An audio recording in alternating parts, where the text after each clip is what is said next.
Alrighty then. So Tarkov has wiped.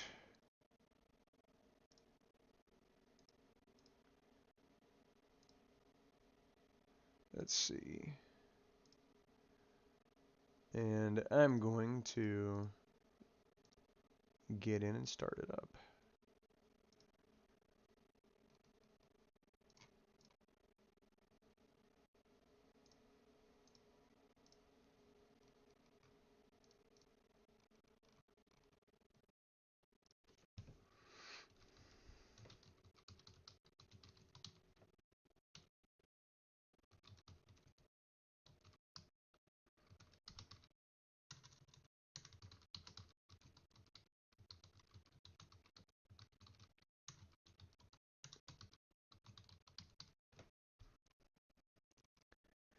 Go ahead and get this open. Why did it open on this monitor? No. Stop. Do it better than what you're doing. Why is it so far off the screen? Okay. Yes. Okay. All right.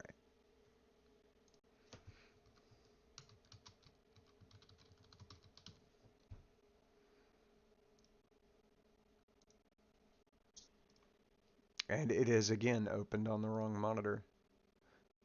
This is why America is dying.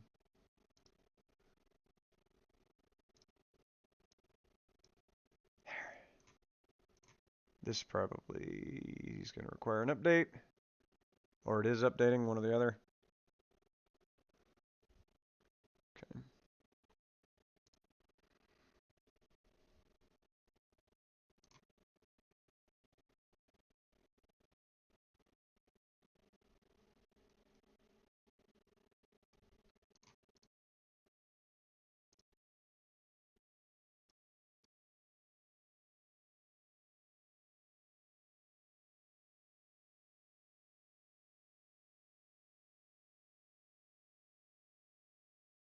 Nothing to download, really.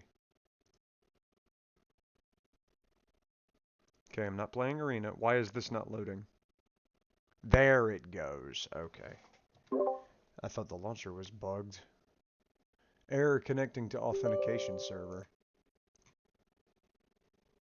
Uh-huh.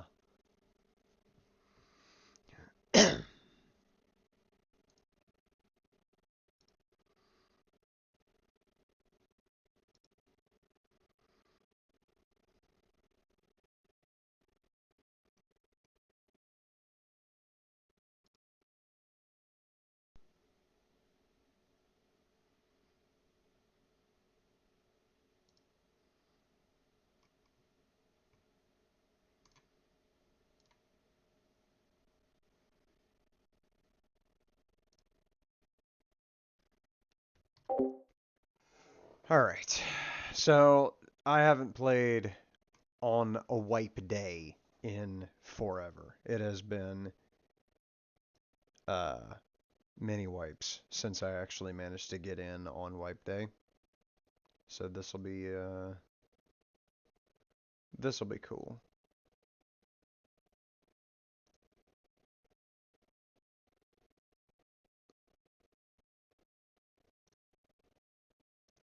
Of course there will be, the 5 or 6 people who are level 30 already because some people have no jobs or families to provide for. So we won't let that stop us.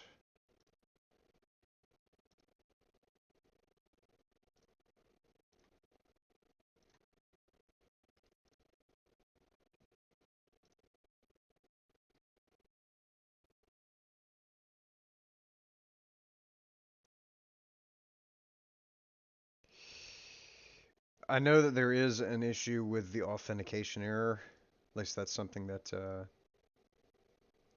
authentication servers is something that people on the Reddit are complaining about. We'll see whether or not that manifests itself too heavily here.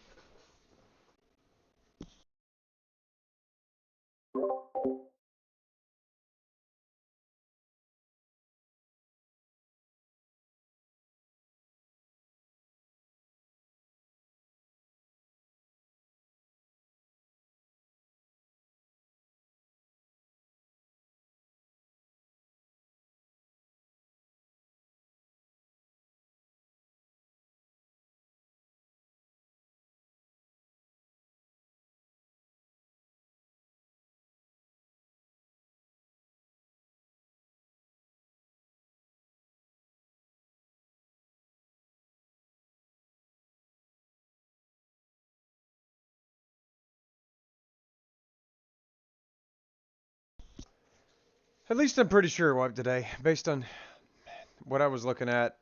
The Tarkov subreddit, which I might as well just pull up on the other monitor because there's been patch notes and things to look at. Let's see. Escape from Tarkov Reddit.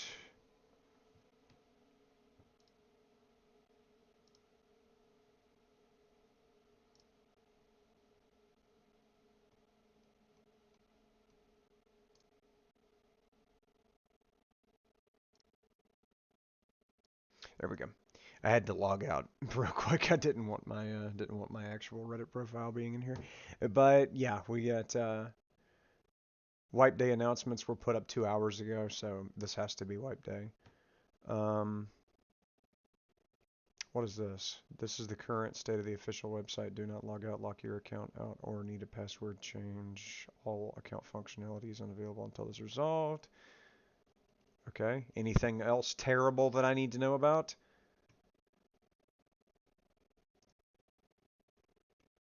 They've got a new beginner map too, which is something that's cool.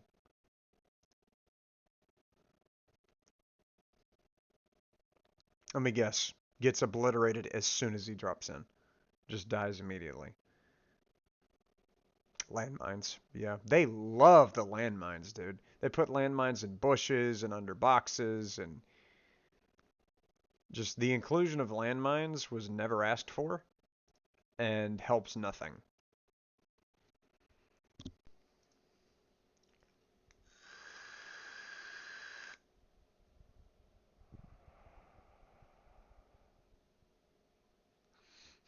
Somebody says this is absolutely a Streets expansion that they realize they can't get to run in the map. That makes sense. Are we ready yet? Checking integrity of game files. Okay. What is this? Can you not? Escape from Tarkov. There it is. Alright. Patch notes can be found there.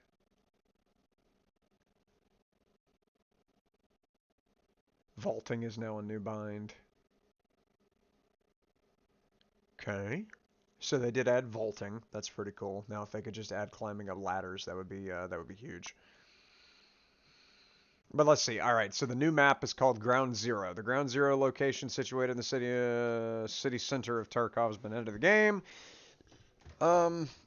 Location features banks, cafes, restaurants, stores, pharmacies, so on. All this is towered by the skyscrapers of Tarkov. In the very center of the location is the main Russian branch office of Terra Group.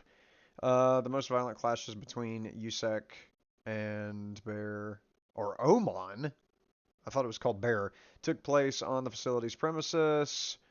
Location is intended for beginner players, level 1 to 20. People who are higher than level 20 won't be able to get in unless you're a scav. Somebody that's a level 60 scav can get in just fine. New quests have been added, so debut will probably be modified to go in there. Does YouTube not have any streams? Oh my gosh, nobody streams Tarkov on YouTube? Seriously? They only stream on Twitch. Wow. Unfortunate. I'm the only guy streaming the game on YouTube. Oh no, no, okay. Dr. Lupo's on here. Okay. I did not realize how they had that menu set up. That was really confusing. Um, New boss has been added to streets. Nobody cares. Shoreline got reworked. It mostly just looks like a bunch of visual stuff. Here we go. Okay. Uh, anyways, new little tiny things got added to that. The probably the biggest thing about this swipe is that vaulting got added, so people are going to be billy goating up into. Okay, get that out of there. Give me the game. People are going to be like climbing up into the tops of buildings and stuff since they can vault. Just using the vault option to jump up in the corners of rooms and hide on top of things. Okay, so yeah, this is going to be playing with the play button. And then the fact that armor, like plate carriers, actually have plates now. Alright, let me restart the launcher.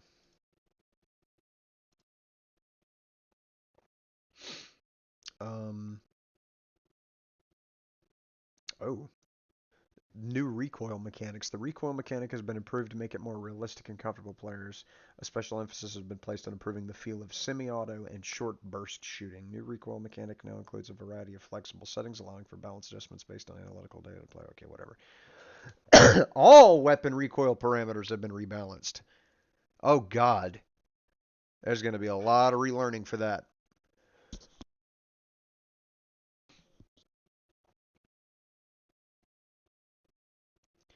You can now add displayed weapons to your favorites in Weapon Rack. Okay. Added the ability to view another player's profile page. Okay.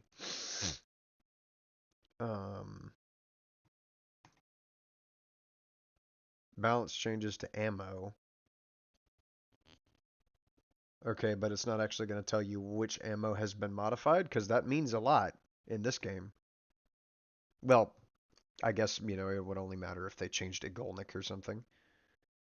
Can you please open? Open the freaking launcher. I'm trying to play the game here.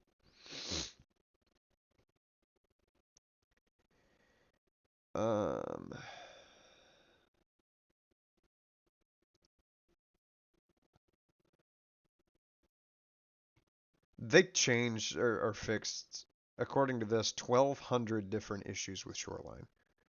Like visual issues or bugged terrain. That is nuts. Look at this. Fixed over 1,200 visual and minor bugs. Added more than 30 new containers and Jaeger stashes. Okay. Added a river crossing. Hopefully that means like between power and gas station, because that has always been a bottleneck. There's the one platform up like above the power station that you can cross over just in front of the resort, but that always gets camped pretty heavily, especially by people who like walk on the edge of that ledge to drop down and snipe towards power station, or just people hiding in the bushes.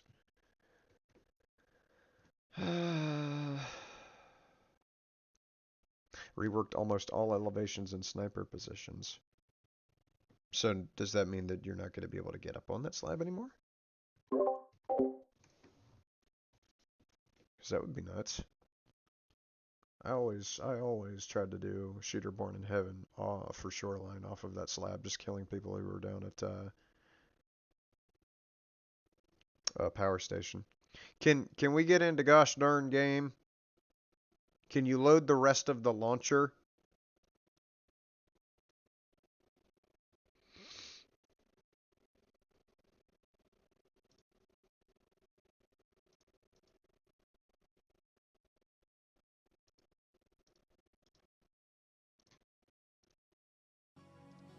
Have you checked out?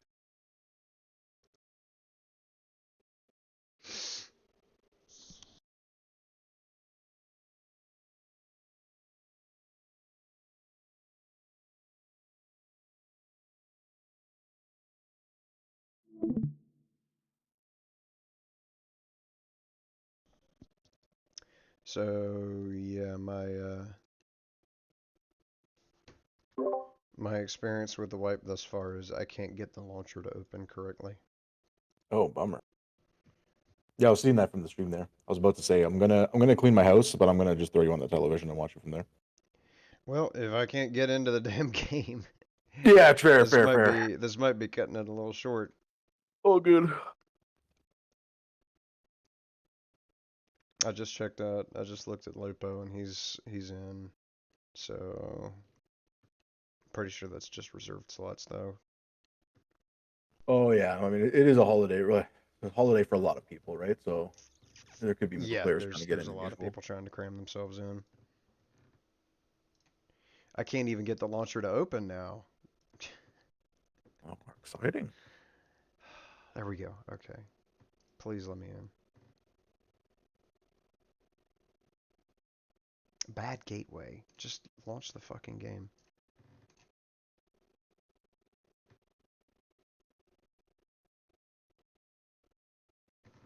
Stop giving me error messages and just work.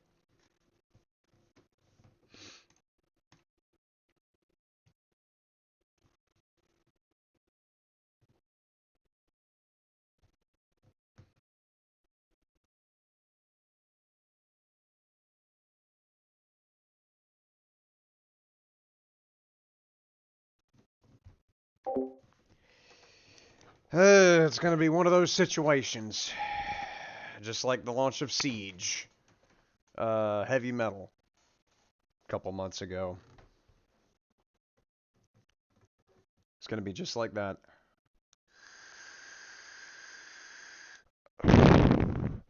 Or just sit here doing absolutely nothing. It says in game. Like, am I? Am I in game though? Can you change?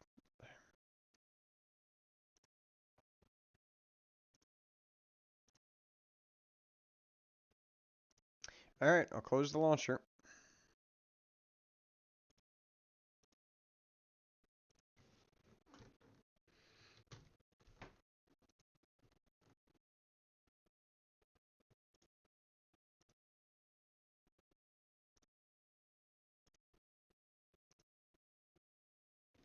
There we go.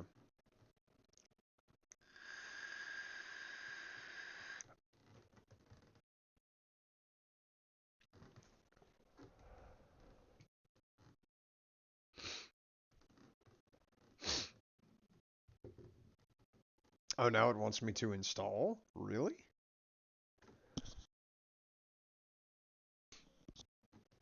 I wonder if they're still installing the update on some servers. Maybe so. Status code gateway timeout. Okay, whatever.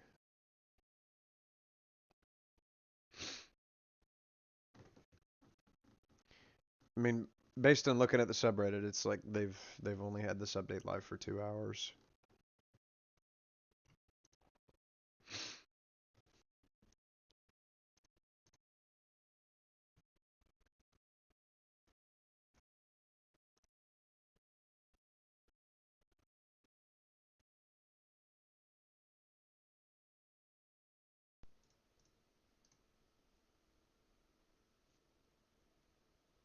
It keeps giving that gateway timeout error.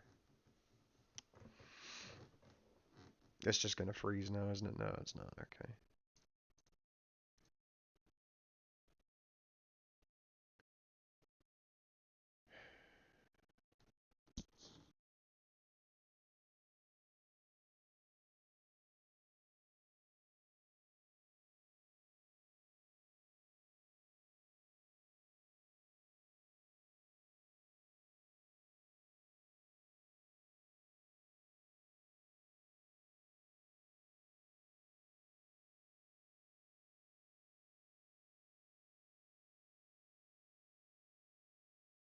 See, if I hadn't been playing zombies and had also had advance warning that today was a wipe day,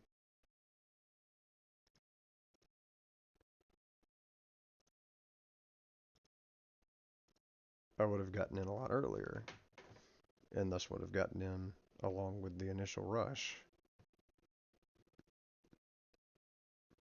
Only to probably lag out in the middle of a match and then get booted from the server and wind up in the same spot I am now.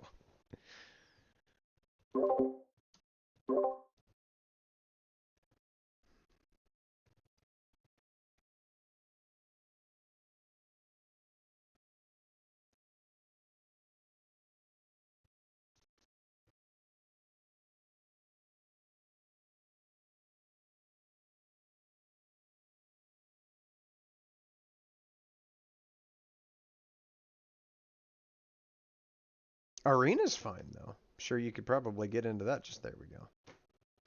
You could probably get into Arena just fine. Interesting. Interesting. I would have to download the whole thing again. I wouldn't even bother with it. No, I mean I lost interest in that one. That one's a little too hardcore for this Arena's old man. it's just inherently not fun. Like, getting fucked over sideways is just a game mechanic. You have to go 0 and 5 for like 7 or 8 hours before you can finally scrape up enough XP to unlock an automatic gun. And then it'll be something garbage like the Keter, and so you'll have to hope and pray that you can like land a grenade just right so that you can get a couple kills and increase your rank enough to be able to buy marginally better automatics.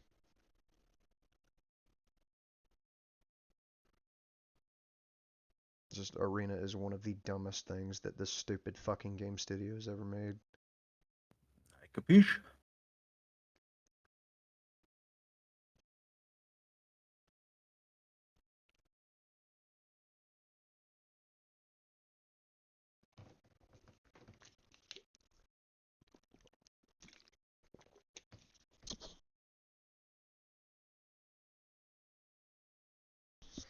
Guess I'll get some food delivered because I know very well I'm not going anywhere.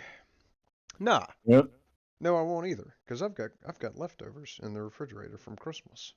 Ooh la la. I'm telling you, about to go and have Christmas on the 27th. Very nice. Very nice. Okay, I'm gonna go clean my house, so I'll catch you later if I do. If All I'm right, around. man. Later, man.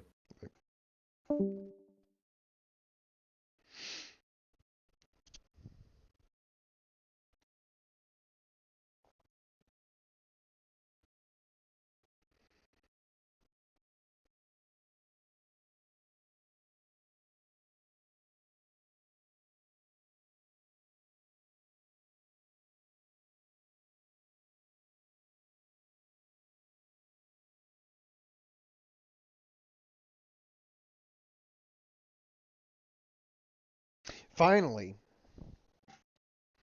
it had to think about that one. A task was canceled. The game version is not installed. Check for updates. Bad gateway.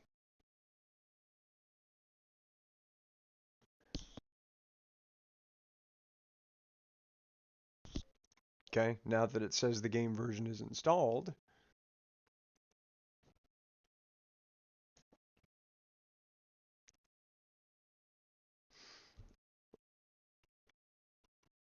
status code gateway timeout. All right. While I'm letting this choke on itself, let me look at literally every other YouTube stream above 500 viewers and see if this is only an issue that the paupers are having while everybody that has following has a reserved slot.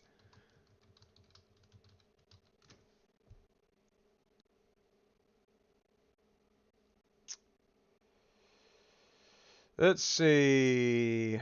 Mute site. Okay, so starting out here, yeah, Lupo he's in the game. Already saw that earlier. And refresh this. Um,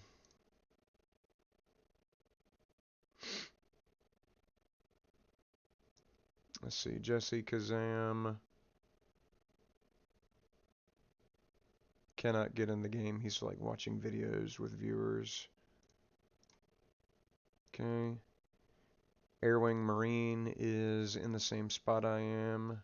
Okay.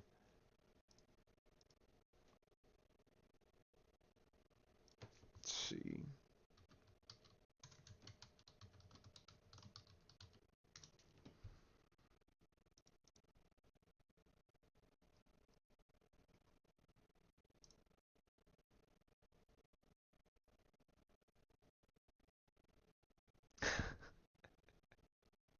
I like how Sick Warrior isn't even playing the game.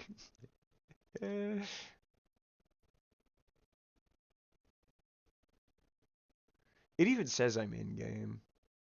That's so dumb. Gobster's playing, but he's also from Russia. Darkness 429 cannot get in the game. Galarius E can't get in the game. Nesp is Russian, so he can probably get in fairly easily since he lives on top of the server. Slugsy's in.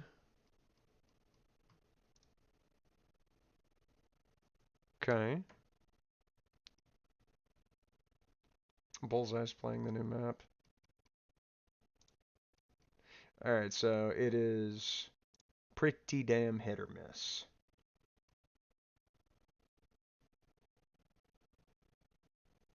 Let's see.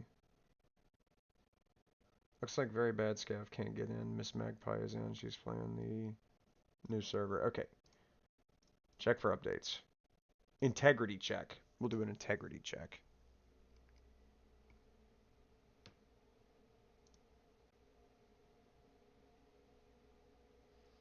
Yeah, basically every Russian streamer is able to get in. How do I turn off ads so that they quit like playing in the middle of me talking? How do you turn off ads? Delay ad. Okay, there's a button on the studio app that says delay ads. I would like to do that. Like why are ads just randomly playing? It doesn't make any sense.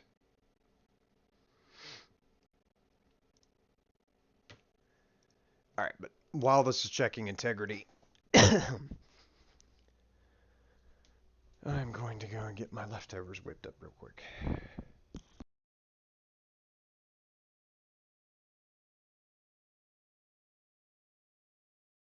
I give it about an hour. Like I'm a very patient man. If after an hour this thing will not load, will not let me in, I'm going back to Zambalambas.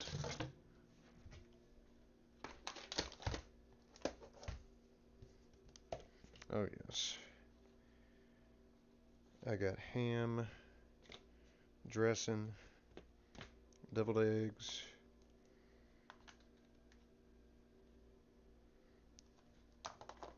carrots, bell peppers, and onions, which is like a little salad with some kind of sauce on it.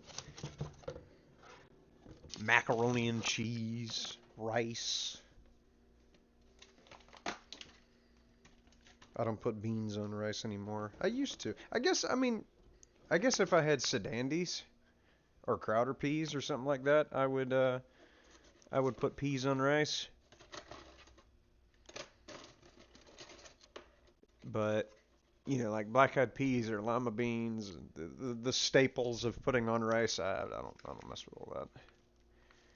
It's just because black-eyed peas are good, but having paired them with rice for over 25 years at this point, it's like let me have something new with rice. And my thing for rice lately has just been to leave it by itself. Just white rice on the plate, off by itself in the corner with nothing on it. And that's actually been pretty sausages. And it sounds psychotic because who eats bleached white rice with nothing on it? But nobody ever accused me of being sane.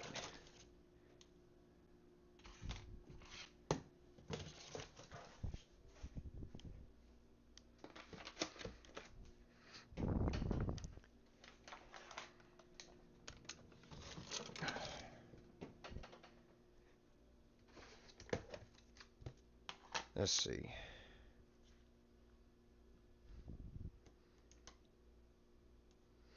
Veli comes back. I'm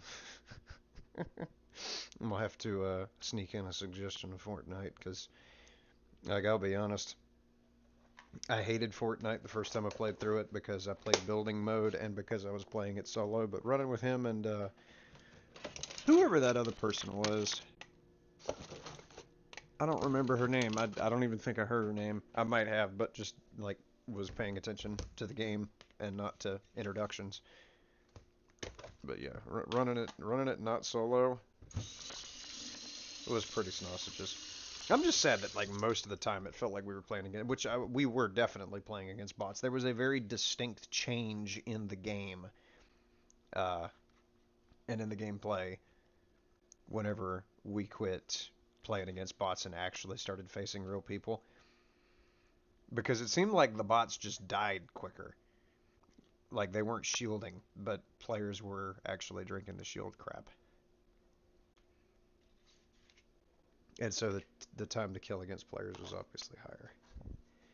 That's how it felt to me. It felt like the time to kill was a lot higher, and they were actually they were actually landing their shots. Whereas the bots, I mean, the bots in PUBG are extremely similar to the bots in Fortnite, I think, in the way they think, in the way they move, and the way they are terrible at the game.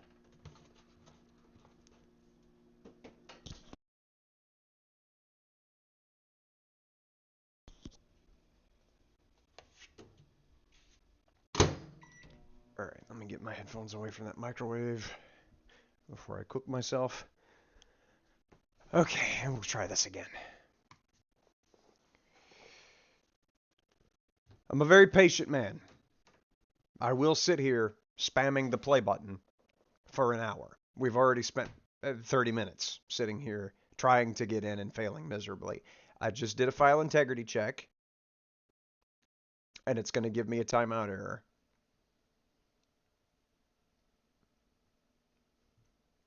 It didn't even ask me to install anything. So they haven't released a patch for America anyways.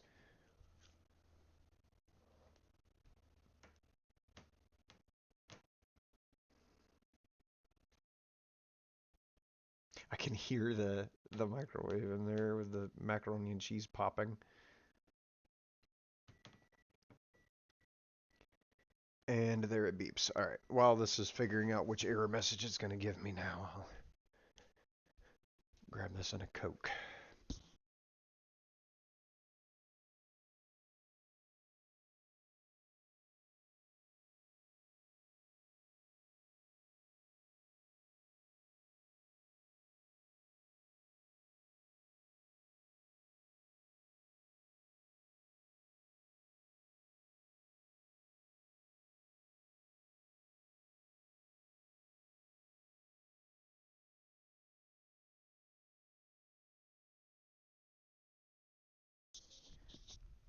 See, my mother and my grandmother.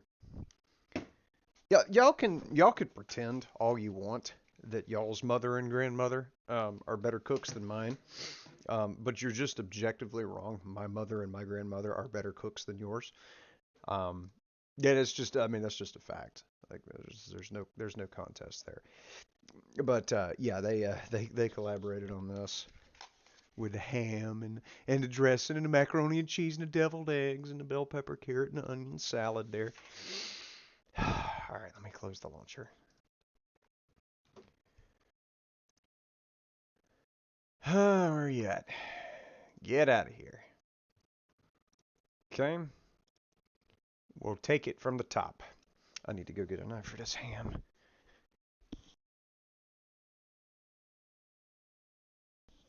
But I'm serious. Like, Thanksgiving, Christmas, it doesn't matter. Whenever I'm at my mother's house or my grandmother's house eating, I'll eat several plates full of food.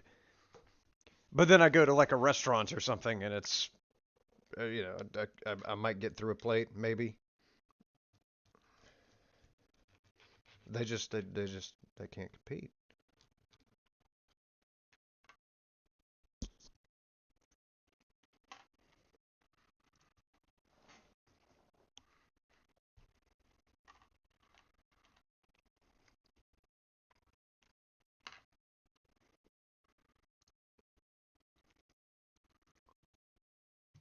Gateway timeout. Okay. So at least it's not like bad version or something. We're gonna keep going with it.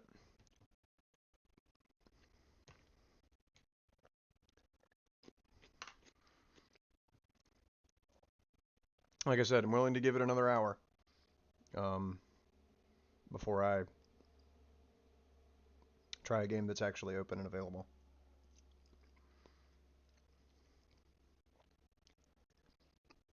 Let's see. This is gateway timeout. Okay. Try it again.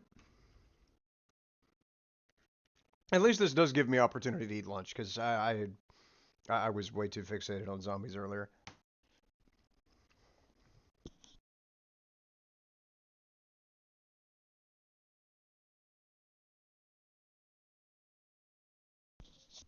I was not paying attention to the time.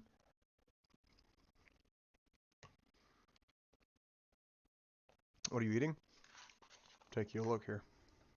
We got the ham and the deviled eggs and the macaroni and cheese and the dressing and the bell pepper onion and carrot salad. Leftovers from Christmas. I'm telling you, like I said it before, I said it before, and I'll say it again. Everybody else may think that their mama and their grandmama are better cooks than mine, but they're just objectively wrong.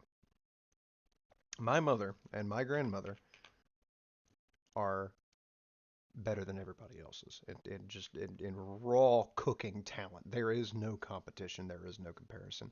They are perfect. You let them in front of a stove, the world changes every time.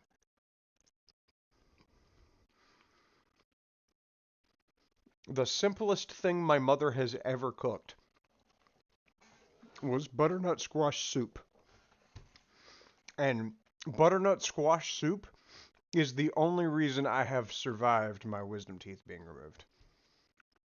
Because that was all I could eat, but it was so damn good. And it was just that she put butternut squash in a blender and like mixed in some spices with it.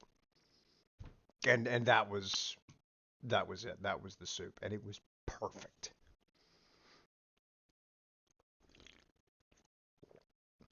Can you launch the game? No, I can't, Jaden. I've been trying. I've just been like restarting the launcher, doing integrity checks, um, watching the launcher freeze, and watching it give me a dozen different error codes. This is a widespread problem. I just checked through a bunch of YouTube streams right now. Lupo is in the game, but he's like the only one that's like not a Russian player who's able to get into the game right now. So it's uh it's not surprising, honestly. Um, I actually kind of wonder whether or not Velinard brought this point up earlier that they might not have like fully pushed out the update to North American servers yet. That's a possibility. So maybe we can't get in because we just can't get in because the server isn't ready. That's a possibility. But yeah, I mean, I'll do what I did for the launch of Heavy Metal, and I'll just sit here and keep spamming the play button until it either lets me in or until several hours pass and I decide to go play Call of Duty Zombies instead. Just go to Russia. That's genius plan B. Why didn't I think of that? God. I don't know though. They're probably trying to enlist me in the Russian army because they're like running out of people uh to fight. And so I don't know. I'd rather stay out of that. Talking about a country that has like one set of NVGs for every 10 soldiers and their soldiers are wearing cardboard armor. I would imagine they'd probably be very happy to see a foreigner show up and they're like, "Here's a rifle. It's about 30 years old and you can only hold 3 rounds, but you're hired."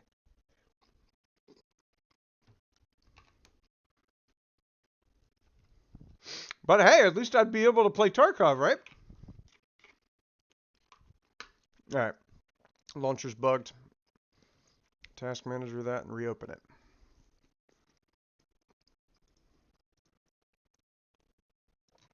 Okay. I'll disk the cardboard. Well, I mean, hey, man, if you like putting plate carrier, if you like putting cardboard plates in your plate carrier, and you trust your life to that, more power to you, buddy.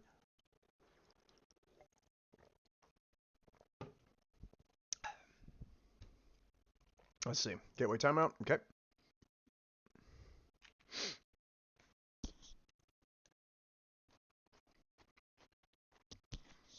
I will keep on hitting play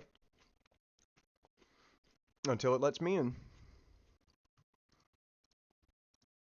And that may take forever. And I guarantee I will be done eating my lunch, my Christmas leftovers, before it lets me in. But as soon as it comes up, we'll be right there on the front lines. It has been literal years since I've played Tarkov, you know, on the day of a wipe release. This is not a common thing for me to do. Typically, I don't play Tarkov at all.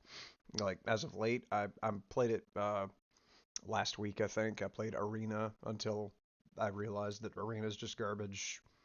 You know, I fooled around a little bit with it, not nearly as much as I used to. You know, back in the day, whenever I was, I don't remember which wipe that was. Streets and wasn't out yet. I think Reserve had just come out. I got like level 55 or 60, somewhere in there, that wipe, and had 40 kills towards uh, the Stylish One quest. And then the servers wiped, and I said never again. It didn't even let me finish Stylish One. But that was the wipe where I got the thermal monocle off a dude on Shoreline on daytime. I remember I was playing with the Fody, and we were like by that tennis court next to the resort in Shoreline, and we saw a dude crouching down behind the gazebo that's over there. And I said, Fody, you see that guy? He said, no. And then he immediately died to that guy. I said, oh, shit. I ran over there with an AKS 74UB. No sight on it. I don't even remember the ammo I had. I think it was like BP rounds. And he poked his head out, and I shot him. And I ran over to him, and I just like, this helmet looks so weird. I don't understand. What is this? Because I didn't know what the thermal monocle was. I had never seen it before. And I picked the thing up, and I took it into offline mode, and I was like, God almighty, I could see everything as either white or black. It's just like the FLIR scope, but mounted to my head. And so for the next 9 hours, I ran around with that thermal monocle on my helmet.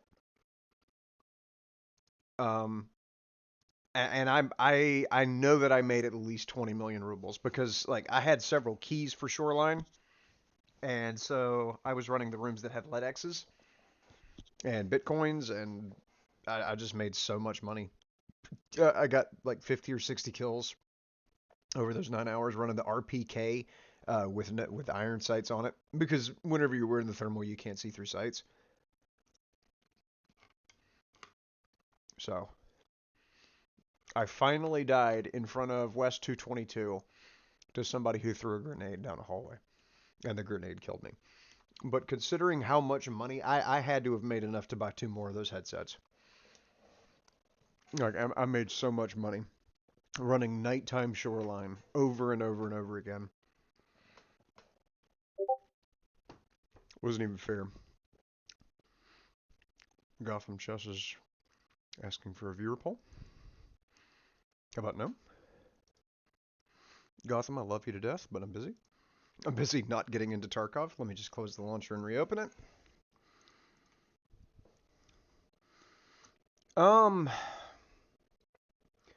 I've only ever had the thermal monocle on once, and I don't remember going up against anybody with a laser. But you asked night vision. Night vision, yeah, you can see lasers. Yeah, there are lasers that are designed to only be seen in night vision.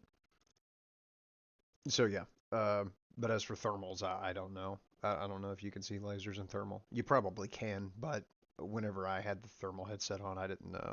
I don't remember ever going up against anybody with a laser. But night vision, absolutely, yeah, you can see. You can see lasers, whether they're visible light or infrared. But infrared is obviously going to be brighter. Never played Tarkov? Buddy, I would love to show you the game. I would love to show you some gameplay. Um, if I can get into the game. Unknown error. Okay, now it has no idea. Hey, at least something changed. Unknown error. Okay, well, let's verify files. Since we're getting a different error to repeat itself, maybe I can finally get in. What promptness heretofore unseen?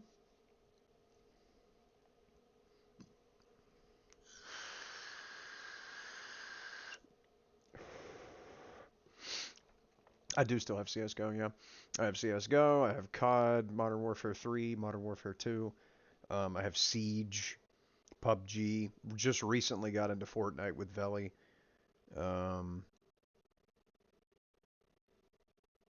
Arma 3. Like those are basically the only shooter games I play.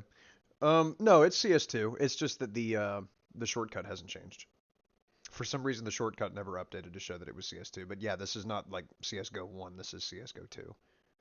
This is the sneakquel that they pushed out to everybody. The game has updated. It's just that the shortcut hasn't. Which is weird. Like, I don't know what the deal is with my shortcuts. You see the Siege shortcut is the globe symbol that they've been using since like Windows 95. Like ever since I reinstalled Siege, it's just been this. It's been a globe. It hasn't been the 6 symbol. So I don't know what the deal is with my shortcuts. Why they look so weird. Unknown error. Okay, check for updates. Haven't clicked that button in a while.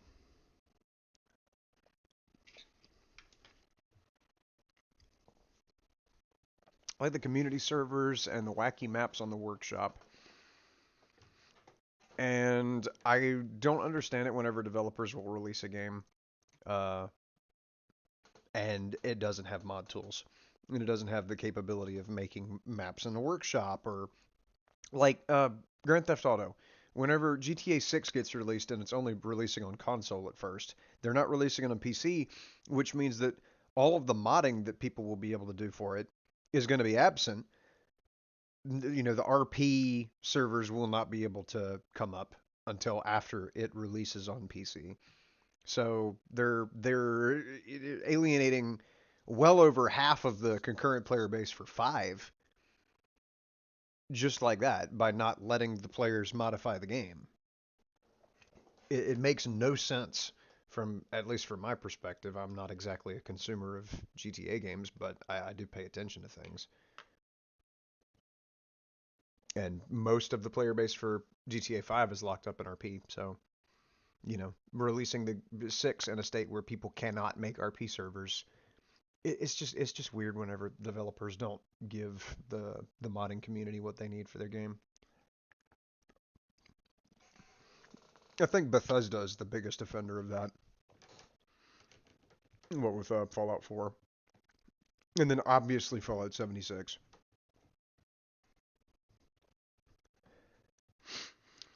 That icon for Rainbow Six is just showing you the exact location of the cheater.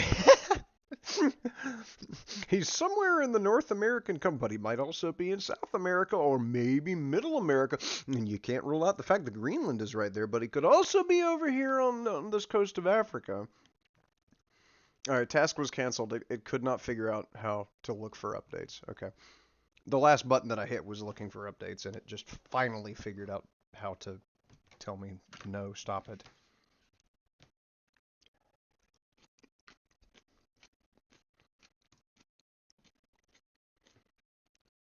Launcher version. Can I update the launcher version?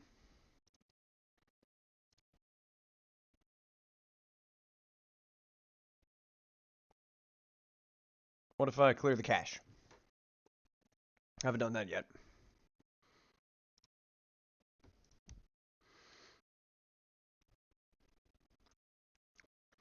They don't like the RP servers because they can't sell shark cards for those. That's a good point.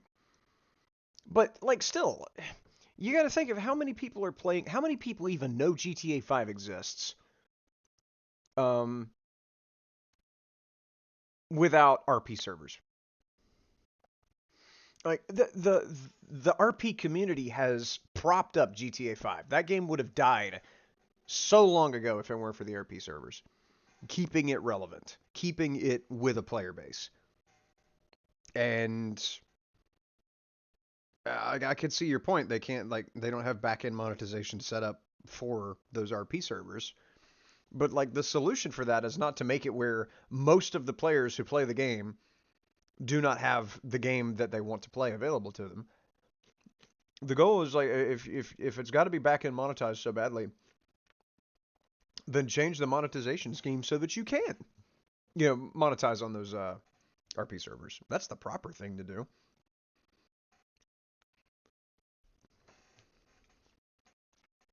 Obviously, they're not going to do that with the release of 6 because PC isn't there for modding communities to make RP servers. Unless they're hatching some sort of evil scheme um, where they're integrating the RP systems that are in 5 just into the base game of 6. That would be something. Like the RP console where you can emote or do whatever extra stuff. If they just put that in the game without the modders having to make it. I'm just gonna skip. I'll be honest with you, Plain. I haven't played a GTA game since Vice City. It just doesn't. It doesn't appeal to me at all. That game franchise just doesn't appeal to me. I didn't even play Vice City that much. Like, I played it long enough to realize it was extremely boring because that was around the time that I realized I don't like playing games alone. But also, just, even if I was into single player games, the game itself just wasn't fun.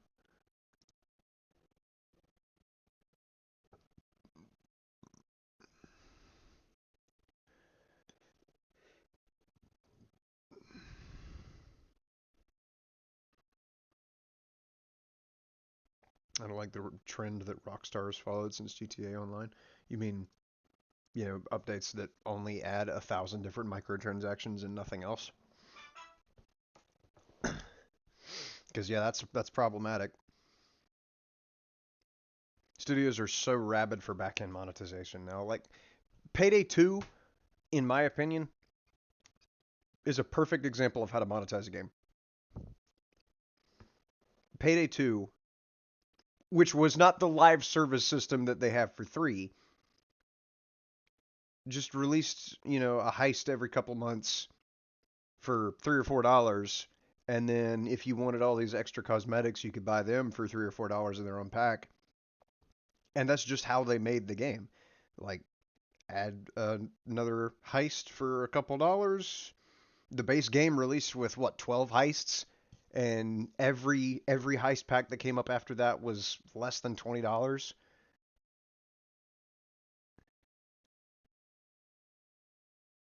Like, Payday 2 is I think that in terms of balancing back end monetization with player experience, that's a perfect game. I would guess Warcraft would be another one. I very rarely compliment Warcraft because there's very few things to compliment. But basically, the only thing you can buy seriously nowadays uh, in Warcraft is just cosmetics. Like whenever the WoW token released, people thought that that was going to ruin the game because you could just buy power. And for retail, that doesn't really work. I don't think it does. Like, I mean, I guess if people are paying gold for carries, but who does that? They pay money for carries through like mythic raids and stuff. I think retail monetization is in a decent place if you're going to have a subscription game, but Classic, whenever they added the WoW token to Classic, that just demonstrated they they accidentally did the back end monetization on retail correctly because you could definitely buy power with gold in Warcraft Classic. Like that should have been a no-brainer.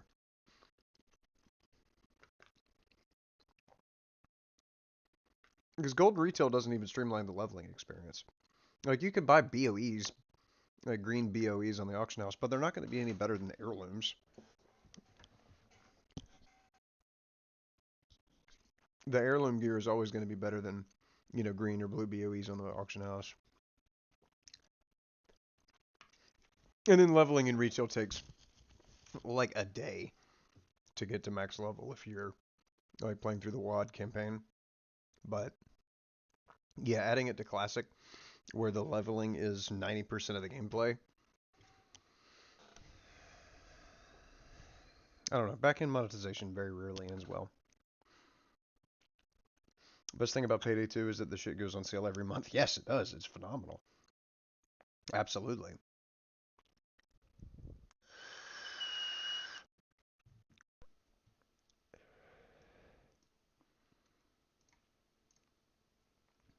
Yeah, Payday 3 broke my heart though. I really put a lot of trust into Starbreeze, into Overkill, because they did such a good job with Payday 2. And then like whenever I heard that Payday 3 was releasing as a live service, it, like I remember where I was whenever I saw the headline that it was releasing as a live service. Like that's how horrible that was for me. It's like what are the see, look at how they've massacred my boy. Is WoW worth getting into? I like the idea of playing an MMO, just never got into any. Let me ask you this. Do you like playing games alone or do you like playing them with friends? Like people in a Discord, y'all running through a dungeon together, you know, not playing it like it's a single player game. If you like playing single player games, then yeah, Warcraft is fine. Like retail Warcraft is just fine because even though at one time it was the pinnacle of social video gaming, it is definitely not that anymore. The developer has made so many ways for people to clear deep end game content without ever saying a word to anyone. Um, like you can get into plus 20 mythic keystones and time those just fine without ever having to say anything to anybody in party chat, without even being in a guild.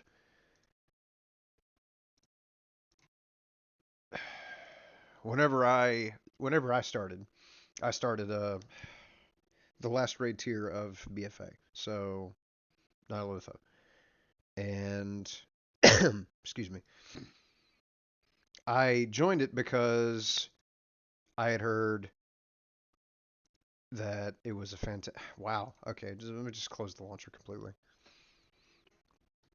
It just will not let me hit any buttons without immediately pooping on an error. I had heard that it was just the pinnacle of social gaming, and I hate playing video games by myself. I really do. It's just not fun. Like in my humble yet unquestionably correct opinion, playing video games alone is just the electronic equivalent of masturbating. Like it's okay, but it's intended to be a multiplayer thing. Um, but yeah, I joined Warcraft because I wanted to play with other people. I wanted to play a multiplayer game. Everybody had said, "Oh, this game was just the best multiplayer experience you can have." And whenever I started out, it was fine. Like whenever I started out in BFA, I joined a guild called Mythic Friends, and we ran like low keys, like plus five, plus sixes, never anything higher than plus 10. We had a grand old time. It was a bunch of middle-aged people.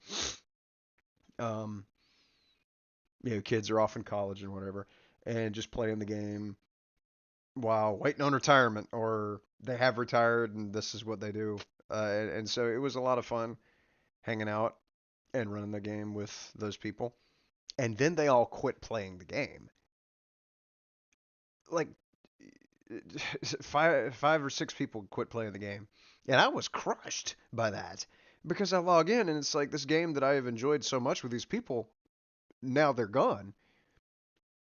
And so trying to figure out what to do as a solo player was a struggle because I had been introduced to the game as a group game, as a game that you played with friends. And so I had to teach myself how to play the game by myself. And it could totally be done. Like retail Warcraft, not classic Warcraft, but retail standard World of Warcraft, which is currently in the Dragonflight expansion. Uh, there's a lot of solo content that you can do. Whether you're doing like legacy content, like anything Shadowlands or before that, you can go and farm mounts, farm reputation with different factions, uh, go through the story. Like if you want to go through the campaign, it gets to a point where you level up so quickly that you're just going to be butchering all of the hard NPCs, all of the hard bosses very quickly, like raids. are a perfect example of that.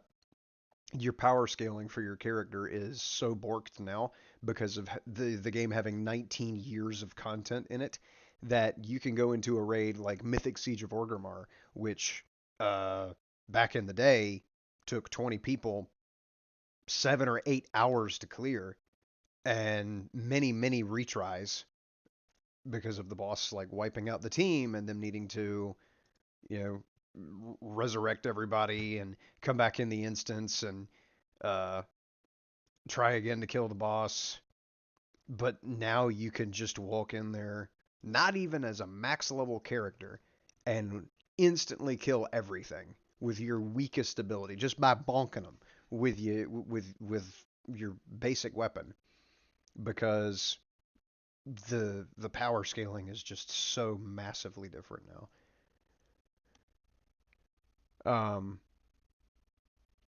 But there is value to doing it because there's like different rare drops that you can get from old instances, like Flame Talon of Elisrazor or the Pureblood Firehawk from killing Elisrazor or Ragnaros in the Firelands raid from Cataclysm. Those are really rare mounts that not a lot of people have. And you can just go in there and immediately kill the bosses just by thinking about them hard enough and with enough malice, and go and see if you got lucky. And you didn't? Okay, well, the raid is locked out until next week because you can only run the raid once per week. So either come back next week or make another character to run through the raid with. Like that is forced rarity for the mounts. But whenever you get it, oh my gosh, it's so cool. Like the first rare mount that I ever got was in the Siege of Orgrimmar, Mythic Siege of Orgrimmar. First instance that I ever stepped into as a Shadow Priest, Blood Elf Shadow Priest, was my first character on the Velen server. And I walked up in there. No idea what I was doing, no idea where I was going, but I had heard that you can instantly kill all of the enemies in this raid that back in the day was extraordinarily difficult, the most difficult content available in the game. And so I walked up in there and I immediately one-shot the first boss. After I was able to figure out his ball mechanic and how you're supposed to intercept the balls before they heal them up. And so, over the next 2 or so hours, I walked through that instance trying to figure out how to get through the maze.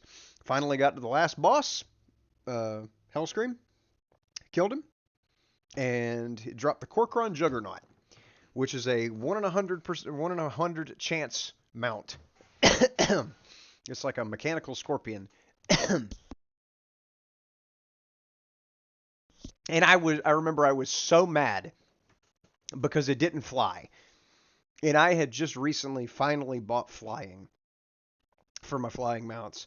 And I just got this mount to drop and I couldn't fly around on it. I was so mad I quit the game for a month. I didn't play the game for a full month after that, not realizing that I had gotten an incredibly rare and very annoying mount to farm. I didn't know what I had. But I logged in again about a month later, and I had heard, oh my goodness, you got the Corcoran Juggernaut? Well, that's a really good mount, dude. That's like something to be proud of. I kind of calmed me down a little bit from being so mad about it not flying. So, I decided to give the game another shot, and I started fishing because I was trying to level up fishing, not knowing what it was even for. And I caught the sea turtle mount, which is a 1 in 1,000 drop chance from fishing in Pandaria. And I hopped up on the thing. I was fuming because it moves at 60% speed on land. It moves at 100% speed in water, but 60% speed on land. I said, when am I ever going to ride this? I logged off again for another month. Whenever I first started out, I had tremendous luck with getting stupendously rare mounts to drop, but I just didn't know what I had. And eventually I became a mount farmer. Like I have about 400 mounts in the game. Um, because that is the single player content. There's farming rare mount drops, transmog drops, um, reputations with different factions so that you can buy their faction transmogs or their faction mounts. Yeah, dude, I was not happy at all with these mounts not doing fabulous things. I had just unlocked flying, and flying in the game is so convenient. It is phenomenal. I tell you what, if you want me to, I can open up retail.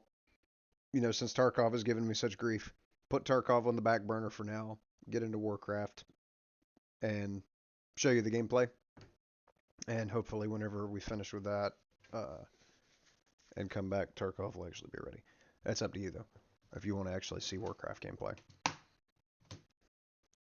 been playing it for long enough. I'm pretty good at showing it to people who haven't played it.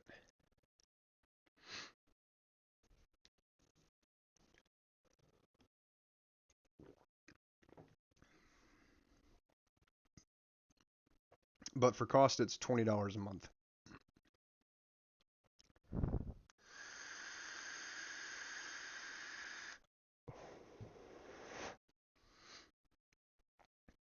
All right, the launcher's messed up. Let's see. World of Warcraft.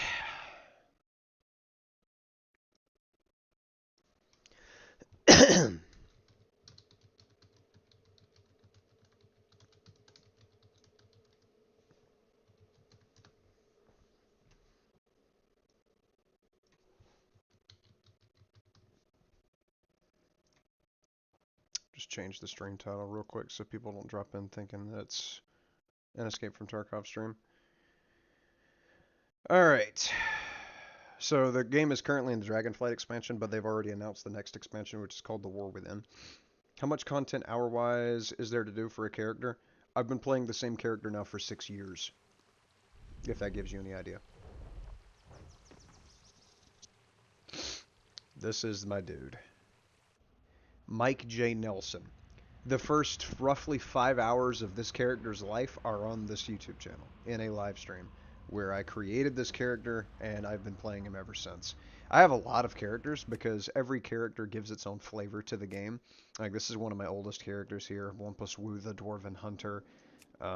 Indubitably, the Tauren Monk. Reyn, the Human Mage. Badoinkis, the Human Paladin.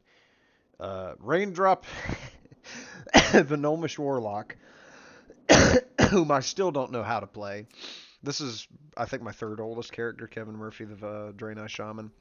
Every character has its own flavor to the game. Mike J. Nelson is the one that I've played the most on. I've got roughly 2,000 hours playing on this Vengeance Demon Hunter tank. How long ago did you play Mike? I'd have to look back at the stream recording to see what day I made him. I do have this character. Let me look at my playlists. I'll just link it in chat. World of Warcraft videos. Creating and probably ruining my first demon hunter. Let's see. August 19th, 2021. So actually this character isn't 6 years old. It's less than 3. Wow. Alright. But yeah, I leveled this character over the course of 2 separate streams. And that is the stream in which I made Mike J. Nelson. But we'll go ahead and run some of the gameplay. So I'm in Valdrakken. It is a... I love it when it rains in the city. This is the main hub city for the new content. The Dragon Isles for the Dragonflight expansion. Each expansion that comes out has its own big, like, epic arc. And so you play through the campaign, you play through the story. And some expansions have released with really good stories, and some of them have released with really bad ones. Let's see. There's no reason for me to go with that. Just give me this. That's not a good ring.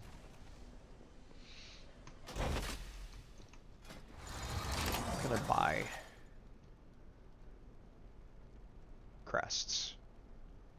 Or sockets. Okay.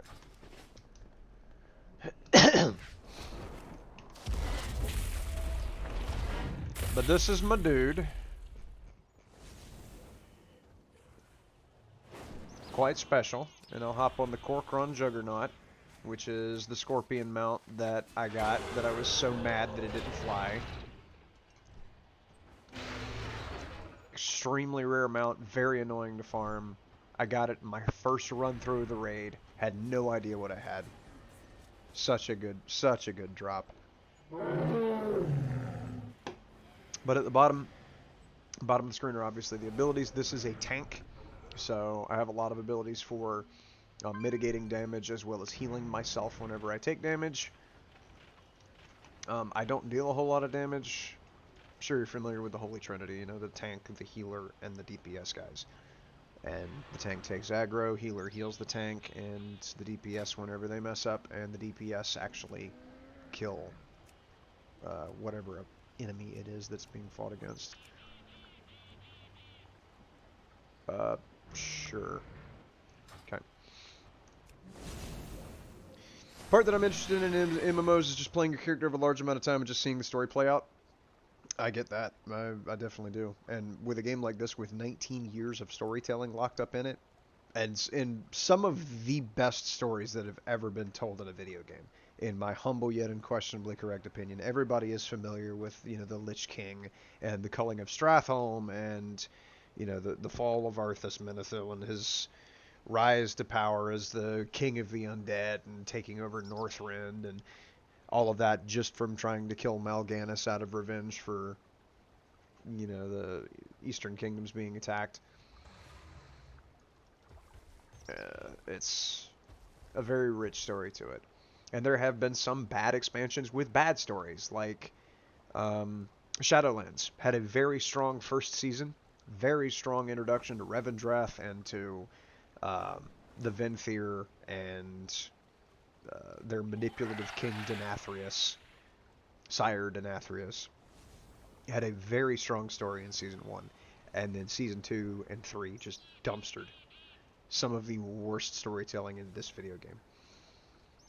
And it was just, it made absolutely no sense, accomplished nothing, and made everybody mad. But other storylines, like Legion, with Illidan Stormrage, and Cataclysm, with Neltharion, and, you know, BC, where you go and invade Outland and take the fight to kill the Sunstrider. Very, very good storytelling. And the story for this expansion is not great. Like, it's just that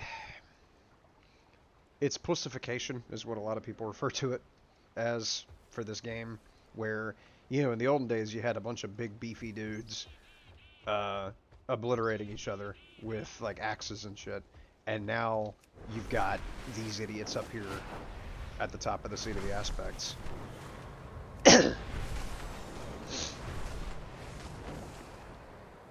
You got Mommy Dragon Alexstrasza. Isn't she so pretty? Oh my goodness. You got Femboy Caligos over here. Oh my goodness. You got Invalid Nosdormu, who can't do literally anything by himself. Abyssian isn't up here. Sibelian isn't up here. Ebonhorn isn't up here. These characters are just not interesting. And there are some expansions that are just uninteresting. And then there's some characters hidden in the expansion that are really cool. Like, Watcher Koronos. This guy's cool.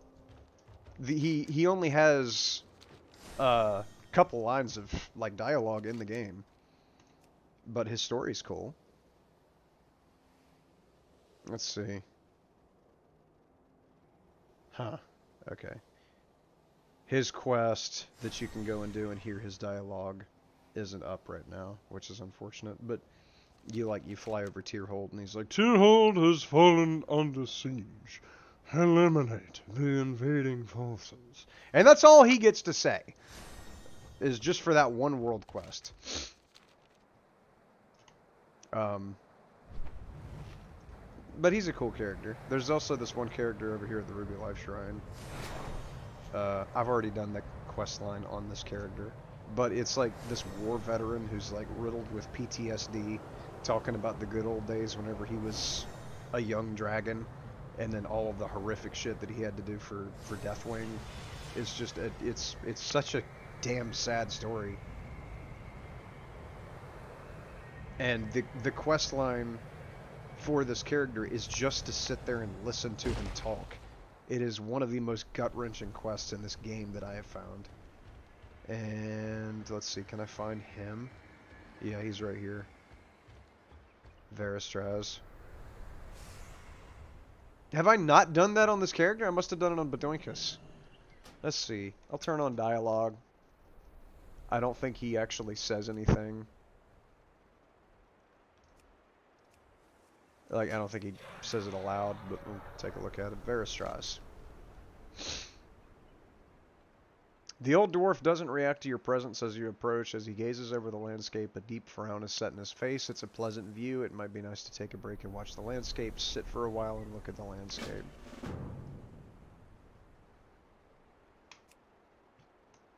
Okay.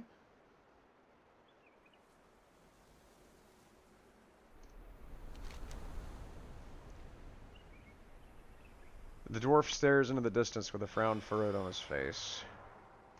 We'll sit and look at the view. It says Veristraz glances at you. This view, it may look beautiful to you. To me, it reminds me of how long we've been gone. I barely recognize this landscape.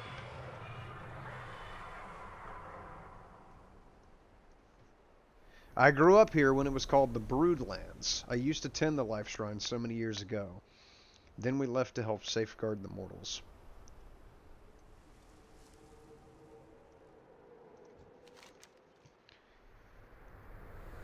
Ask what it felt like to leave the Dragon Isles.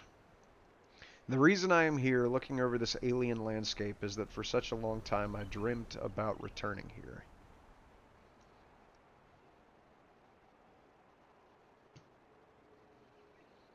This was my home. I never expected we would be gone for so long. After a while, I never expected to return.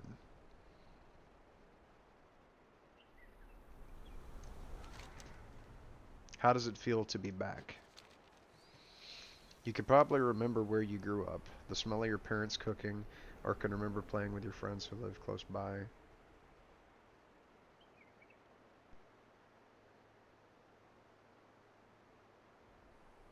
Now imagine that you have forgotten how to get to your childhood home.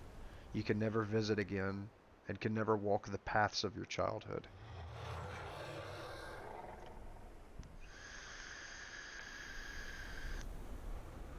Perhaps you think me overly sentimental. You try living for 10,000 years, never being able to visit your home, finally visited it, only to find it completely different, and then come back to me.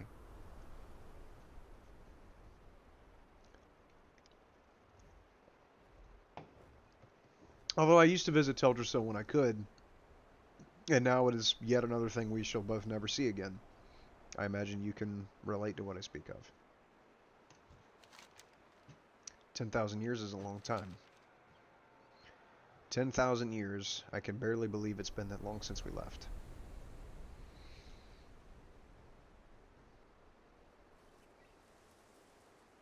You can't imagine how awful that time was. The fear that surrounded us. The sundering. The betrayal of the Black Dragon Flight. The Dragon Wars. Ask about the Dragon Wars. The Dragon Wars, you may call it something different, but I was there, and that's what I call it. All the Dragon Flights versus the Black Dragon Flight.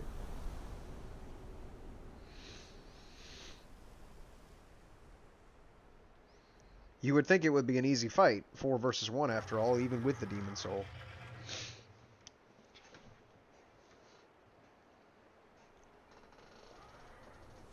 The Blue Flight was nearly destroyed in Neltharion's initial strike, so 3 to 1. Still great odds until you realize what it was like.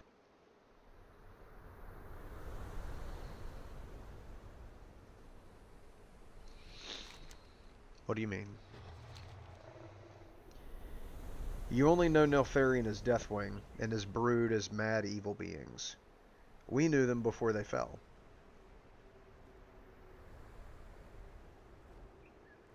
This wasn't some unknown menace. There wasn't some great evil looming like the Legion was.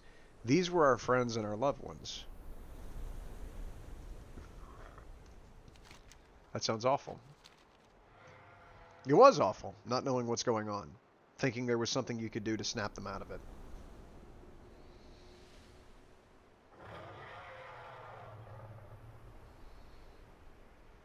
They were my friends, and they were killing my brothers and sisters.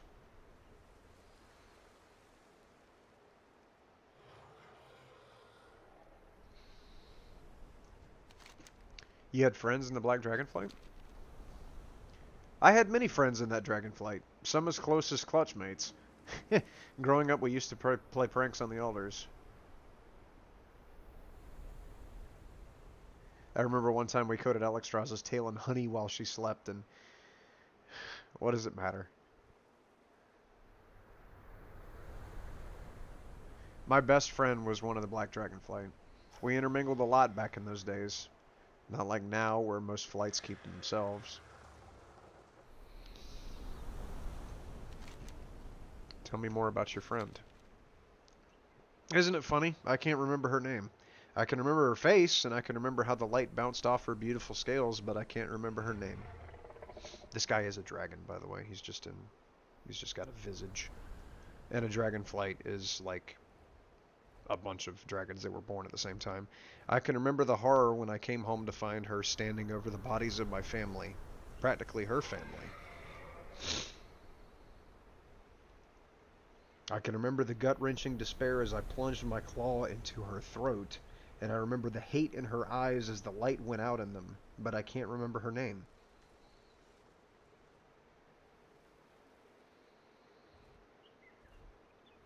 I've always wondered, if I had been a better friend, could I have prevented it? Did she not feel like she should come to me as she felt the corruption starting?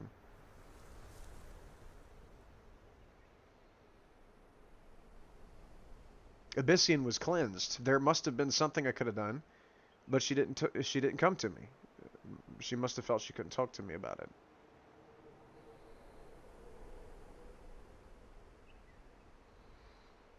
If I was a better friend, if I had told her, oh Titans, if I had told her how I felt, could it have gone differently? I loved her and I can't remember her name.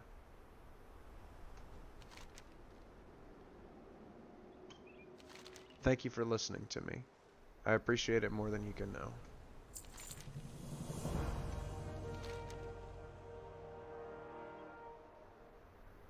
Thank you for listening to me. I do have a favor to ask. Don't worry, no more stories.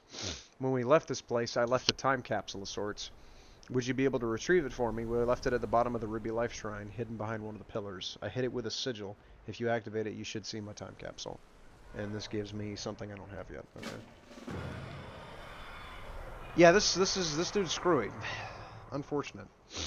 But yeah, the dragonflights are different families of dragons, and they're actually arranged based on color. Like Tuzrak here is a red dragon from the red dragonflight. This mount is from the red dragonflight. This is some primordial elemental dragon that doesn't belong to any flights, the one that I'm on. But this dude is with the yellow dragonflight. This dude is with the blue. So you got the red, the blue, the yellow, the green, and the black flights. 5 flights. And they all come from, like, similar ancestry.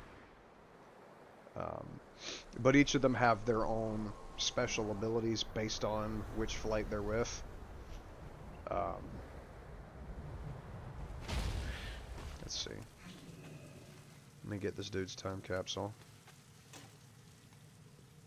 And they can also change into a human form. Like, these two are dragons. But they can change form to make it easier to, like, fit into places. Because most of these dragons are freaking huge. And, like, Xenostraz here is a very small dragon. And then these are just gorgeous little... I mean, these are tiny. These just hatched.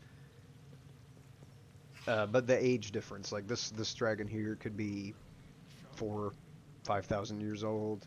These guys could be several centuries old. Like, it takes forever for the dragons to grow up.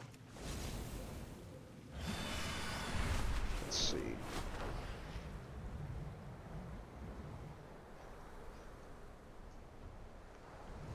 But this is the Ruby Life Shrine. This is where eggs for the dragons are kept and they're hatched. They're like sitting in these pools. It's easy to tell what a dragon egg looks like because it's the only egg with spikes. Which grow on the side of the egg after it's already been laid, obviously. That would be kind of goofy. Let's see. Here's your time capsule. I find myself oddly excited. Apparently, I'm looking forward to looking through the time capsule. That's unexpected. Thank you. You've given me a lot to think about. It seems like I put this in the time capsule. I don't think I have much use for it anymore. Maybe it's useful to you. Yeah, I don't think changing your dragon's appearance was really a thing whenever you are a dragon. It has been so long since I left here. I barely remember what was in it. Oh, does he talk about what's in his time capsule? It's been so long since I've done this quest. It's been a year. Okay, so he's just going to have his time capsule. A pressed leaf. I'm sure I thought that was important at the time. Oh, this is an old focus for tending the eggs. I remember this. Show the turtle mount? Okay. There's a lot to go through here. These old bones can only take so much. I'll have to check through it later. Apparently I left a letter in here too.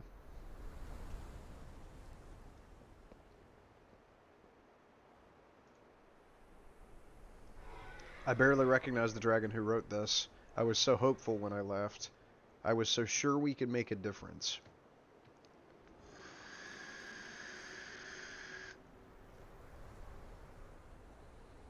What I wouldn't give to feel just the smallest fraction of that hope again.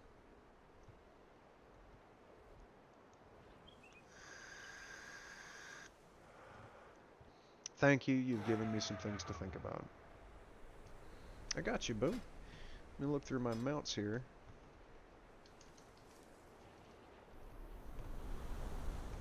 I'm so glad they have a search bar. I have 394 mounts. This is the sea turtle.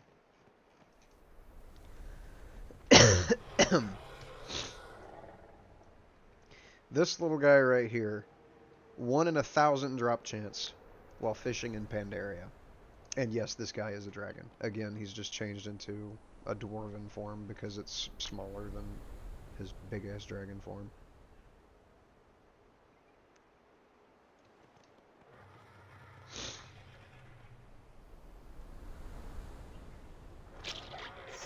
Uh-huh.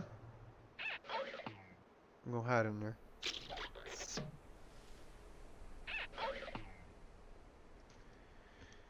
He's goofy. He's looking around, too. He's craning his neck around, looking at everything. But there are so many mounts in this game. Like, this is the Dark Moon Dirigible, which comes from the Dark Moon Fair for 1,000 tickets. This one took me almost 7 months to grind up for. This is a very hard mount to get.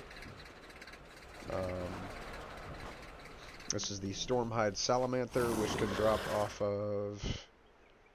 No, that's a different Salamander mount. This, I don't remember actually how you get this. It has been a long time since I've gotten this one. This is the Pure Blood Firehawk, which drops off of Ragnaros at the end of the Firelands raid on a 100 drop chance. I got this on drop number 36. This is the Flame Talon of Elisrazor, which drops off of Elisrazor, the 4th boss in Firelands, on a 1 in 100 drop chance, and I got this on the 17th drop. This is the Carcinized Zareth Steed, which is no longer available. This you get from killing Heroic Jailer at the end of the Sepulchre of the First One's raid. This is the Slime Serpent, which is a secret mount that you can only get by completing the Plague Fall dungeon in Maldraxxus solo on Mythic or higher difficulty. And this is the Deepstar Auralid, which is a mount that you build in Zareth Mortis after killing Heraclon, which is a jellyfish, and this has a 9% chance of dropping. And I got this on the 5th drop. Let's see. This is Clutch of Jikun, which is a very famous mount, because this mount has caused a lot of grief to a lot of players. This comes from Jikun in the raid... I think it's Throne of Thunder in Pandaria. A 1 in 100 drop chance, and I got this on my second attempt. This is a utility mount, the Grand Expedition Yak, which you get for 127,000 gold from, I think it's Cousin Slow Hands in Kunlai Summit in Pandaria, and it has a vendor on the side of it, Cousin Slow Hands, and you can sell him things. You can buy this kind of stuff, which none of this stuff is actually of value anymore. It was valuable back in Pandaria, but it isn't now. But many farewells. You can repair your armor at him, so it's good to have him. Many deals for a friend of the Grummels, like you. And then there's Mystic Bird Hat, the transmog guy. Shop, And you can change your character's appearance. Like, I have a Zul'Gurub, like Zandalari Warbringer transmog on now, but I could change it so that I'm all red! Or I could change it so I'm in the Alderachi set. Or the Mongoose set. Or a blue kind of green set. Or I can make myself look like the Jailer. Or some kind of Sanctum of Domination character. Or I could change it so I look like a Frost Elemental by wearing a bunch of stuff from the this is the Vault of the Incarnates tier set. Red PvP set. You can change your character's appearance with the transmog guy on the side. Farewell, friend of the Grummels. This is the Reigns of the Raven Lord, which is a very old mount. Comes from Sethek Halls back in the Burning Crusade. So this dungeon came out in 2007 or 8, I think. And this can drop from I don't remember the name of the boss. It's the middle boss in Heroic Sethek Halls on a 1 in 77 drop chance, and I got this to drop on my 60th run. And then this guy right here is a modified renewed Proto-Drake. Normally this dragon is red, but because I got a token to drop off of Razageth, the last boss of the Vault of the Incarnates, in heroic mode, I can change it so that it looks like the boss. It looks like Razageth. But anyway, like there's a lot of different mounts. I have so many mounts, I could just go through that for hours. But there's a couple other things that we can do.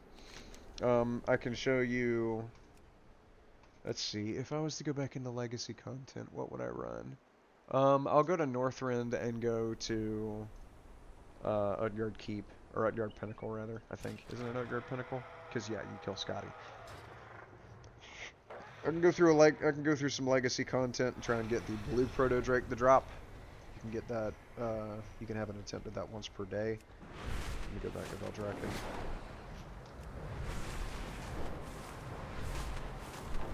The purple dragon. Yes, dude, Razageth is so cool. She's so funny too. Like her voice lines. Razageth is, you ought to look them up on YouTube because they this is a good character. She's such a psychopath. Like she's a horrible, evil, terrible character, but she's also hilarious. Because all she is just a, I mean, she looks like a chicken. And her ability is lightning. So she's just the Thunder Chicken. And she's so goofy. She's a fun villain. Even though she like never tells a joke, like she's not a sense of humor kind of villain. She's really serious and really horrible. She's unintentionally funny. Let's see, Northrend. I don't remember how to get to Northrend. Crystal Song Forest. Old Dalaran. Wait, can you not go to the Caverns of... Okay, you can go to the Caverns of Time. I was about to poop. Here we go, Dalaran. So, Wrath of the Lich King. Widely regarded as the best expansion Warcraft ever had.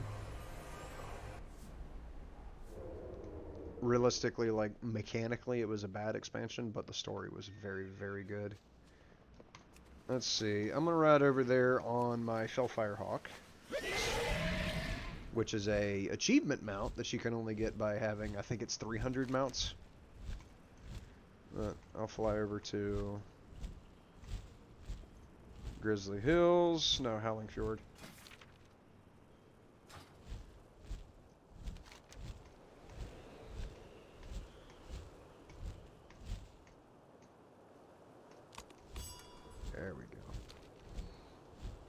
Whenever the game first released, the Wrath of the Lich King expansion in Northrend, this forest over here, Crystal Song Forest, was in the game with all these pink sparkly trees.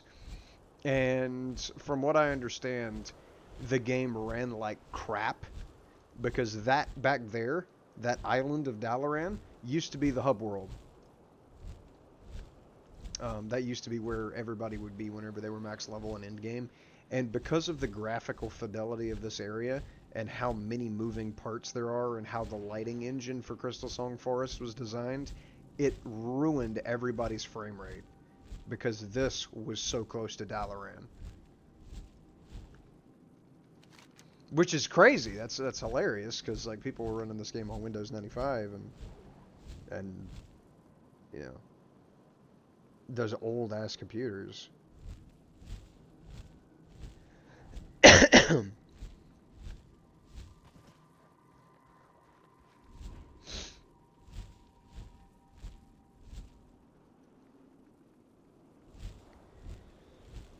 But I'm flying over here so that I can go into the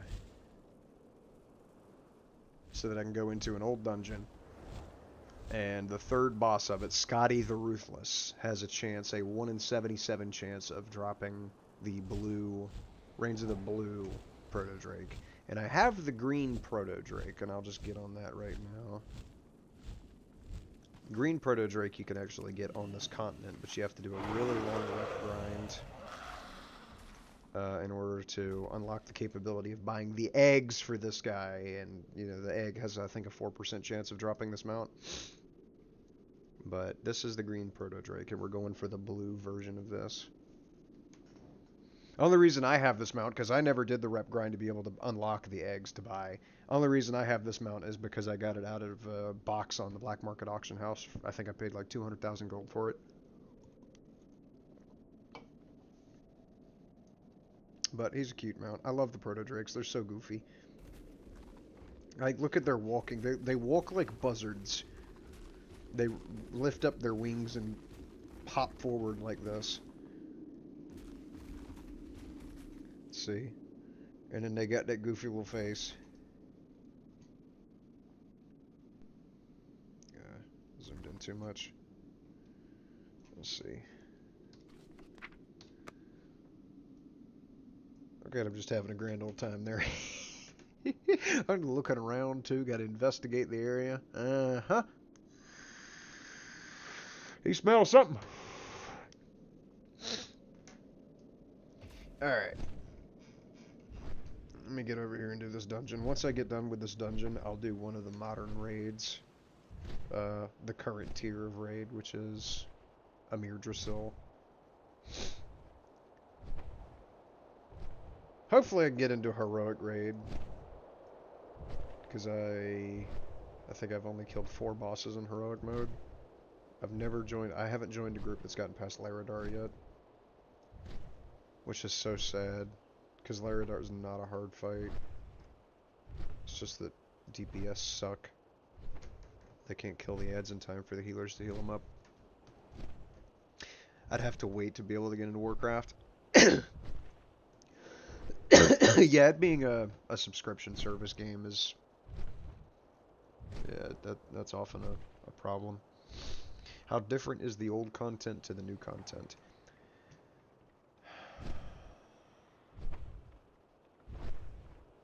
I will show you some of this. I'll go to the Caverns of Time, because at the Caverns of Time you can actually watch like old cinematics for the game, for the expansion releases, and we'll go through each of the cinematics, and you can decide what the difference is, because the difference is obvious. In my opinion, the difference is very obvious. Like how the game has evolved.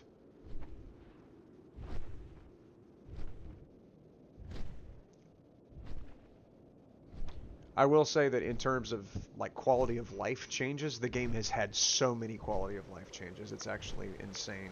Because you could play Classic, which is a version of the game that released in 2019, which is just like a throwback nostalgia bait version of the game. that shows it as the game was back in 2004 whenever it was first released. And the changes and the differences are so just incredible. Like, in the olden days, the game didn't have a tutorial. It did not have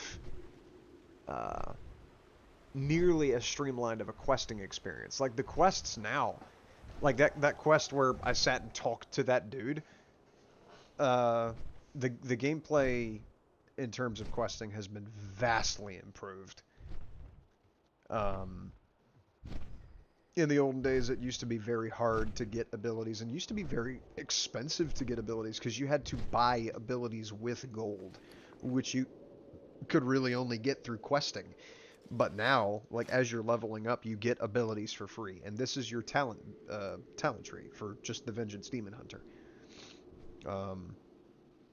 And you get all of these abilities for free. You can mix them and match them how you want to build your character the way you want it. The leveling process is a lot more streamlined than it used to be, because in the olden days, leveling a character from 0 to 60, so max level, could take you months, because questing was just a lot more difficult and enemies were a lot harder hitting. And by the way, I'll just go ahead and point out a couple things. In the olden days, this dungeon worked a lot differently. Like, I'm walking in here now, and these guys can't even see me, because this dude is a level 30 elite enemy, and I'm level 70. So if I walk up to them, they finally see me, and I can chop them one good time and kill them. Because I have over 1,000,000 health, and the highest HP in the room is the Scourge Hulk at 39,000. So this is legacy content, and all of these things are going to die very quickly. I'll do Immolation Aura, which is setting myself on fire, and it's really only done to increase my armor and crit strike whenever I'm tanking. It's a very weak ability in terms of damage, and it just instantly kills them because they have so little HP. Come over here and boot this guy too. He dies immediately. But I don't even have to fight these guys because this is old legacy content. I can just walk right past them. Here's a boss down here, Svalda. My liege, I have done as you asked, and now beseech you for your blessing. This is the Lich King talking to her through a portal. Your sacrifice is a testament to your obedience. Indeed, you are worthy of this charge. Arise, and forever be known as Svala Sorrowgrave.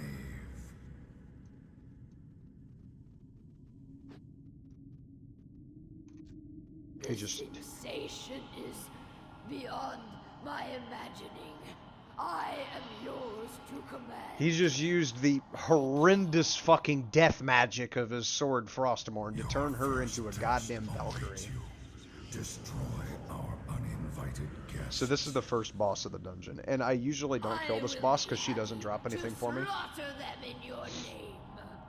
Come, enemies of the Scourge. I will show you the might of the Lich King.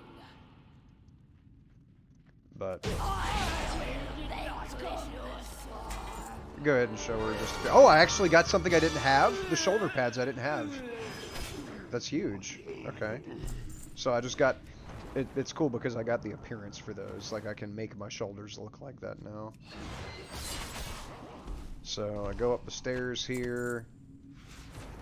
And eventually I'm going to kill Scotty. Let's see. Can I sneak past these guys? Or does this Rhino have collision? No, the Rhino does not have collision. Okay, huge. I don't have to fight those guys. Alright, here we go. Scotty the Ruthless.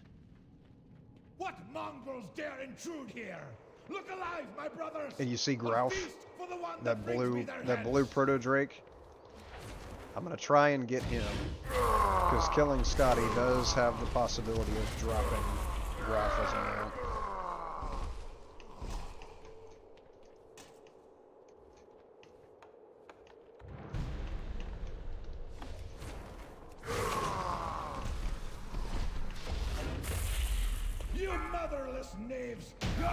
Alright, did I get it? No! I did not. Let's see. How many attempts is that? Do I have rarity on this hotbar? Surely I do. Yes, I do. Okay. How many times do you fight the Lich King? You can. You can go to the Icecrown Citadel raid and kill him. Let's see. Reigns of the Blue Proto Drake. I have 47 attempts. You can get it out of 2 zones? No, you can't. Reigns of the Blue Proto Drake only come from this. Oh, contained in bonus satchels. And appears in the black market. Okay, so the fact that it comes up in the black market is what it's calling 2 attempts. Okay. Let me get out of here.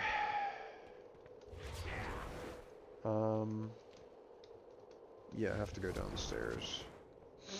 But yeah, you can fight the Lich King, and you can get his mount too.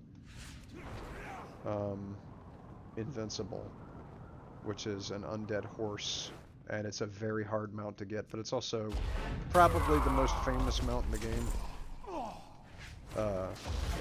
Because the mount has a lot of meaning in the story, like to Arthas's character. Whenever Arthas was, I think he was 9, and he was riding around on his horse. He was riding around on Invincible. Could you stop? Can you stop talking, King Yimron, please?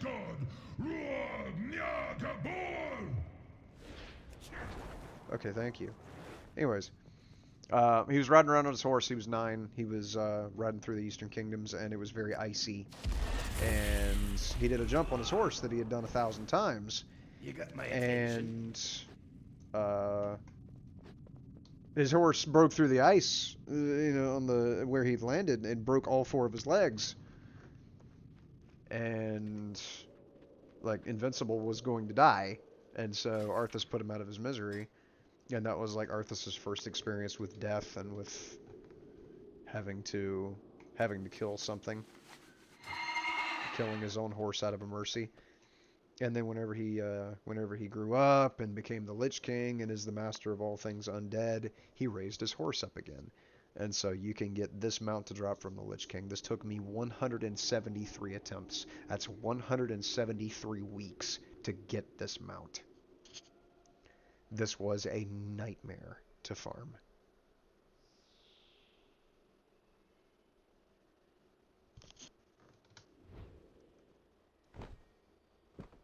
Oh, and of course it flies. You know how horses fly. I have many lucky Let's days, see, you let me right? get rid of all the crap that I just got out of that dungeon.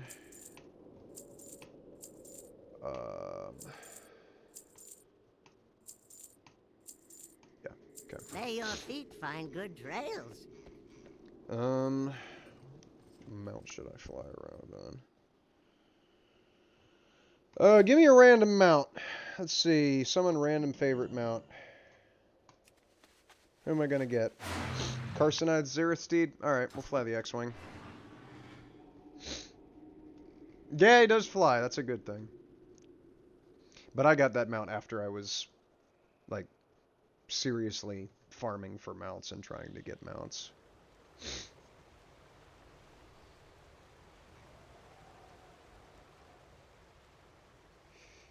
But you can't really just go into Icecrown Citadel and fight the boss as it was back in 2012, I think, was when Icecrown Citadel was released as a raid. You can't just go in there and fight him as easily as you did back then with a 25-man raid group. You can do just like I did with that Utgard Pinnacle dungeon. Walk right in and immediately one-shot everything, which takes away all of the challenge and all of the threat and all of the menace that those bosses used to have. But that's okay because nobody goes in there for like the threat and the menace and the story anymore. They just go in there. Oh, wow. Glaceon, the undead ice dragon, flying around over here with its 4,000 health. Isn't it so cute? This is a quest dragon. Used to have to kill this for some kind of quest line in this area. Look at him. I have a similar dragon to that. Icebound Vanquisher, I think. Let's see. Ice Brood? Yeah. Icebound Frostbrood Vanquisher. This is for Glory of the Ice Crown Raider. This is a very old undead dragon mount that you get by completing a bunch of achievements in the Ice Crown Raid.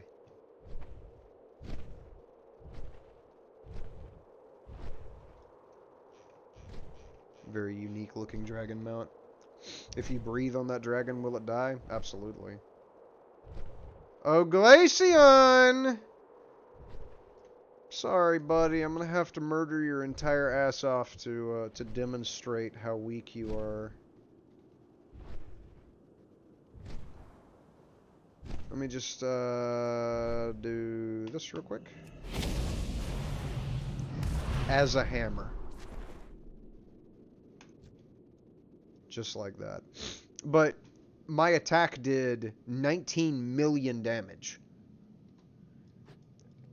And he only had 4,000 health. So it's, you know, it's one of them situations.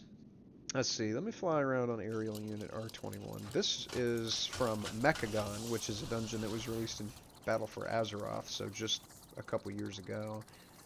And this guy right here comes from doing the dungeon on hard mode. And it's a little flying mount. Little flying robot mount. Gnomish architecture and engineering. Oh, Glaceon's already respawned. Let me fly over here to Icecrown. I'm not actually going to run Icecrown. I'm going to run a Mirdrasil so that you can see a modern day raid with modern day difficulty.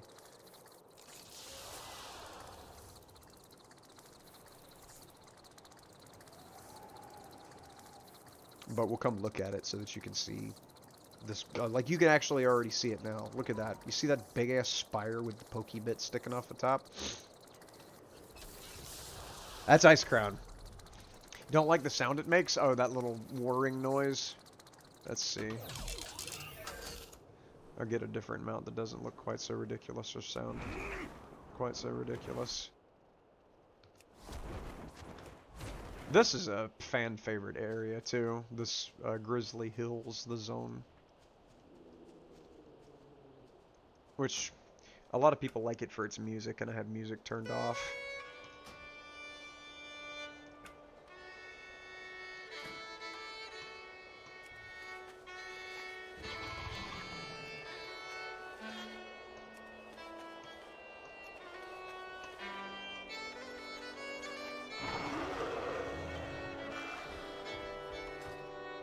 So this is the Black Drake, which you get from a raid on this continent from Obsidian Citadel.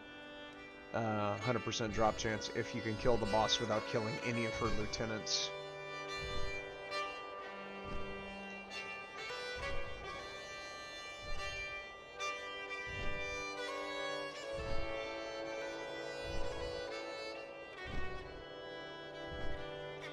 But we're going for Icecrown.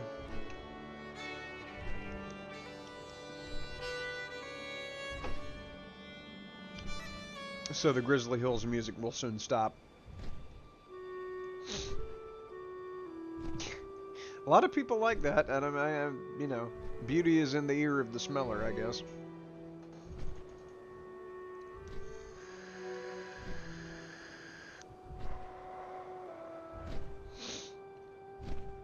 Brightleaf, have you run a Mirdrasil yet? On normal or heroic? Because I'm about to run it. If you want to get in it. I'm not gonna like build a group, I'll just join somebody else's group.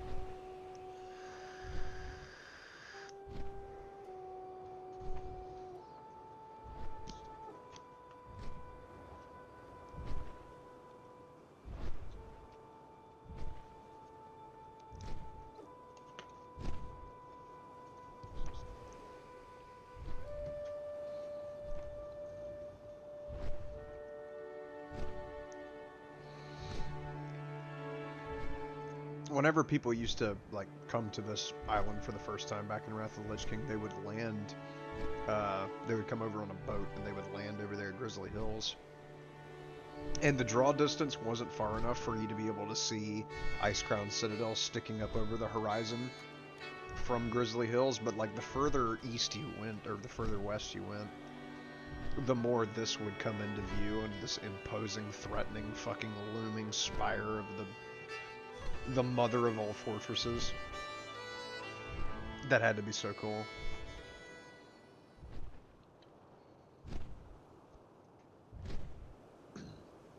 That is the new raid, yeah. Amir Drasil is the Emerald Dream raid.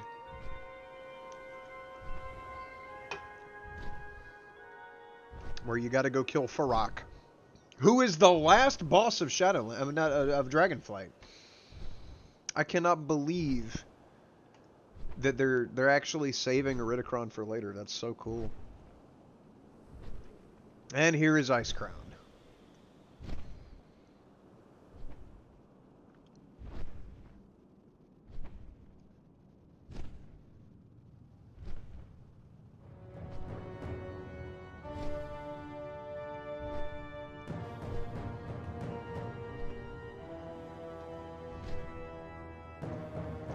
Skull right there with the horns.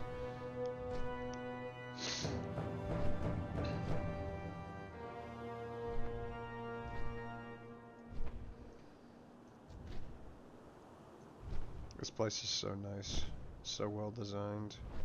The ultimate villain's lair. It's just fabulous. You got the Knights of the Ebon Blade laying siege to the gates. All these people running there to try and get invincible. All these people on that grind to steal Arthas's horsey.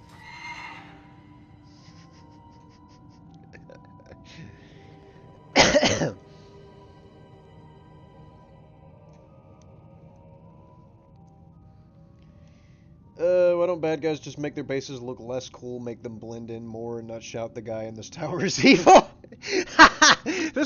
It's perfectly camouflaged, dude. Though look at all the mountains around, and then this will fool them unless they look at it, right? Nah, they always gotta they always gotta swing low with their big villainous lairs. It's like, rather than trying to hide, they're just daring the protagonists to try and fight them.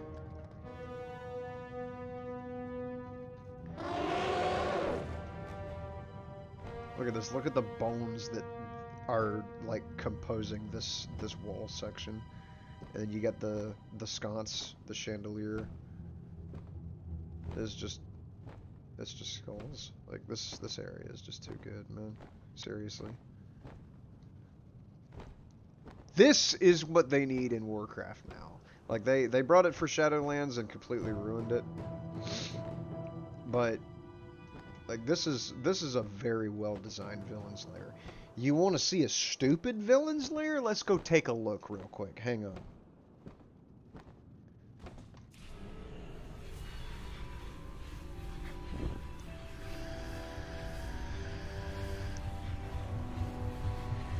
No.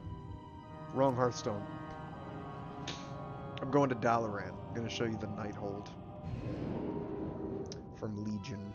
This was a relatively good expansion. A lot of people like this. I didn't like the story that much whenever I played through the campaign. And this mount you actually get from this expansion from Mistress Sazine, or whatever, in the Tomb of Sargeras, the 5th boss on a 1 in 100 drop chance from LFR, Normal, Heroic, or Mythic. And I got it on LFR mode, and I want to say it was my 39th attempt. I finally got it to drop. So there's 2 different villains lairs right here, 2 different raids. Over here you got the Nighthold, and over here you got Tomb of Sargeras. Let's come over here to Tomb of Sargeras, and we'll take a look at this.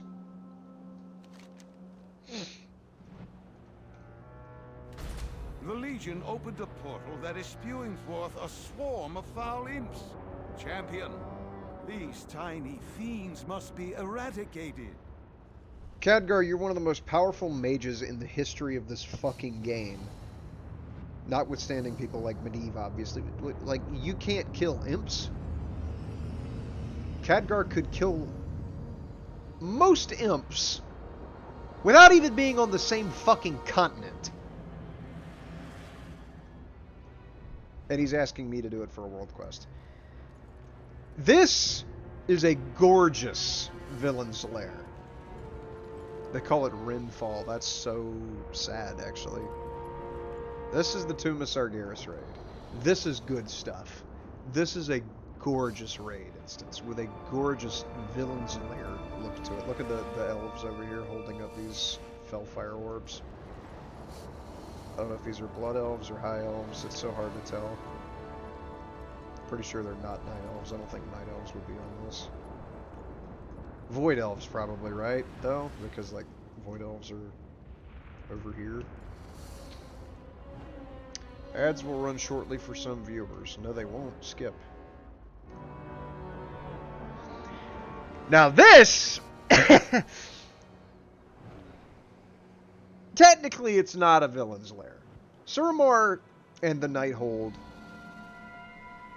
was invaded by Gul'dan. Which actually, I can do this raid really quick. Because I have the skip for it, just to be able to show legacy raid content, and then I'm going to go into Amir Drasil. But like, this is a raid, and it's technically like where good guys are supposed to be at, but it was invaded by Gul'dan.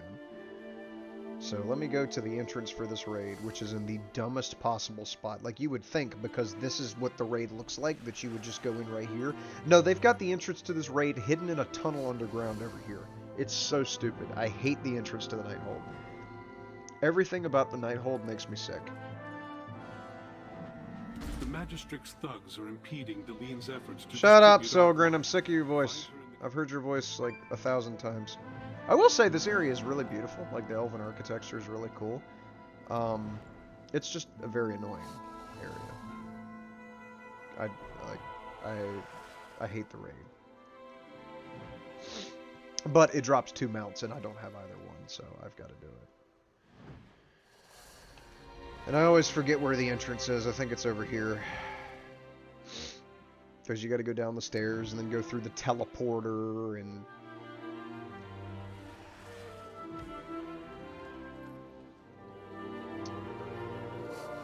We'll check on Tarkov in just a second.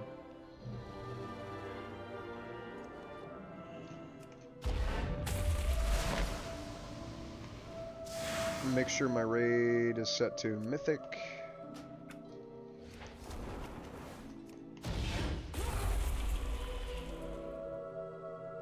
I'll get down here to the raid instance and we'll check on Tarkov.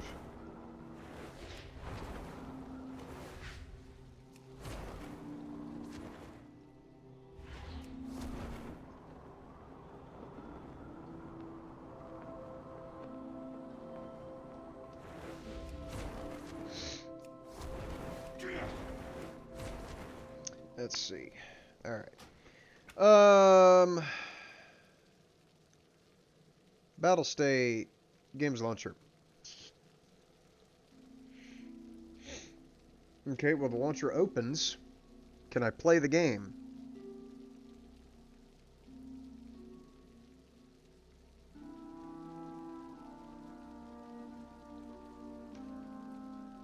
Wait, really? Really? Hang on. Oh my gosh. No, wait for the program to respond. No, come up. I will close Warcraft right now if we can get Tarkov to work. We got Tarkov to work. Oh my gosh. Let me exit this. Exit game. That is huge. Okay. Finally! After 2 hours of waiting, we can finally get into Tarkov.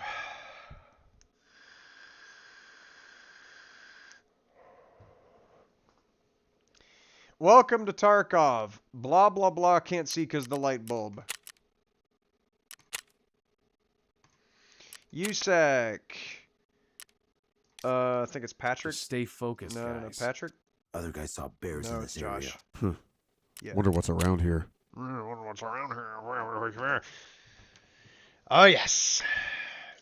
Also, should I get Tarkov? I'll let you decide. We'll put a little gameplay. We'll get a little game time in, and you can decide for yourself. Let's see. All controls have been reset to default.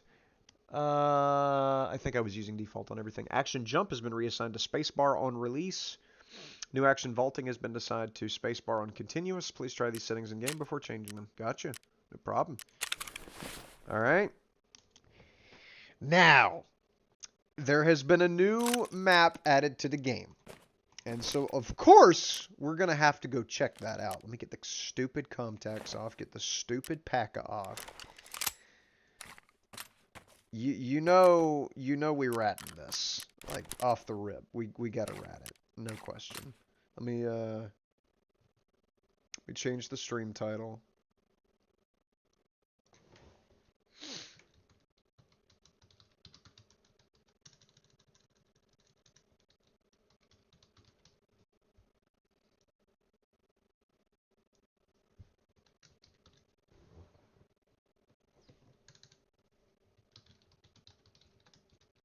So people don't come in expecting Warcraft, and Warcraft is not what's on screen.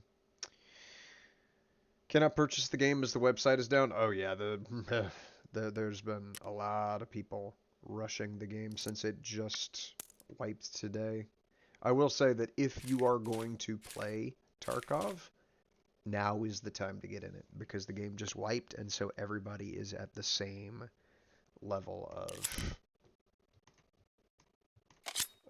not goodness. Alright. Everybody's down at level 1 and 2 and 3 and 4. Let's see. Nothing to change here. Let me go into the hideout and go ahead and activate. I think it's ventilation that you can open up first, because you just have to pay for it, so that'll give some kind of boost. I don't remember what that does. Remember what ventilation affects. I think it affects like your character's recovery or something. Alright. There's the character. Let me go to traders and accept my missions. Tasks from Proper. Shooting cans. In Ground Zero. Accept the mission. There we go. Eliminate any target in Ground Zero, and I have to locate AGS grenade launcher and the Utyos machine gun. Okay. First in line from Therapist. Locate the Intercom station in Ground Zero and hand over any medicine items. Found in raid at medicine items, obviously. Skier, burning rubber. Use the paid vehicle extraction in Ground Zero. That's going to be 5,000 rubles. Mechanic, saving the mole. What? Please do not kick me out of the game. I swear to dog. I just got in. Okay. Here we go. Alright. Mechanic. Give me the task saving the mole. Locate the USEC PMC group at the parking lot of Terror Group Complex on Ground Zero and locate the lab scientist on Ground Zero. Okay. I got you, boo. So I need to bring some money to be able to extract from the vehicle. No. How do you split items?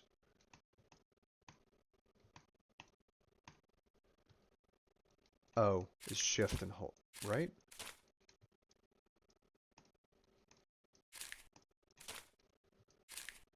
Control. You hold down control.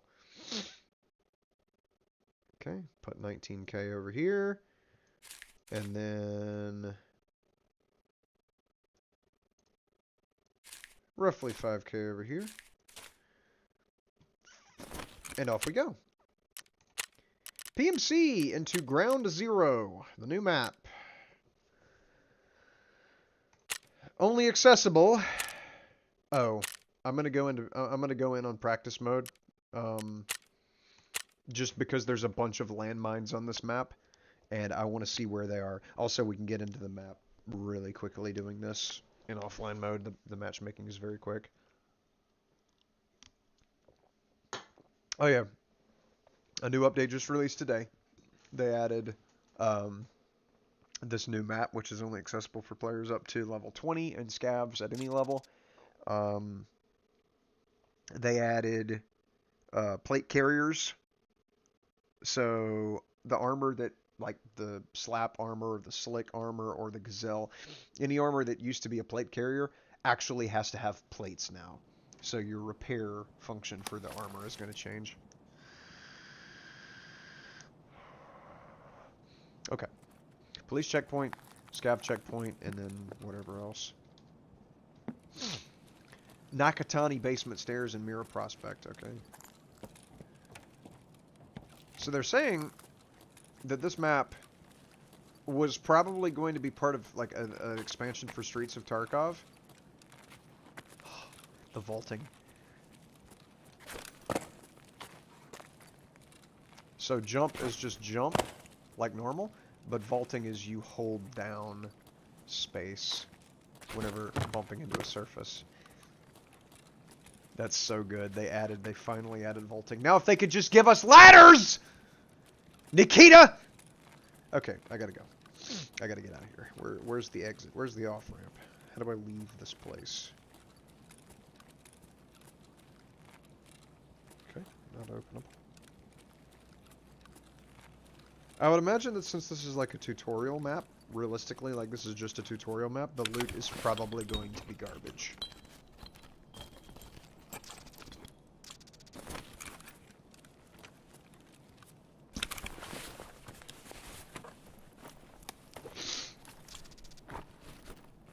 I need those matches for my hideout.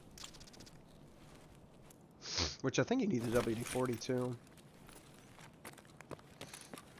Let's see. Where's the exit?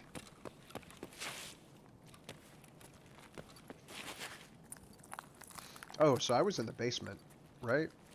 And this is the exit?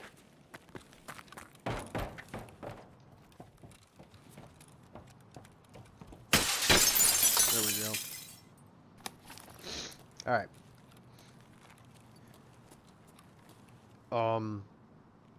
Wait a minute. How do I know there's not about to be like landmines?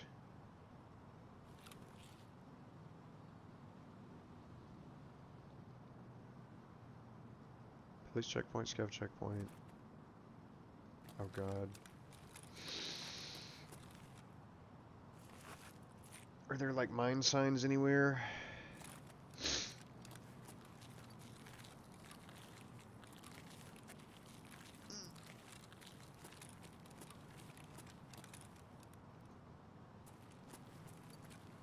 What is that? Okay, I don't know what that is.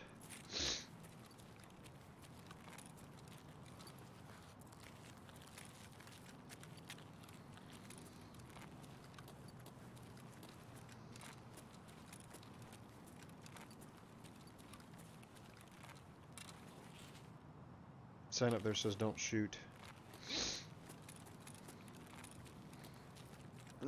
I'm just expecting to get blown up at any moment.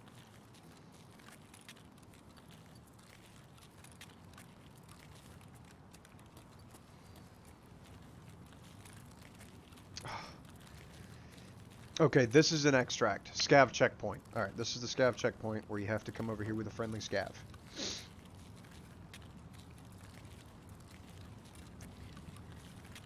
Okay. Alright.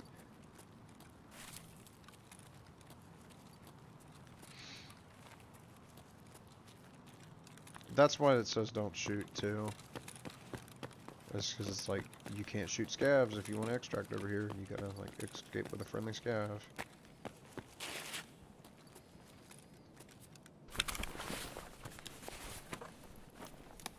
Bolts, gotta have those for the hideout. Ah, this door spawns open. Okay. Let's see. Are there more corpses over here? No. I could just about guarantee that this playthrough is going to end. This run through on offline mode is going to end with me stepping on a landmine.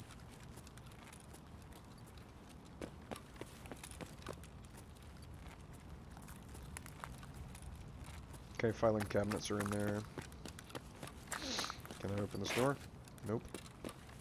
Can I vault through the...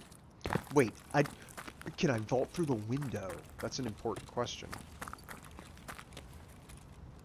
Nope, they've got it blocked off, probably because they just added vaulting and didn't want people to go in that way. Let's see. But I can still go in this way. Okay. It's important to find extracts too. Gotta find where those are located. Whoa! Saving the mole.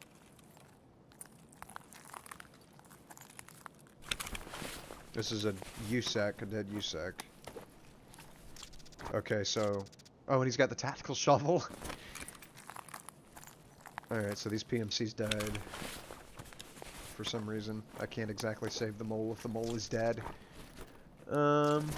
Meds, I would need to turn that into therapist for that quest line. So this is where I've got to go for the Saving the Mole quest. It's the terror group offices. Oh, it's such a good one. Oh, first in line. Okay, so I couldn't turn in those medical doodads. Let's see, can I open any of these doors? Nope.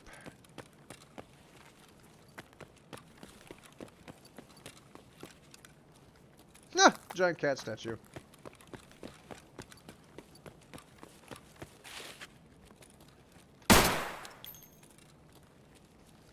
Oh, aim is no longer toggle.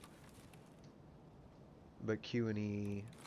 Or aim is toggle, but Q and E aren't toggle. Okay. They changed all the controls back to default, and so that's going to screw me up. Alright, I gotta have wires for the hideout. I gotta have, I think, 15 of them.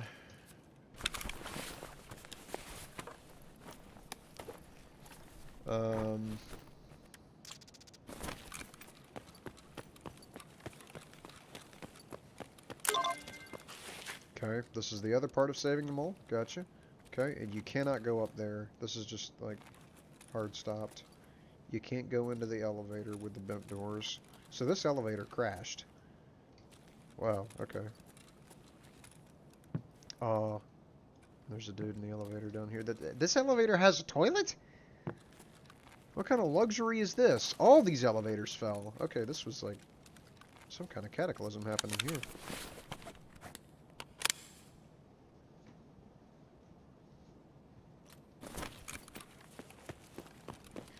Alright.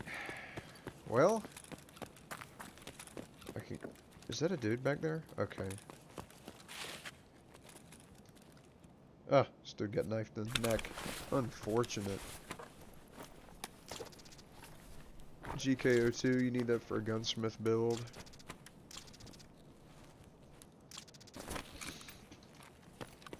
Alright.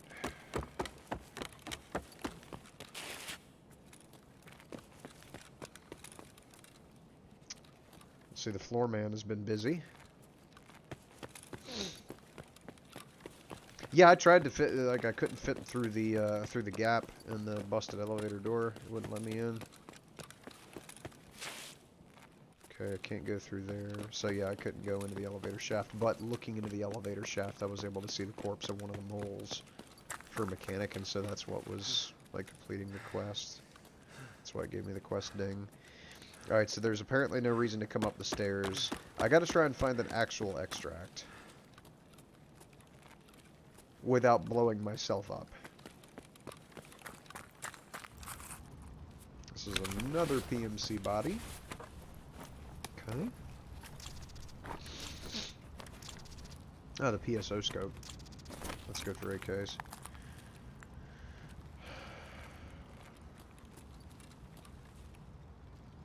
Alright.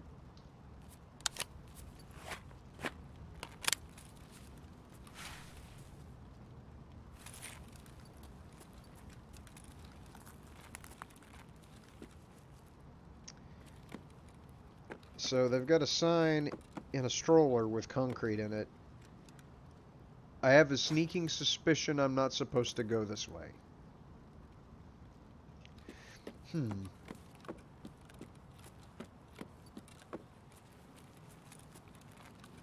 Ah. Okay. The only thing that, like, evidenced to me that I could go this way was the fact that this dude was laying here. What is this?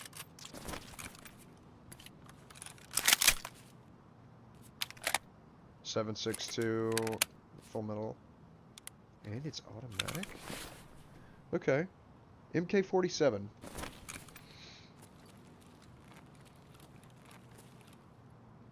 If I step on a landmine.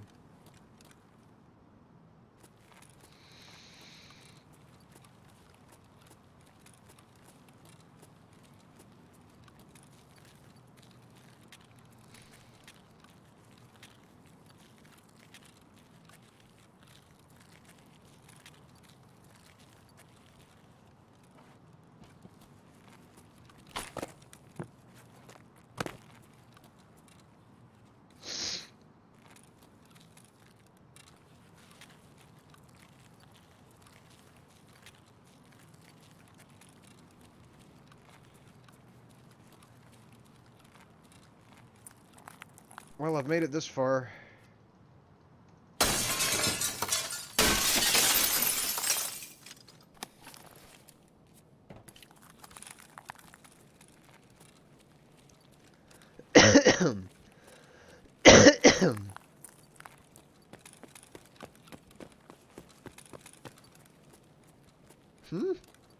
Okay, so this goes into the basement.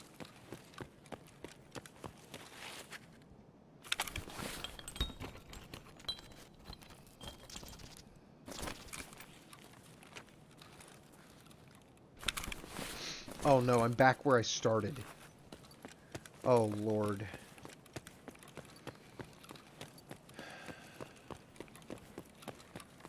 Alright. We gotta find an extract. Got to find a way out of here. So we know that it is safe to cross this area. Going this way. What about down the street to the left?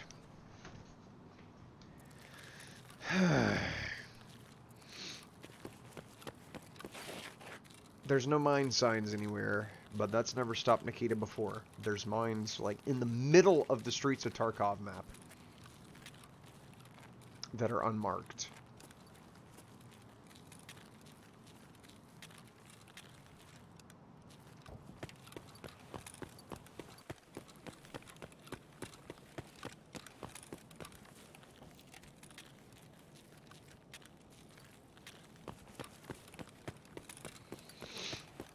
Okay, got a car garage here.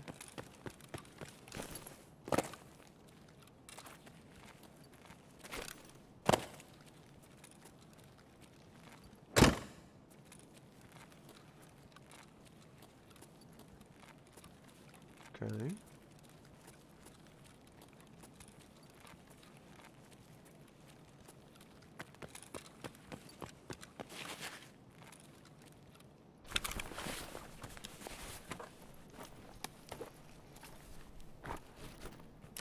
Okay, this is for the gun that I'm using now. Ah, the clock. Very expensive. Okay, so you can't extract here. This is... It's a vehicle, but it's not the paid vehicle extract.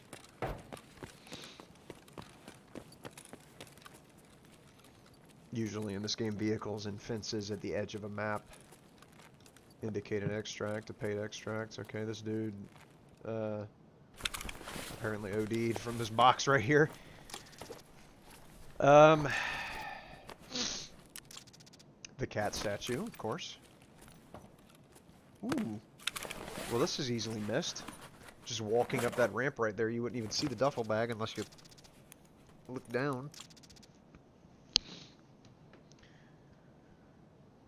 Okay, nothing valuable.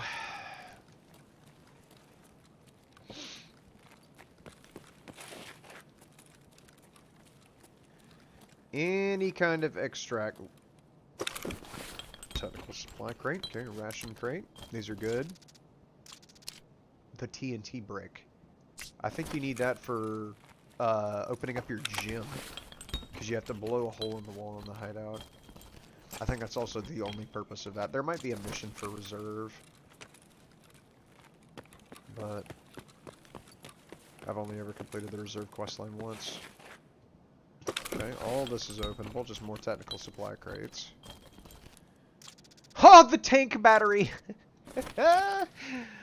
You want to break your back? You carry that around. Good way to level strength, though. Carrying that thing around and jumping. The light bulb, okay. The relay you gotta have for the refrigerator, the core. Oh my gosh, okay. I'm gonna find all this stuff in offline mode, and then in online mode, I won't be able to find anything but, like, Zibbos.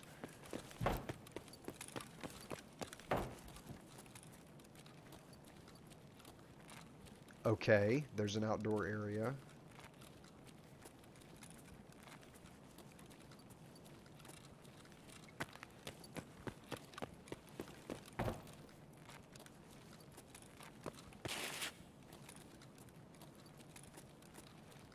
Where are the extracts, Nikita?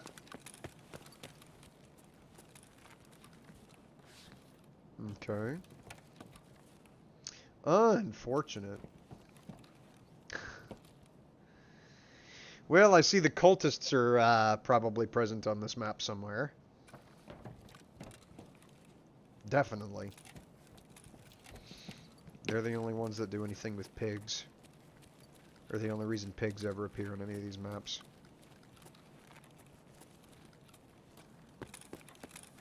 There's never any loot in the yellow buses, but I'll look anyways. No.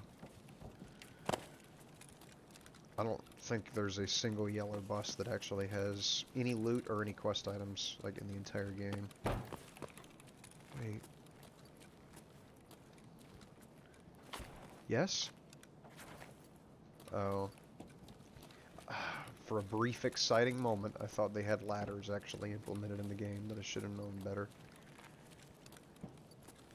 I thought maybe that was just an extension of the vault mechanic, but apparently not.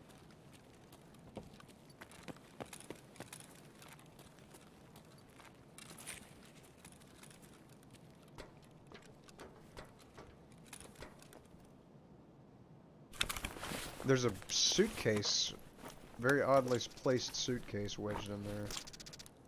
Let's see, just go ahead and open this up. There's no reason for me to have this vest since this is offline, but, you know, I'll just throw it on because it's blue. Let's see, nothing else in this area. Okay, but this obvious open door right here is obvious. Okay, this is 2 stories below ground. So this is the ground floor, yes.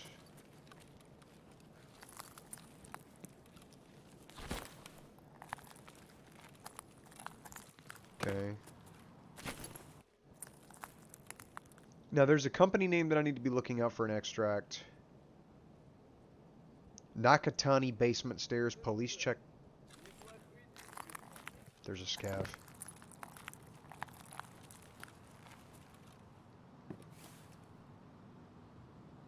There's an AI.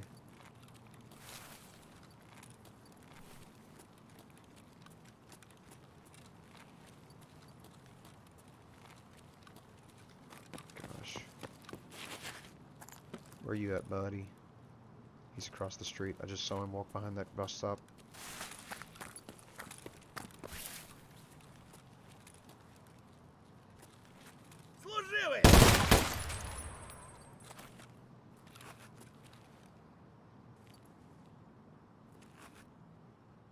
Ooh. Building got destroyed.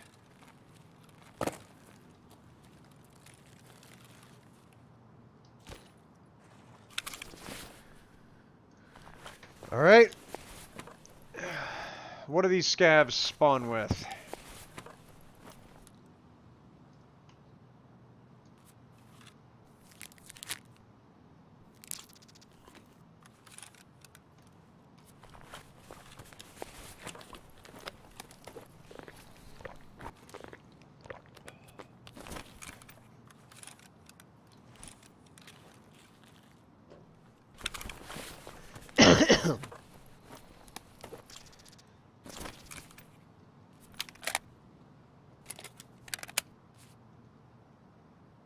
I could swear I hear more.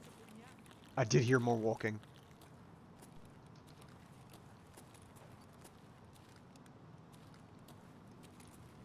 Okay, there's a dude over there at the bank.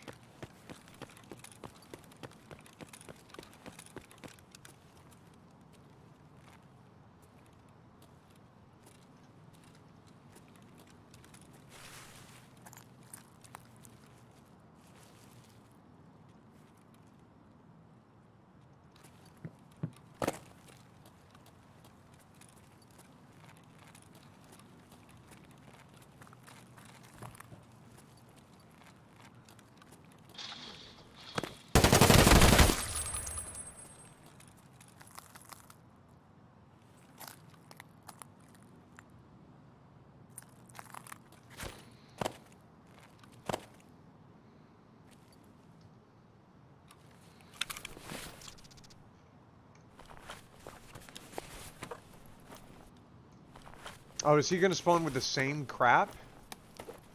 Oh my gosh, this guy's identical to the other guy.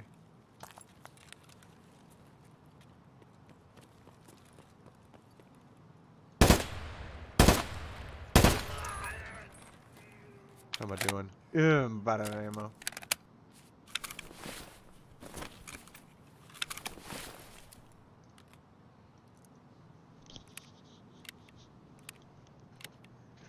Reload this mag. Luckily, I found ammo earlier.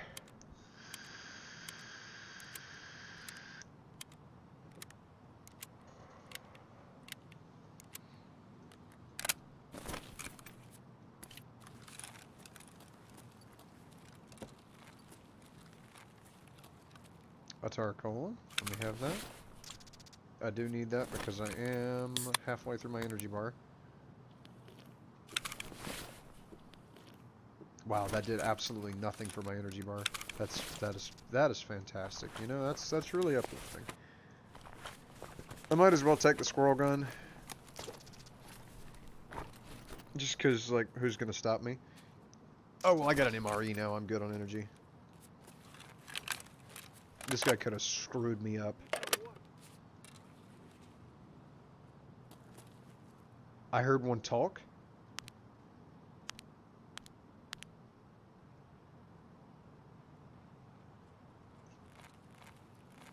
Where?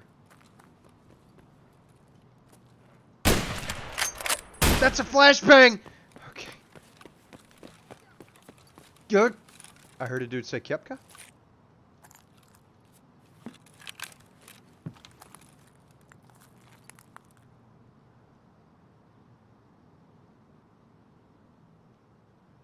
Where you at, silly? Huh?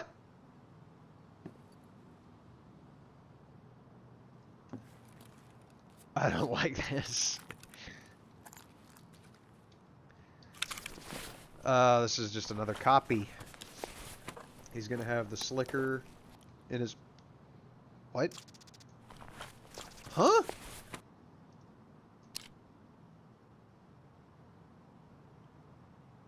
Huh. Okay, well, there's no reason for me to have that. Where is you... Shit. Where is this guy? Oh, God! He's, like, right through those bushes. I hate that they can see me, but I can't see them. Come on, now. Ah! Nope, nope, nope, nope, nope, nope, nope, nope, nope, nope, nope, nope. I have no HP recovery stuff. I have no cheese. I have no Salua. Stop shooting at me. It's not fair that you can see me, but I can't see you.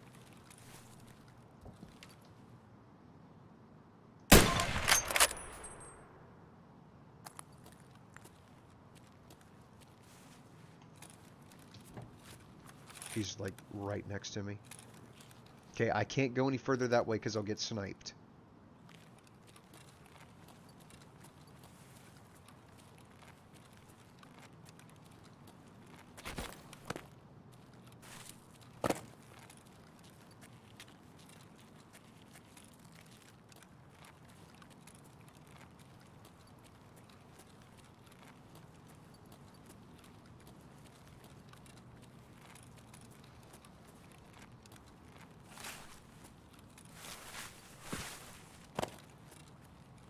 Oh, I can go in here?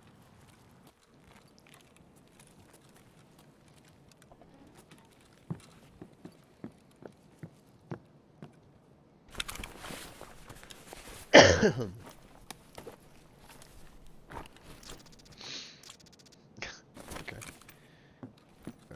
Alright. If I was an escaping man...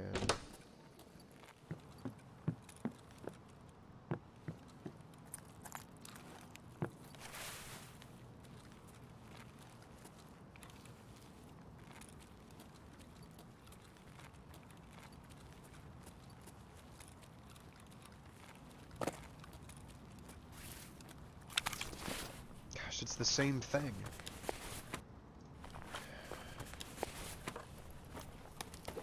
Probably an MRE. Oh, cool. Yeah, minus 50 hydration. I'm good. I made a loop again because that's the stroller with the sign cemented in it. Okay. I have got to figure out how to escape from this map. Alright, so we have seen that there is a sniper warning sign right here. This is the paid extract. Oh, yes. Okay. We escaped from Tarkov. Alright, so wherever that sniper sign is...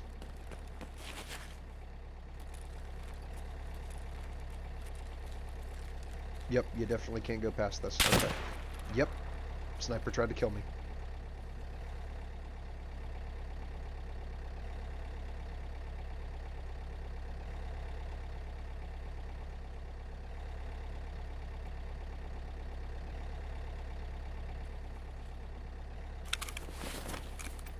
Oh, I caught a hit!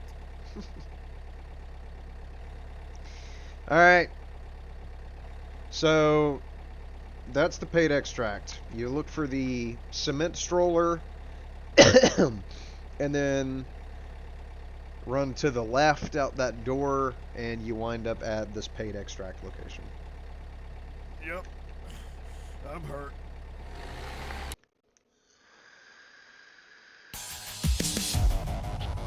I would have had 3 quests completed over the course of that match if that wasn't an offline match. So, let me dig my feet in and go into online mode.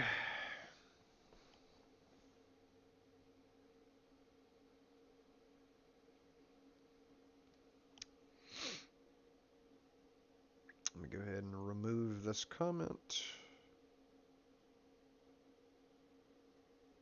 Here we go.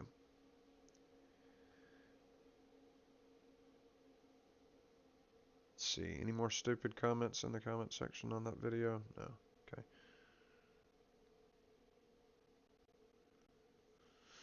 Good, good, good, good, good. Okay. Online mode. I got a message from something? Skier. What did you give me? You gave me 5k. Okay, that's so that I can escape from that that one spot. Alright, let me put this packer back on. It's probably not good to have it not on. What class is it? It's 2, right? Oh. Oh, and it's a plate carrier!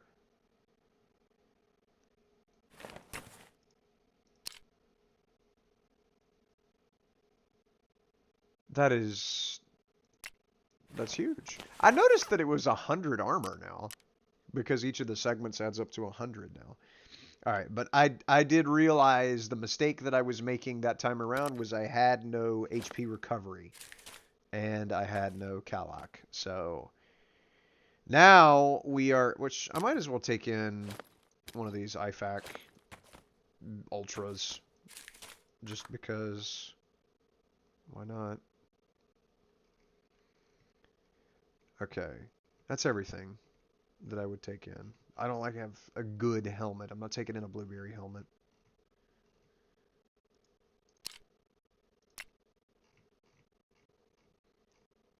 We're good on everything. Yep. And... it's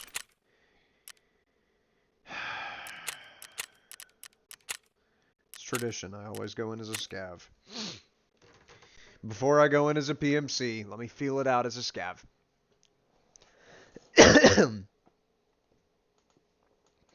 This is going to be scary, though, because I can't use the paid extract as a scav.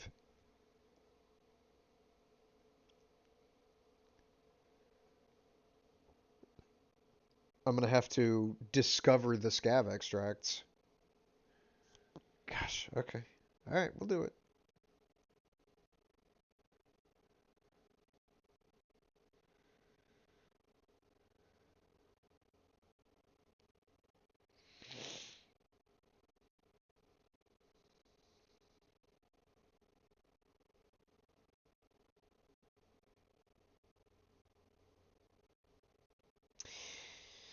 Just looking at Clash of Clans right now. I wish the clan games would end already. We maxed our rewards out like the first day that it was out. We got 10 hours and 58 minutes to wait until I can get my 20 gems from the first tier, my hero boost potion from the second tier, 50 gems from the third tier.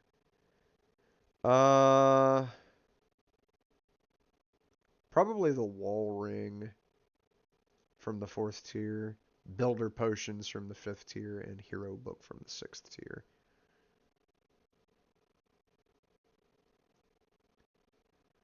Just need the clan games to end already because I need that hero book. My Barb King is going to be down for 3 days if I don't have that book.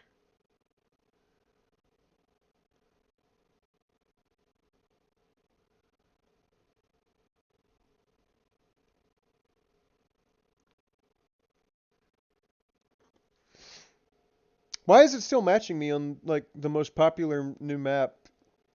Seriously, it should already have me matched.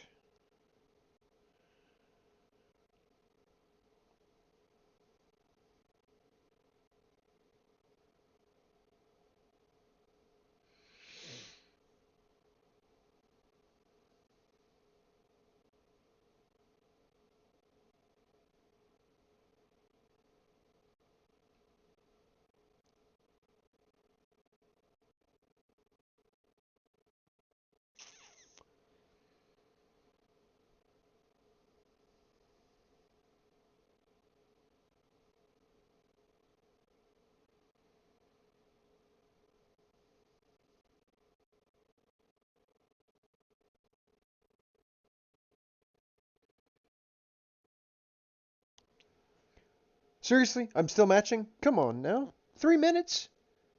Put me in a match. Everybody's playing this map. They basically can't play any other map.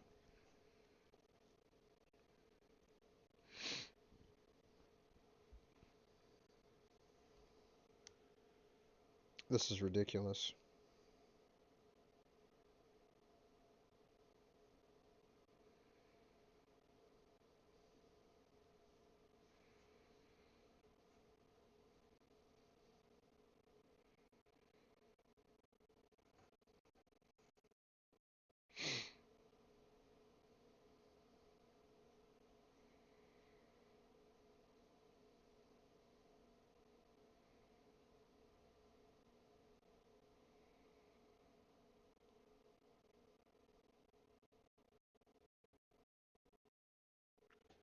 All right.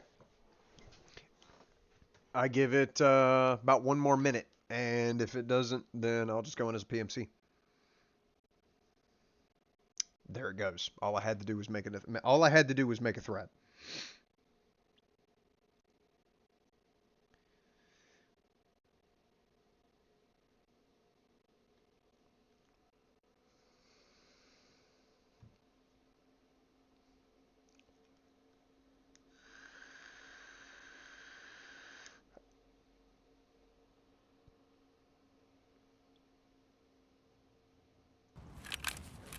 Here we go. Okay.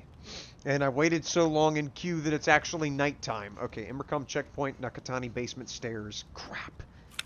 What do I have? What's that? Ah, beef jerky. Aw. That's so huge.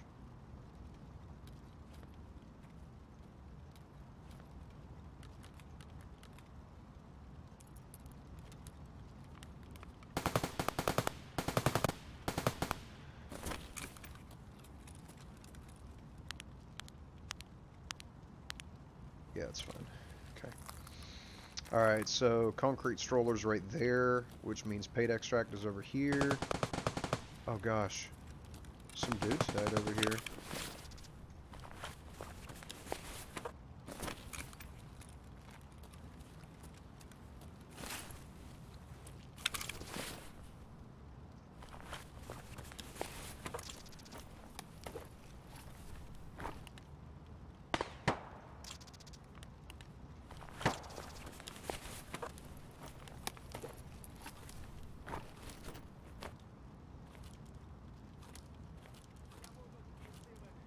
I hear a scav mad over there. Let me go over here where this mad scav is, because there's safety with other scavs. At least in theory.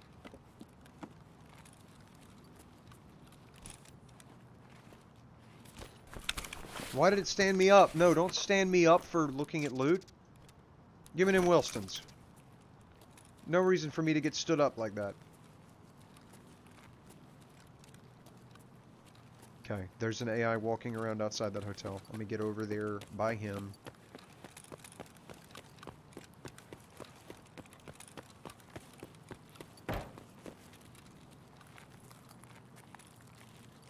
Can I go this way? Кому тут пизды варить?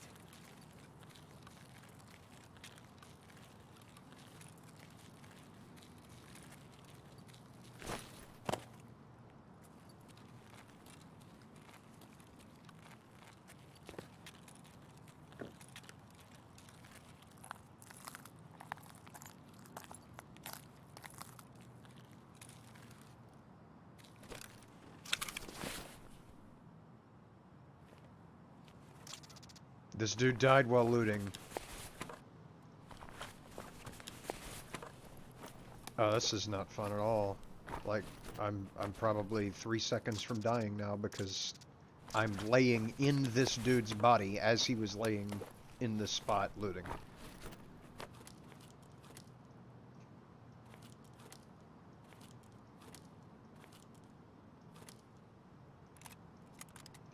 Give me your gun. And your sunglasses too, because why not?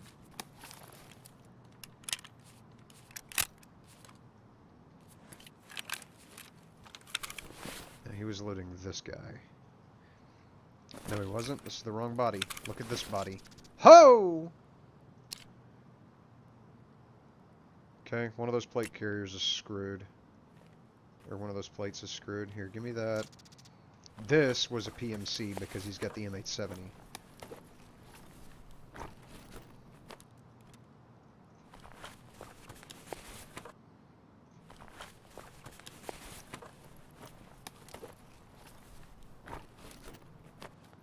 Ooh. Which... Go ahead and give me that.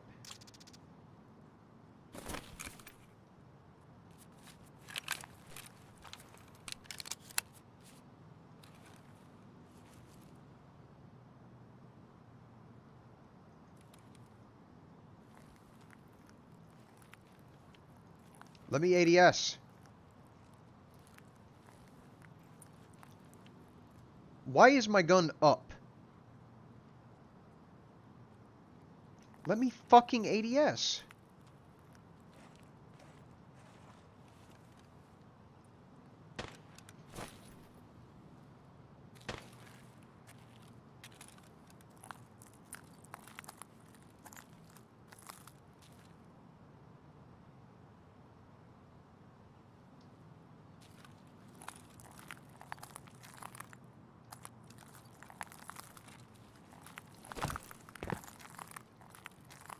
Okay, well you can't vault up here.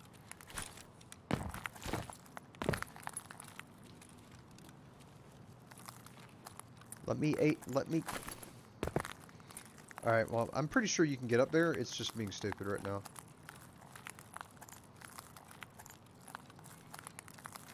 There's not a sniper sign or anything right now. No sniper signs.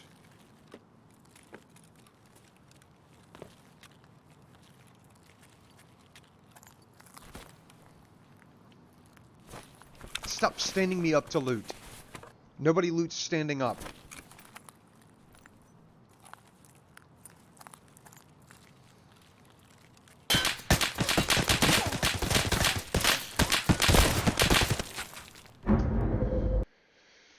Alright, there was a dude looking down on me. Heard me walking around. Died to a PMC.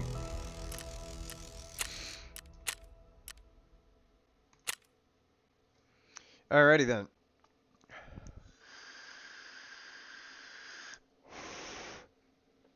First I thought I was being shot by NPC sniper. Which is, like, can I just say that adding NPC snipers and landmines to the game is the dumbest, one of the dumbest ideas they've had. Can I just say that there is absolutely no reason to have hidden borders to your map? Yeah, I know that, you know, some people complain about having walls and stuff that make absolutely no sense, that, like, define the borders of the map. But I would rather have that than walking into a minefield. Because I don't know where the edge of the map is in that case, unless I die. And in a game where death is horrifying, like just absolutely cataclysmic for your gameplay, dying to bullshit, like landmines at the edge of the map or snipers at the edge of the map, is unacceptable. Let me actually, because I was thinking about this a minute ago, let me go in with the MP5. Because they changed the recoil pattern for burst fire, and I would like to give that a shot. Even though it's the stupid 20 round mags, and 20 round mags in this game are garbage.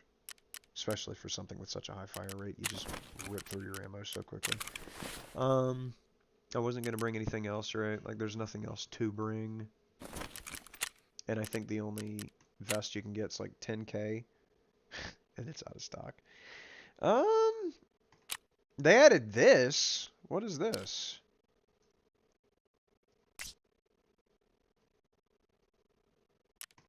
Yeah, I mean, this has probably been in the game for a while, but I haven't seen it. Okay. So that's a decent vest. For 8k. Not bad. Alright. Run it. What does my scav have? My scav has an AK next time around. Oh, that's big. Okay. Going in as a PMC. Unsure my reg to my vest. Okay. Here we go. I've been putting off going in as a PMC for long enough, because I know that I'm going to die to something stupid. As soon as I go out with a PMC, this MP5 and this PACA and this rig are basically already lost.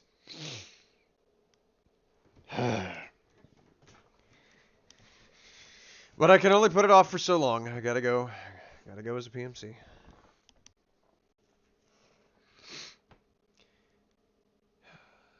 Gotta try and do the quests.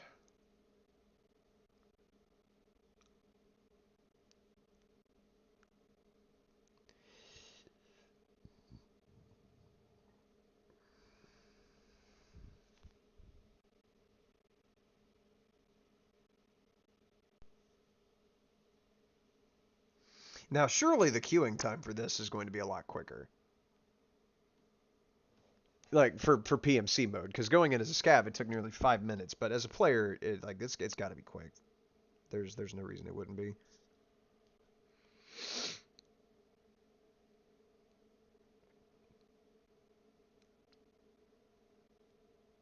There it goes. Yep, minute 23.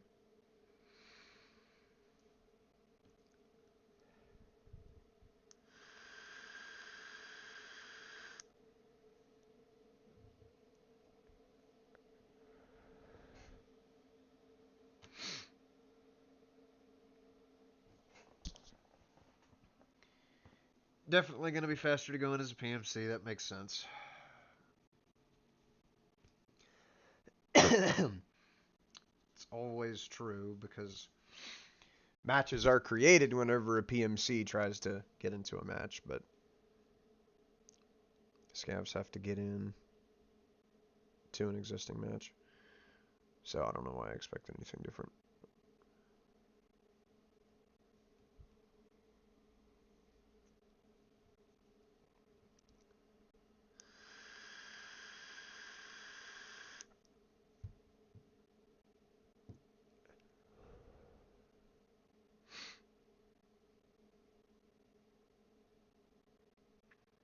Yeah, it's got to there's got to be players to pull from to make a match. Come on now. Don't be ridiculous. Everybody needs this map.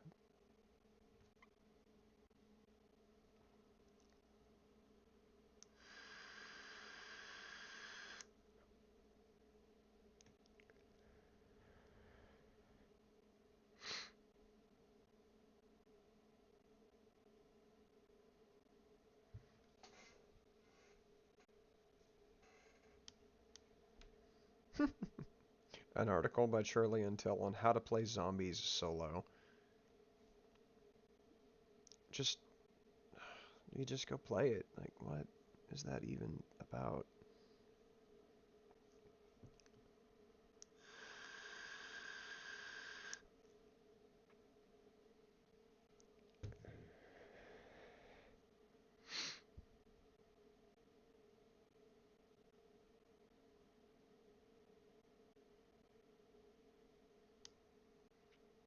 Why am I still waiting for players? Seriously? Everybody needs this map. The quests. Unless people just aren't doing the quests. Like, they removed debut and replaced it with shooting cans. I'm sure debut is still in the game. I'm sure that's a mission later on, but...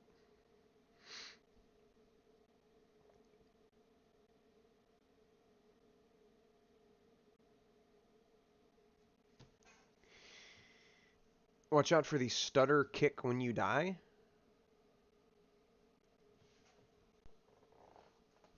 What are you talking about? Stutter kick. Like the game drops a bunch of frames and stuff? Like it used to whenever Shoreline first released? Or what do you mean?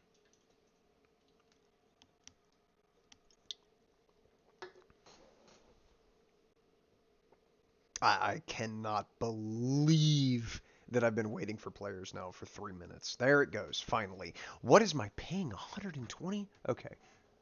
Okay, that was just the loading in ping. Gosh. Would have been dreadful. Alright, burst fire mode. And I'm here. Okay. Now, I've got to exist in the map. I can't just immediately go for the... Excuse me? Excuse me. I can't just immediately go for the paid extract. Okay, I am here, though. So concrete stroller should be directly across the street, I think.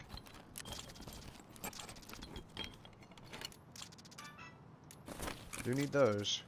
Gonna have 3 of those and 3 bolts.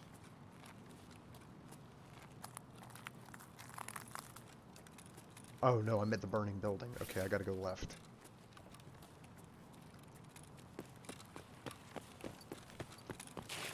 Vault? Vault? Oh, okay. Great mechanic that they added. What with vaulting? It adds so much to the game. Grab that kvass. It's a really good drink. I didn't grab it. There it goes. Okay.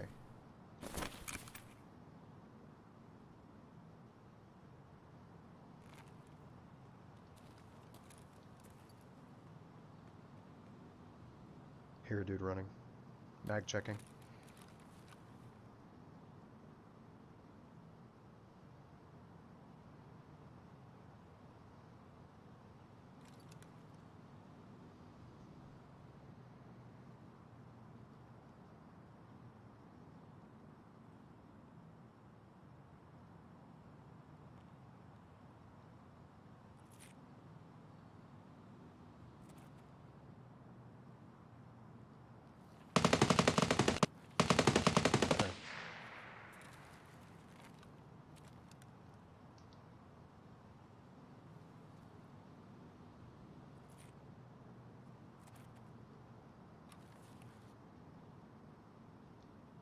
I've got to keep looting because I've got to get enough experience to be able to make it not a run through. Whenever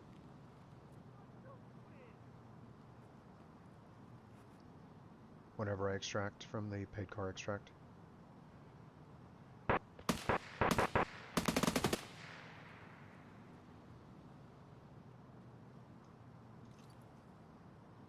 arm stamina's gone. I can hear, like, there's a scav behind me and a PMC in front of me. So I am now officially stuck in this booth.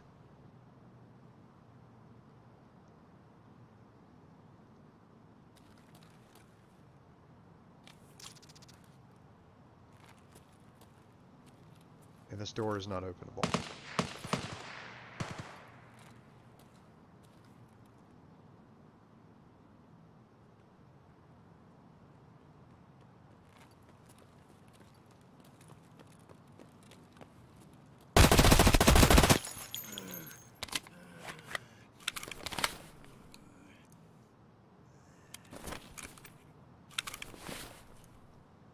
Did he have a friend? I hear walking on metal to my right.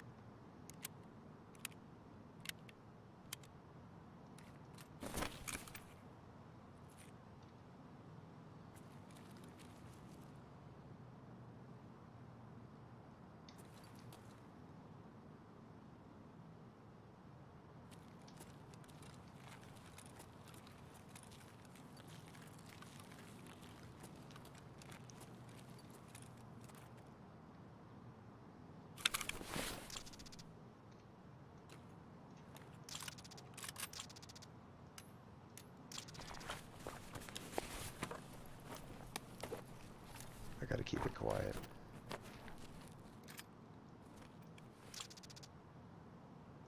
Because I gotta listen.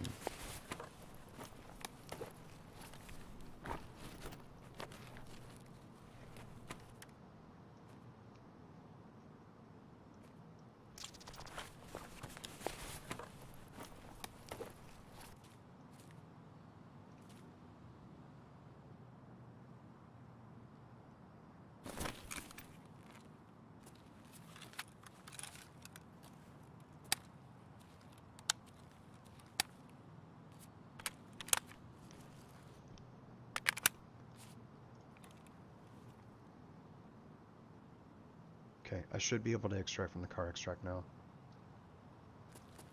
Because of killing that dude.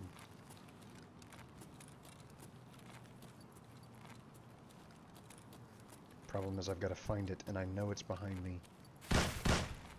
Wait. No shot, that was at me. No shot, that was at me. No shot, that was at me.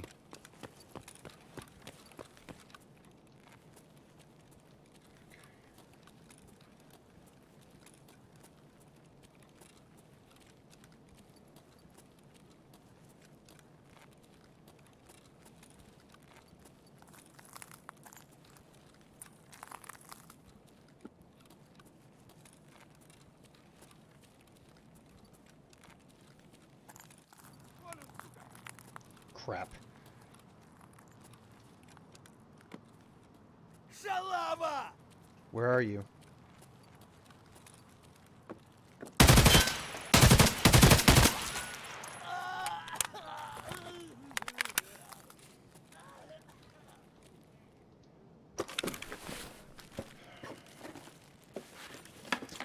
Okay. That's gonna draw some attention. 20 rounds. Half. Okay.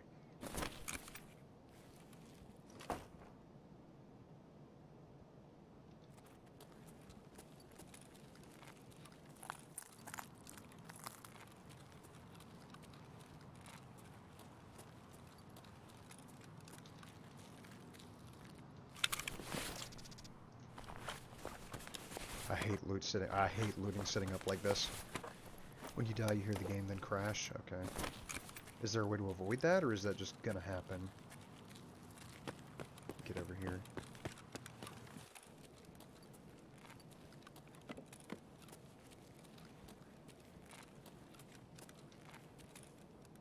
Okay. A little snipey sons. Gotcha.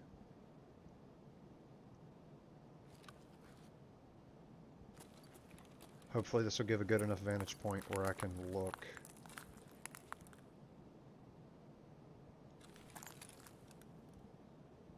Okay, there's a dead dude right there. That is not a static body. That's actually a player died.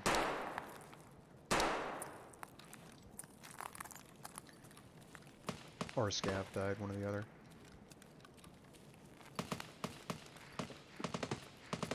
No, you just get it? Okay, so it's unavoidable. Gotcha.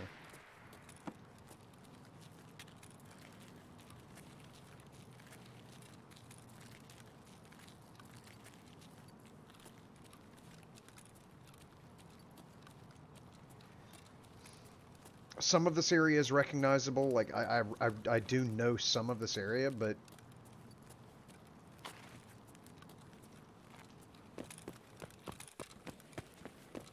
some of it, not so much.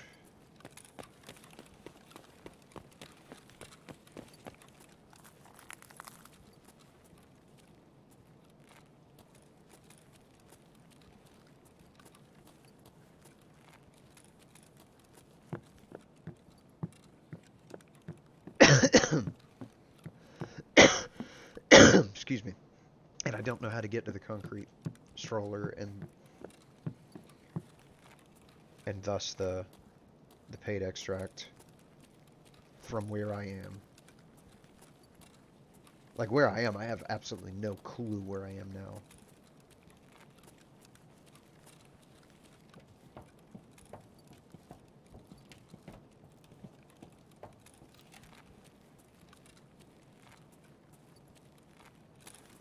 Okay.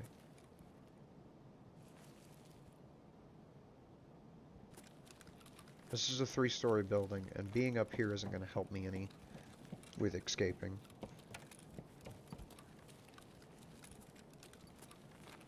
I swear I hear people walking to my left.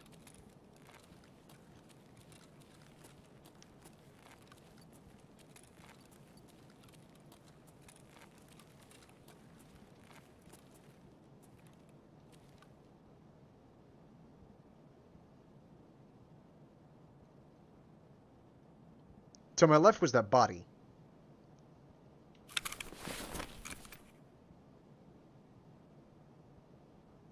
Which is now to my right.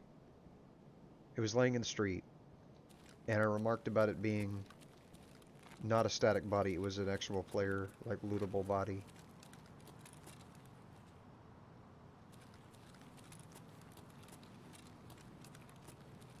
So there might be somebody over there.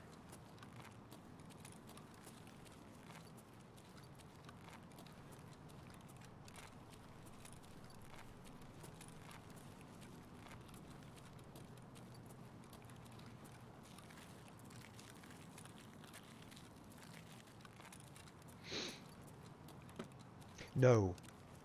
No, because that was over there. Oh, gosh. Okay. Okay, I killed that scav.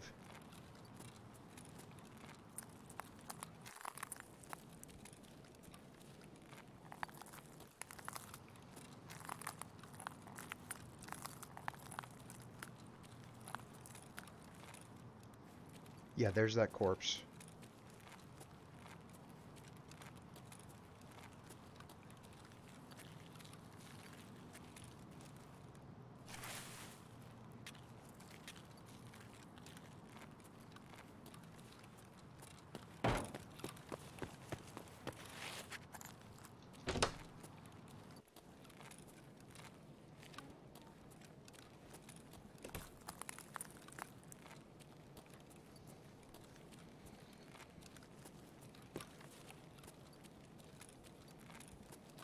Another crashed elevator. Just don't be in an elevator in Tarkov, apparently.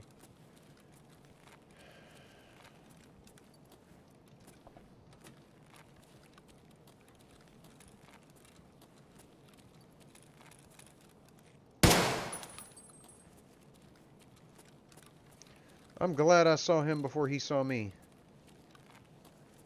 Okay, there's another body right there.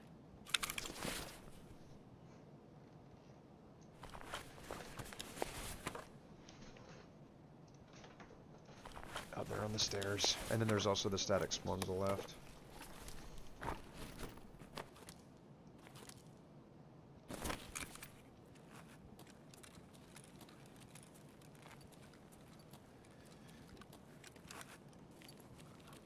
Yeah, dude, right there.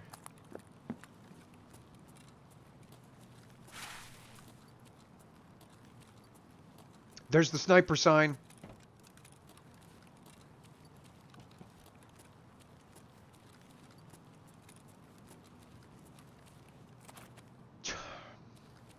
Somebody already extracted with the paid vehicle extract. I was too slow to figure out how to get over here. Alright, well now I'm completely lost, because that was the only extract I knew. Police checkpoint, okay. I gotta find Immercom and Mira Prospect. And I got 35 minutes, but obviously I have less than that because my energy and water are draining. That only fills up hydration, but Kvass should fill up both. Somewhat. Let me go ahead and use all of it just to be able to get that energy back up. And to get that slot back. Yeah, okay. So I should be good for the whole rest of the match. And I need to repack this mag.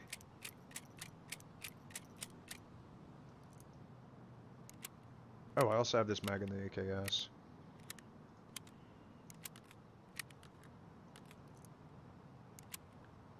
Huge.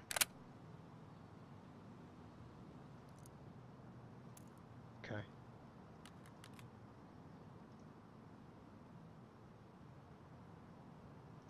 Just do that. And then repack this. It was only missing the one round that I shot at the scav.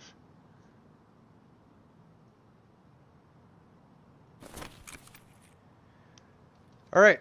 I'm looking for Immercom and Mira Prospect, because I know damn well I'm not going to be able to get out at scav checkpoint.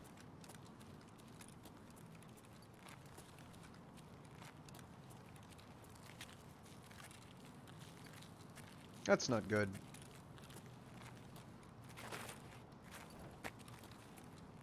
So happy the vaulting got added. It's got some problems, but it's better than nothing. We had nothing.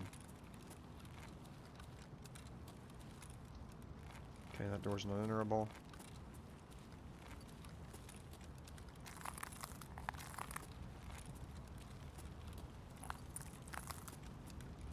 Concrete stroller, finally. The one landmark for the whole game, like this crosshatch area over it. Several dudes died in there. I see an Immercom sign. Unless that's the terror group sign.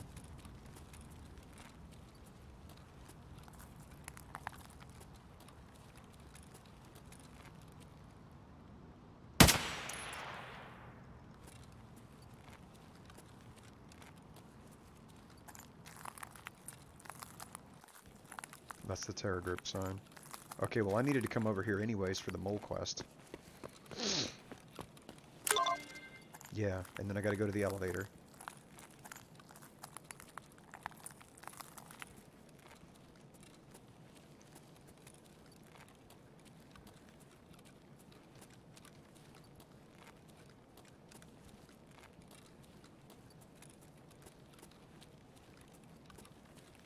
Dead dude at the bottom of the stairs. That's not a good look.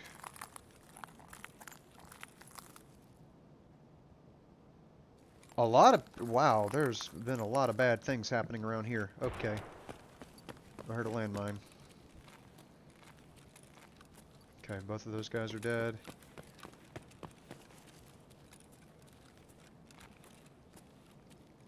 Here's the elevator. Is it this one? Yeah, okay.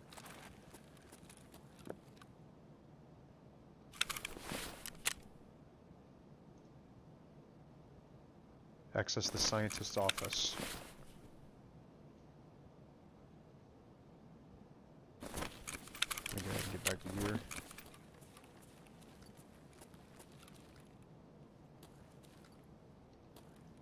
Okay, scientist's office should be here.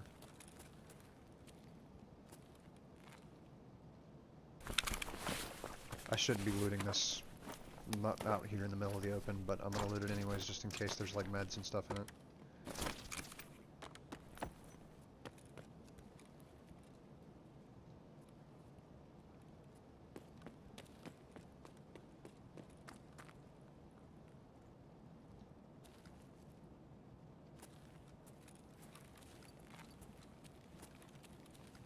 I had an opportunity to pop that guy in the back of the head, but I didn't take it.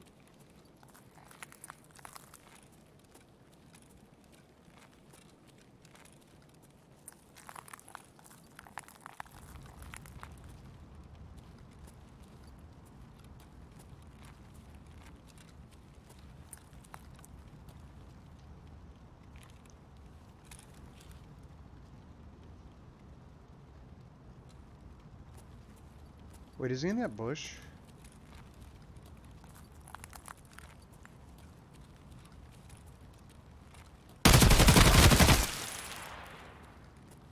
He sure was.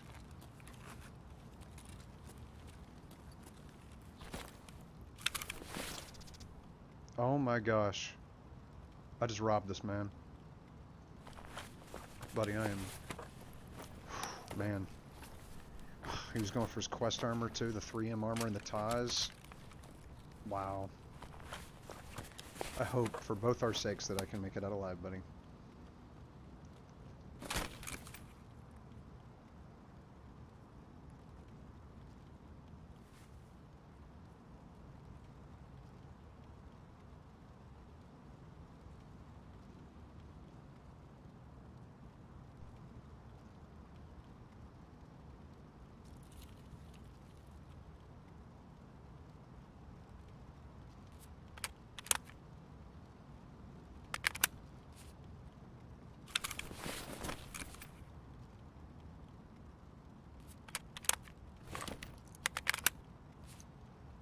Am I about to die in the same spot that I just killed this man?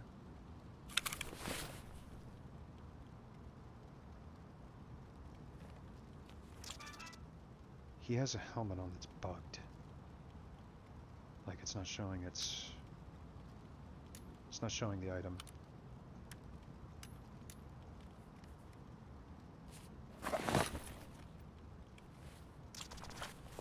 Only reason I killed this guy is because I shot him in the head.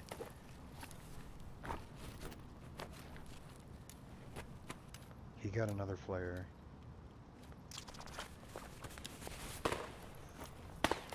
Oh Lord.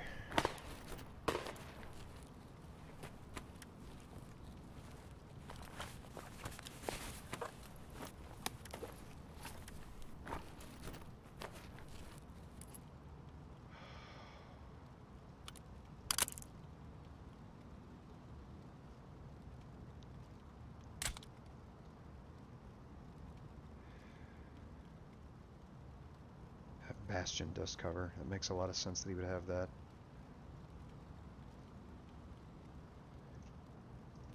Let me eat the croutons, then drink the juice.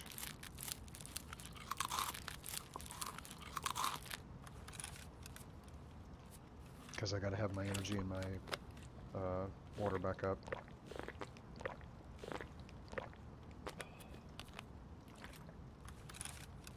This should be out of ammo, right? Less than 5. Less than 5, okay.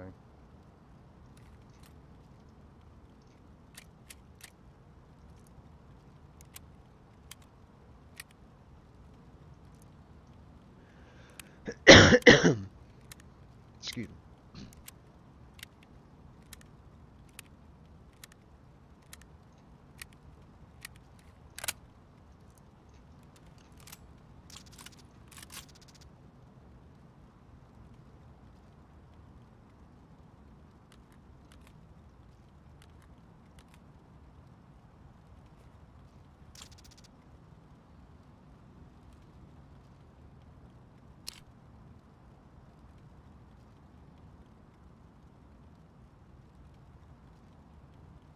I blew this guy's helmet out whenever I killed him.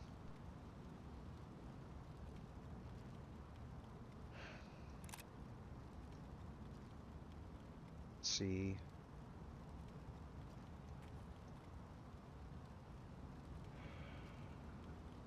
I don't need the. I don't need a PB suppressor. Like, what's the point? Just give me this because this is a quest item. Yeah. Okay. And I'll leave his helmet because it's bugged and I don't want to bug my helmet out. Check his mags.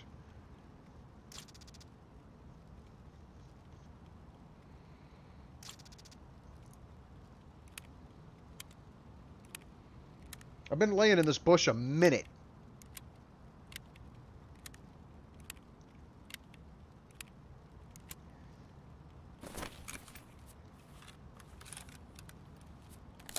Okay, this is full. Gotcha. Okay. He had it on full auto? Yeah, he had it on full auto. I've got to figure out how to escape from Tarkov here. Immercom and Mira. Police checkpoint is chalked.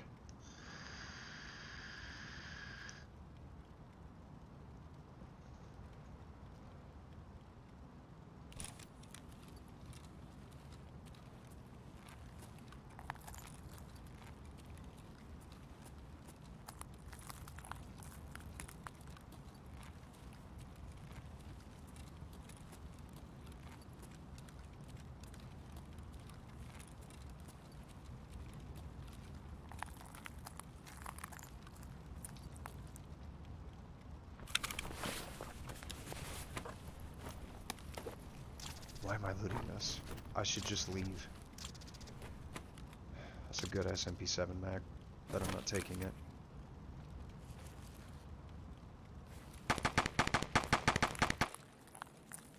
Miss me with that. Alright. I've got to access the scientist's office while I'm here.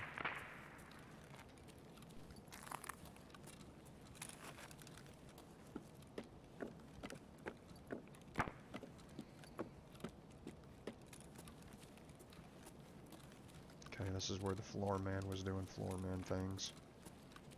Whoa. Another dead PMC. This is a static body, right? Yes, this is a static body. Okay. Whew. Shit.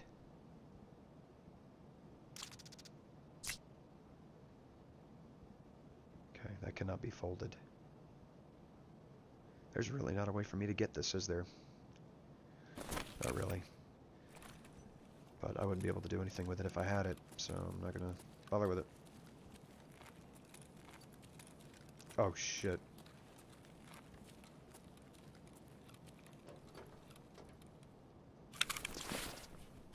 Yep, that's a problem.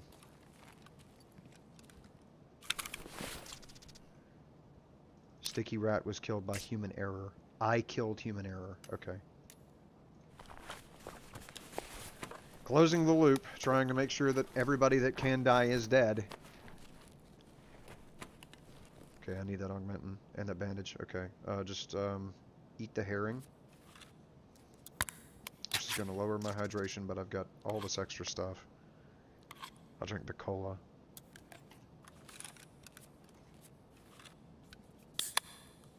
I gotta hand these in to therapist to complete that one quest.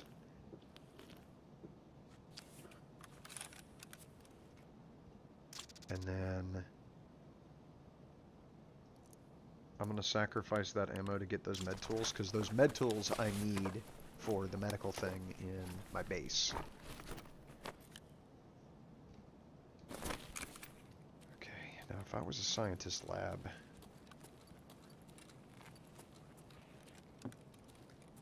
There's a dude under me.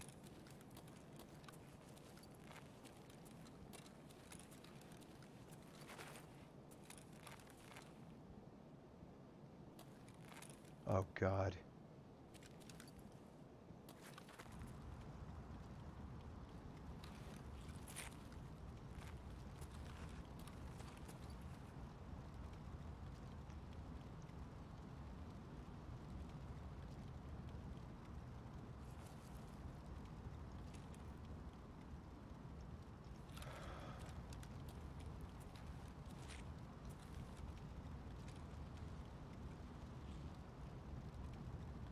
Pretty sure that's just a scav.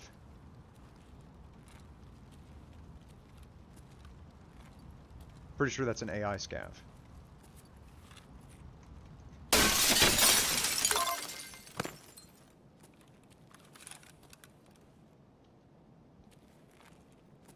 Okay. I've completed the mission.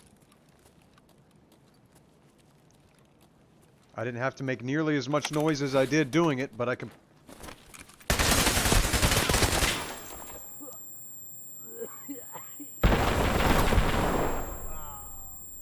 Alright.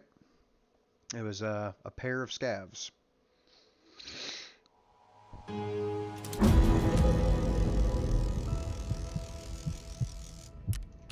So, does that mean that I completed the mission, though?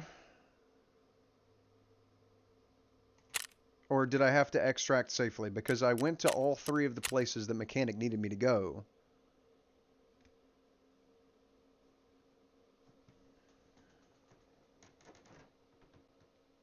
Or, like, it didn't have an extract requirement on that mission, so I might be good.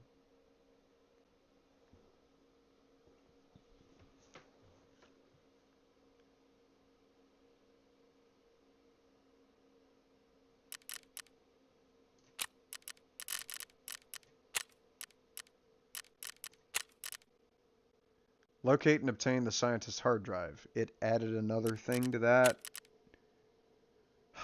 And then I have to go find machine gun and AGS launcher. Okay.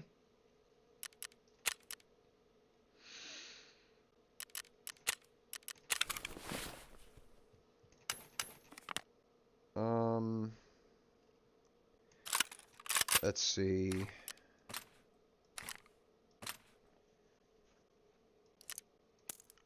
And then my P.A.C.A. Yeah.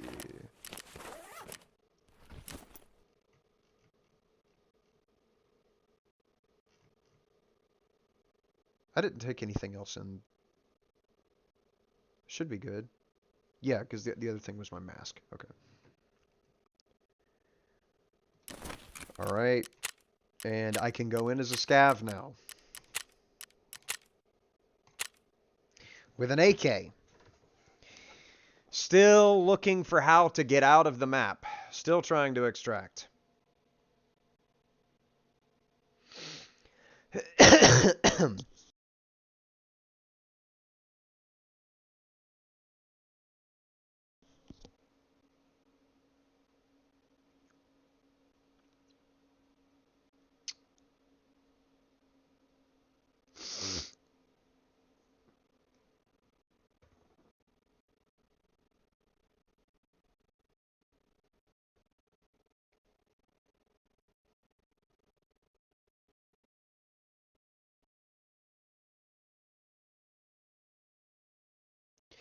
Alright, I'm going to go throw this plate away while this is loading.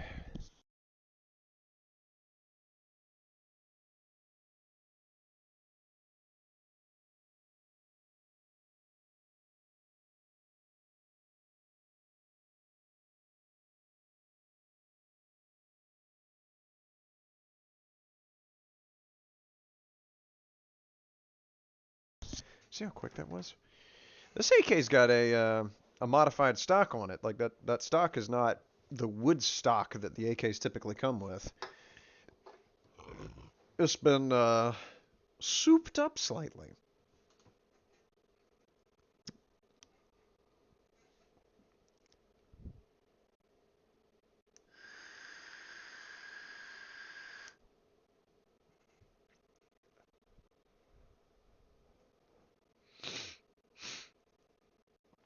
I gotta say, I haven't played this map. I 100% believe the theory that this used to be an expansion to Streets. Definitely believe that. This was going to be an expansion for Streets, but they could not get it to run, probably attached to the Streets map, because the Streets map is already just rough on like optimization, frame rate, and all that.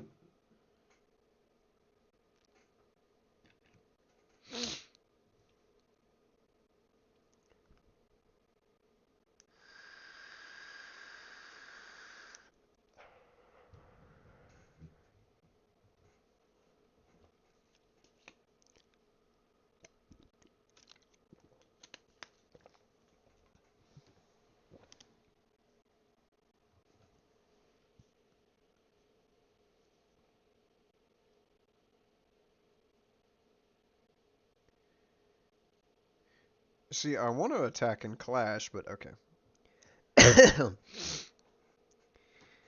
I was this close to attacking and clash. But yeah, I knew that as soon as I would, it would load the loot. See, all I have to do is think about doing something.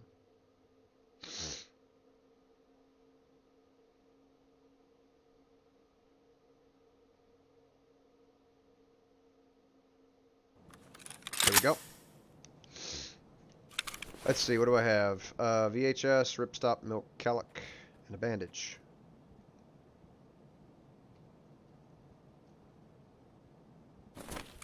What's my ammo? PS ammo. Huge. Okay. And my extracts are Embercom and Nakatina. Gotcha, gotcha. Okay.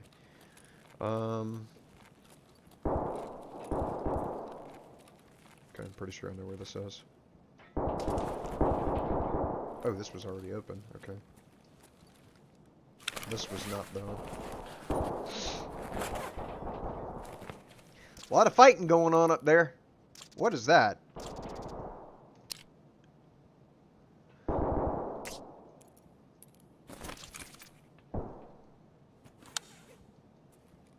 Forklift key. Have I already found a key for this map? That fighting is happening upstairs inside this building.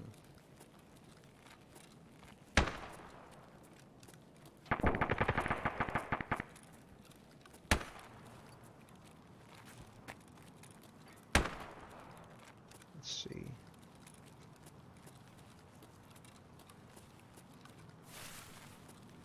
I'd like to get involved with that.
Give me another audio cue.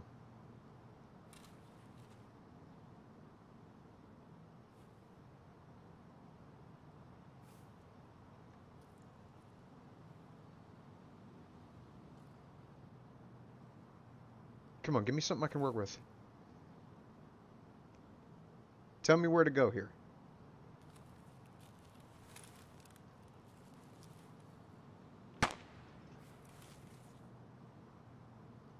I don't know what direction that was.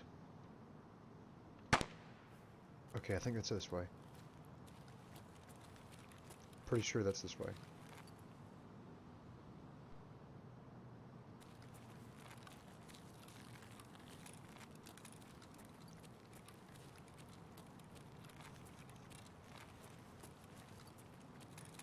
I'll bet that is one of the mountain. That's one of the mounted locations for proper.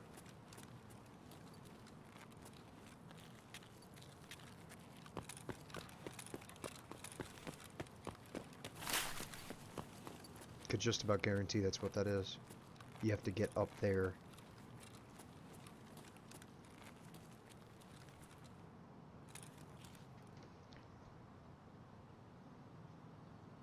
So that's Terra Group. The burning offices. Oh god, I can't go down there. Okay. Good thing I didn't double vault.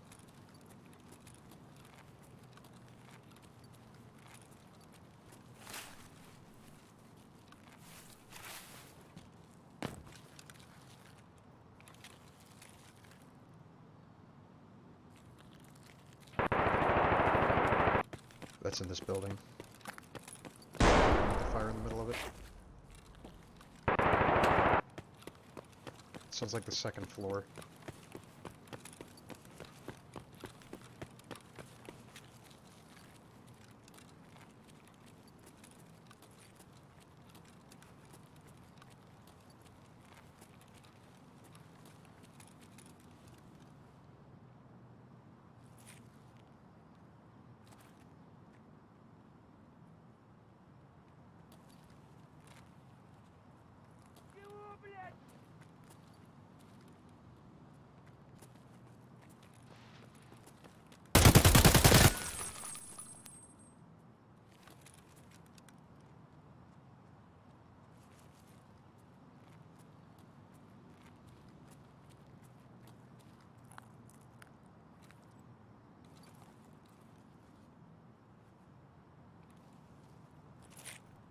Okay, well that was definitely a PMC that I just killed.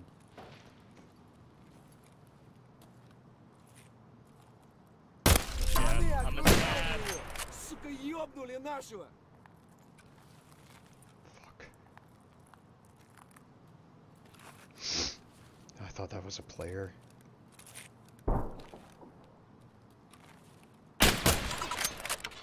Стопудово попал!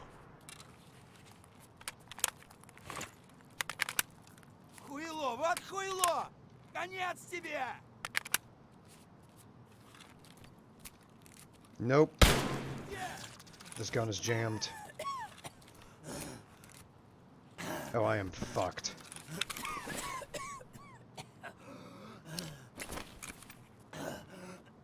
I have no way out of this.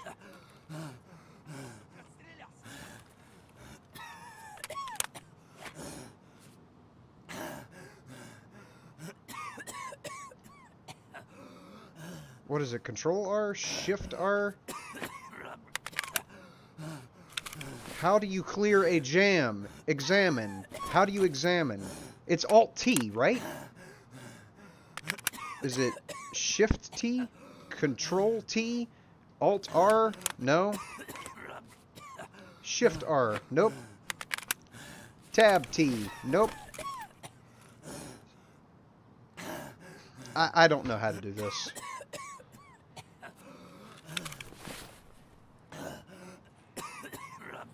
Inspect.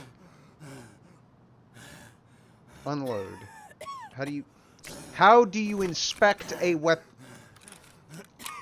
This game needs to fuck off with these controls. Inspect weapon.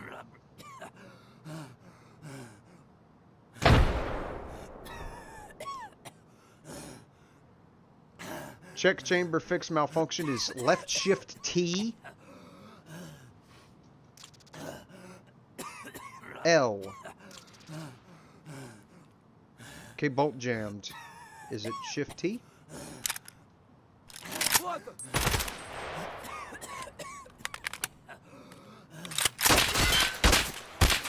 Alright, at least I'm out of the fucking match. I mean, I should not have to take a college course to figure out what the fuck is wrong with my gun. So stupid. But also, that's unfortunate that I killed that scav. I mean, also, he can go fuck himself for trying to loot the corpse that I had just freshly created. Like, I killed that PMC. You have no right to loot it. So, I mean, honestly, keeping him out of that was just karma. You know?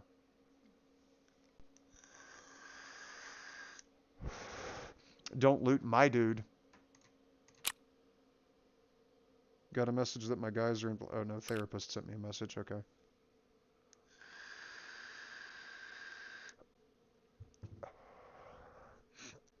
Why is there a white symbol still there?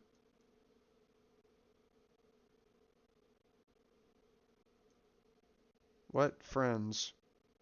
Pending requests. King X Crispy. Is that somebody in chat? Did somebody here send me this request?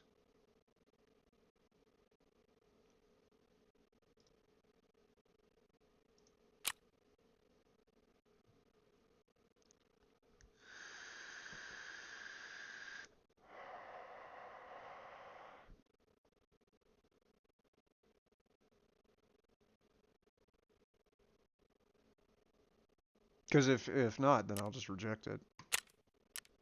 I'm not going to take random friend requests from random people. Let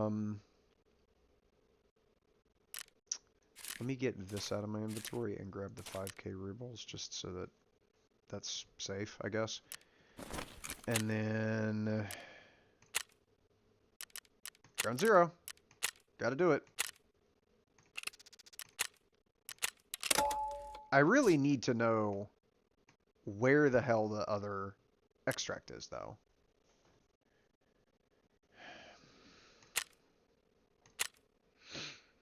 Because I have not seen Immercom, and I have not seen. I'm going in offline mode because I don't want to just keep throwing myself away. I want to know where I'm going. I need to know where this Immercom checkpoint extract is, and I need to know where the what was it called, Mira something. So I'm just going to quickly get into a offline mode match just so that I can run around and try and find these extracts. I found car, but I can't depend on that because somebody else will take that. I need to know where else to extract. Okay, I spawned right in front of the terror group. Okay. So I've been calling this area Concrete Stroller because of that, but this is just the terror group offices with the burning buildings. I'm assuming since I spawned here, which it's never a good assumption to make, I'm assuming since I spawned there, though, that the extract must be somewhere else.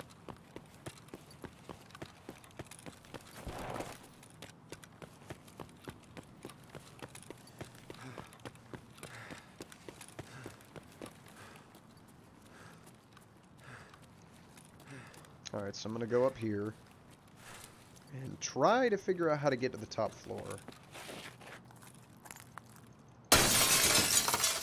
Fuck your doors. Okay, there's an elevator over this way, which means the stairs have to be close. Whoa, I just walked through that door before actually going through that door.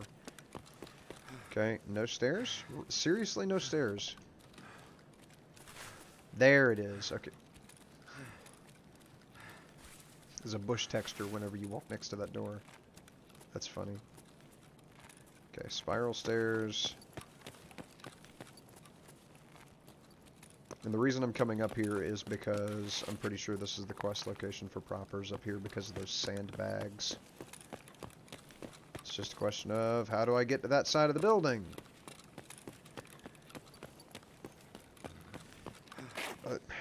Really?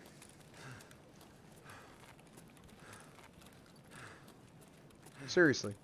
There we go. That's gotta be it.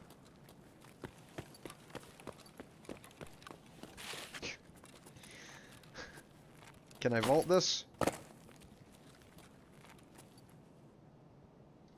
Nope. I can vault that, though. I had the capability of doing it. This dude got killed with a meat cleaver. Okay. I'm assuming you can't go through these. No.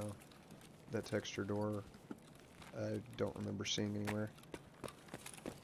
Okay.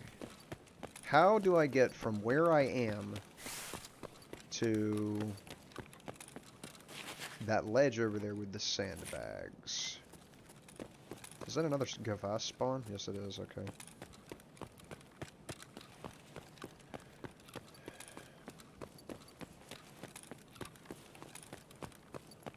So there's got to be like another spiral staircase over here or something. Or just a straight staircase. Okay. Now I know though that spiral stairs does not come up here.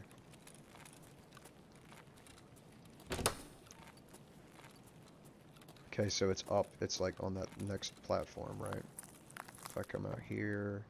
Yeah, you can't get there from here. Okay. Gotta keep going up. Man!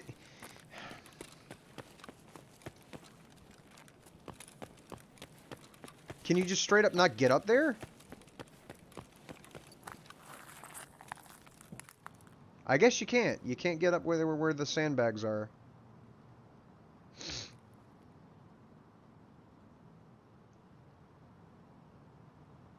That scav has somewhere to be.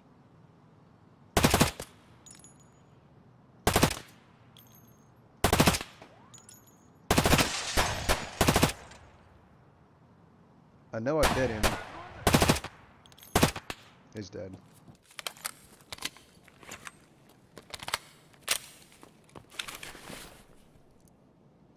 Yeah, there's no point. I'll just steal his gun. Scavs are no threat. Especially on this map where it seems like they all have shotguns except for that one dude that had the squirrel gun. That would be horrible to face.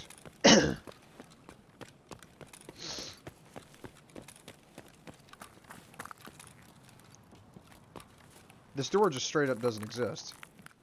Like, the frame of it does, but the window in the middle doesn't. So does that mean it can't be broken? Yeah. Okay, they just failed to actually add a hitbox to that. Okie dokie.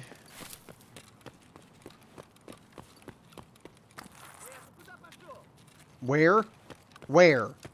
Where? Where are you? It's not fair that you guys can see through bushes and I can't. Okay.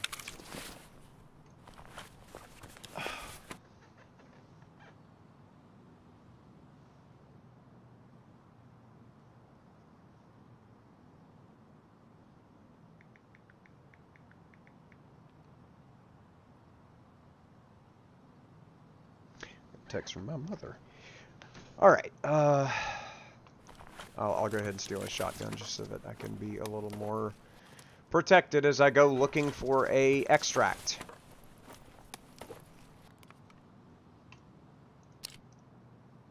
Sure, why not grab it?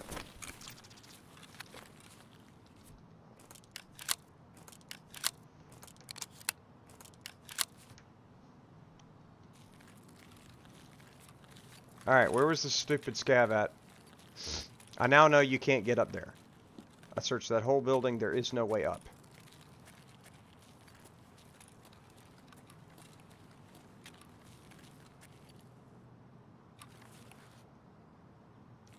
I hear him walking.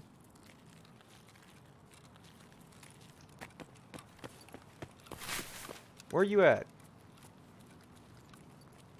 He's over here.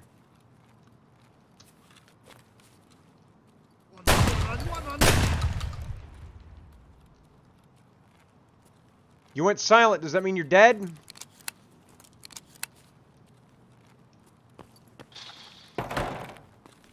Sure does.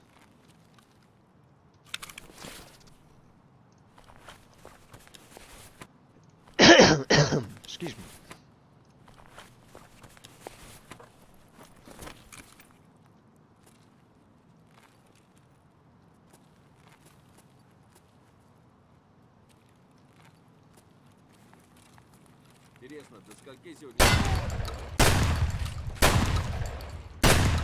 Ah!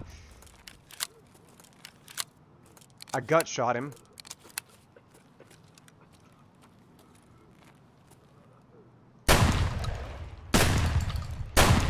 There we go. I am out of shotgun rounds. Okay.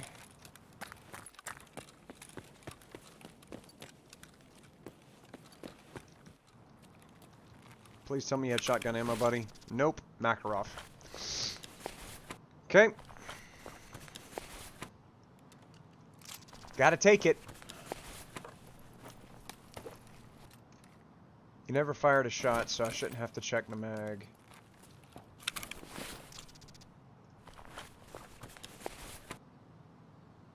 And this guy has the revolver shotty, so I do need to take that.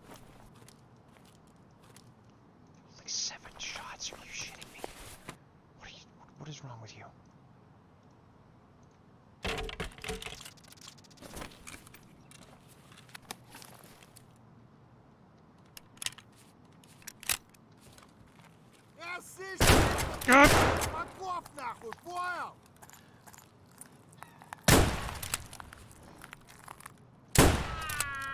There we go. Okay.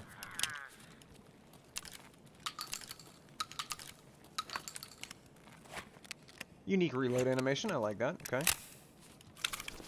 Pretty cool for a gun that will never get used past the first week.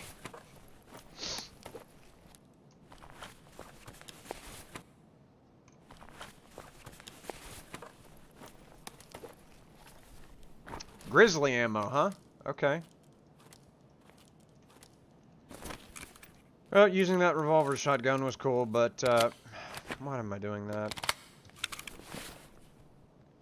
Let me go ahead and go with tried and true.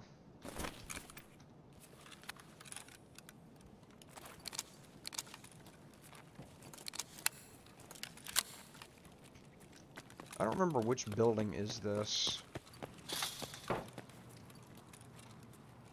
This is not the scientist building. This is the building that's burning out of, like, the 5th or 6th story.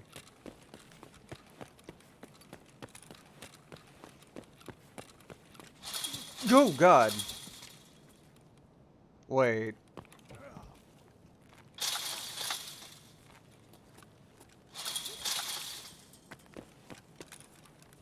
It's designed where you can come up here. Obviously, it hurts a lot, but...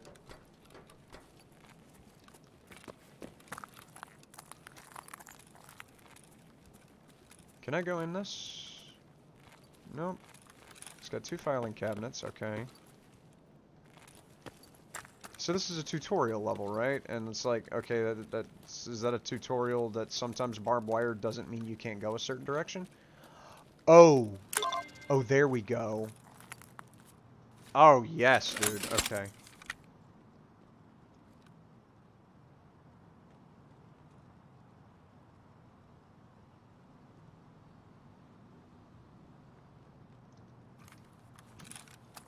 I hear an AI.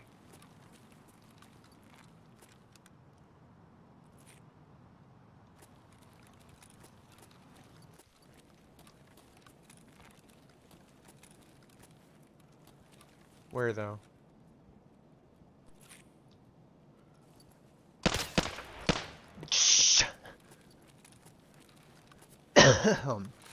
Problematic.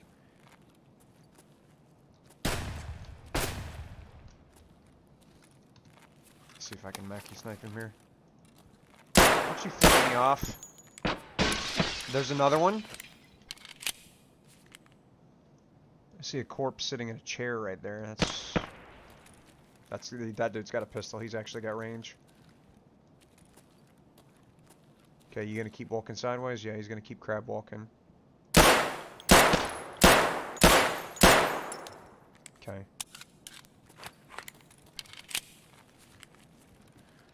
Look at this vantage point. What do we got? That says exit.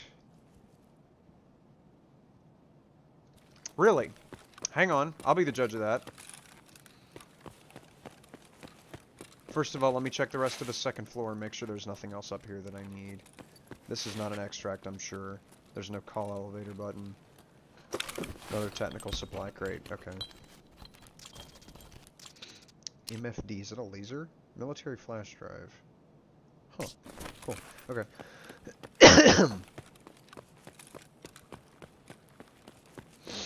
Alright, let me just get... How do I get below again? This way. Okay. With the barbed wire.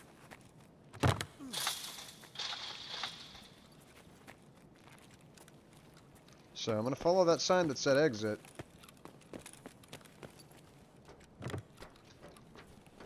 Okay, this is not an extract. Oh, it says keep out.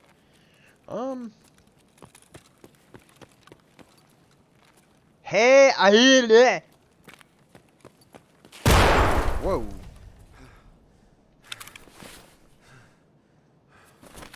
Seriously?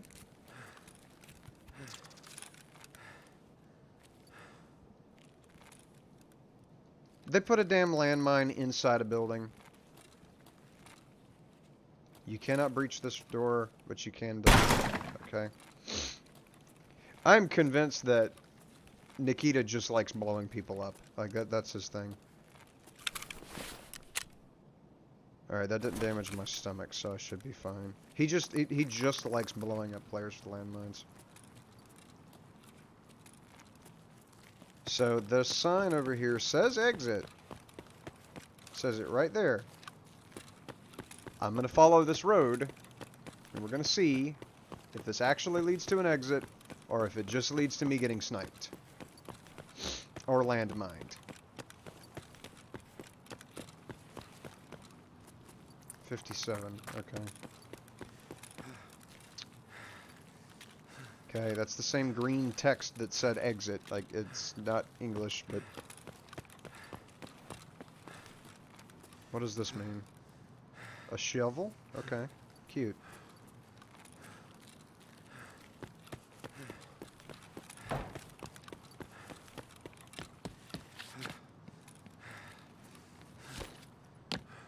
Okay, this is not vaultable.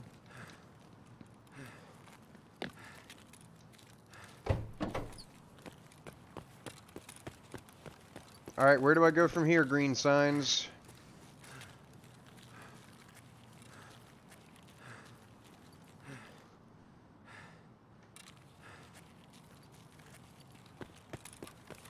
This is the edge of the map.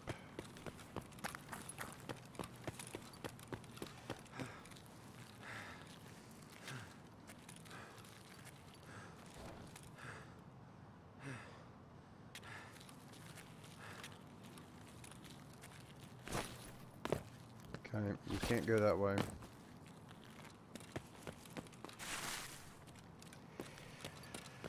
Alright.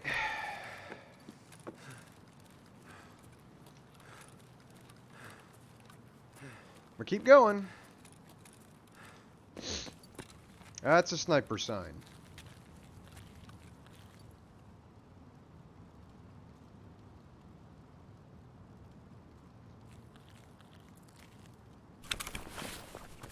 And the requisite PMC to demonstrate that there is a sniper ahead.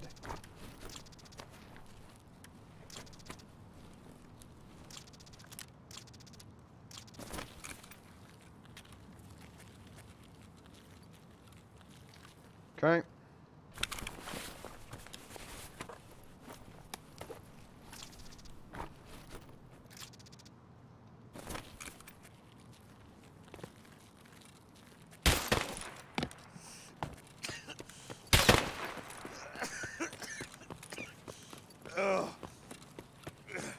It says exit. Okay, so does that mean that, you go ahead and use this just so that, oh, gosh. Go ahead and use this so that my character isn't squealing the entire time. Really? Is it because my health was, like, less than half? I should be good now, right? Yeah, I'm fine. Okay. So as exit, and it's pointing this way, is the exit inside this building.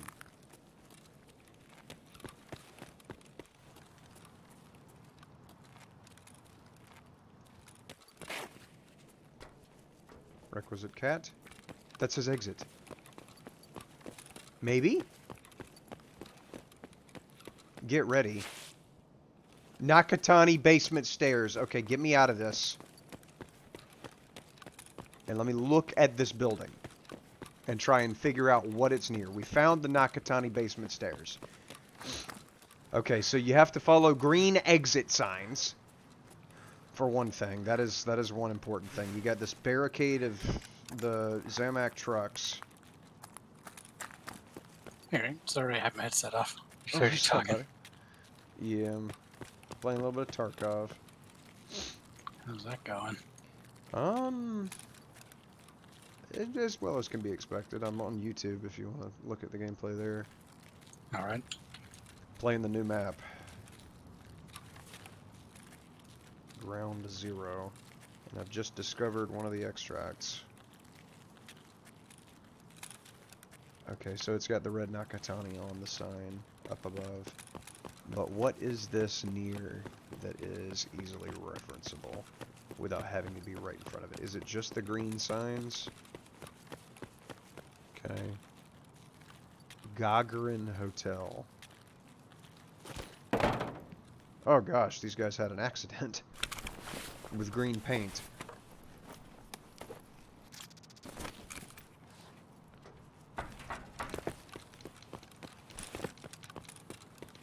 You can't vault up here. Oh, this place that I sniped the one dude was right down the way from the Nakatani. Okay. So, this is at least familiar. And you can spawn in this building, right? Pretty sure that I've spawned in this building several times now. Capital Insight. Maybe not. But it's one of these round storefronts like this. So... ripped open my wound. Definitely know that there is an extract in the basement of this building, and there's signs everywhere pointing you this way.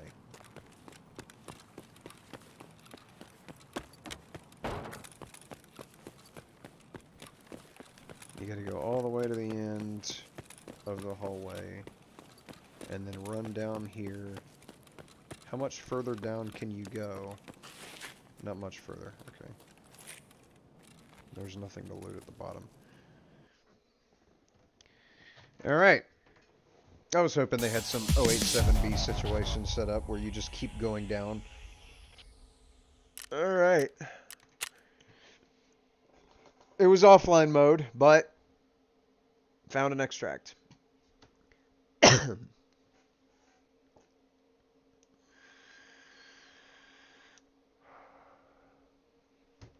Now I just have to actually utilize that extract properly as a PMC, and it's available to scavs too, which is huge. And it's not one of those stupid extracts where you gotta like take off your backpack or face north and say Mother May I or any of that mess. Alright. I've got a scav up in 1 minute and 25 seconds. Let me hold out for the scav. Because I can still complete the therapist mission.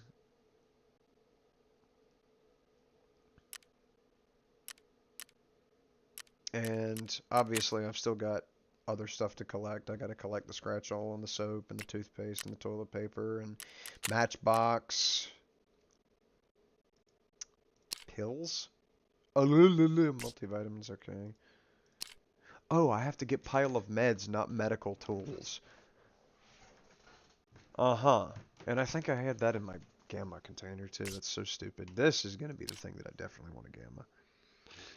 These are like 80,000. And then 2 matchboxes for heating. Illumination just requires the one little lighter. Security, I think, is a tape measure? Yes. Alright. Going in as a scav.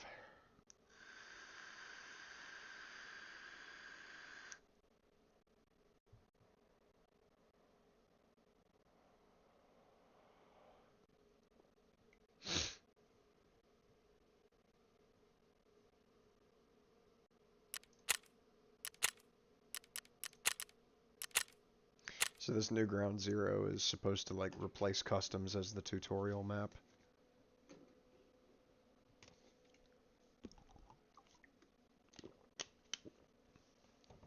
Originally, the first missions that you would get would be debut and shortage, and then that one mission from Skier to like kill 50 PMCs. Hey, my new mouse finally arrived. Package was left inside the residence's mailbox. Okay, I gotta go get that out the mailbox whenever this round is done. I ordered a new mouse because the one that I've got is broke. The scroll wheel on it messes up constantly. Like whenever I'm playing Call of Duty, all I have to do is breathe on my mouse wheel and it pings something on the map.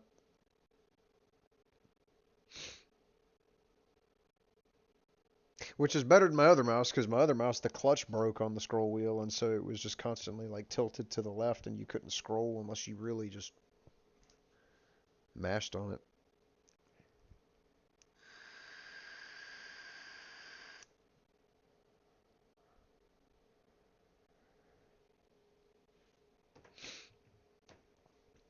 Honestly, I could probably just go get that out the mailbox, considering this is going to take a minute. I'll be back.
What did I say?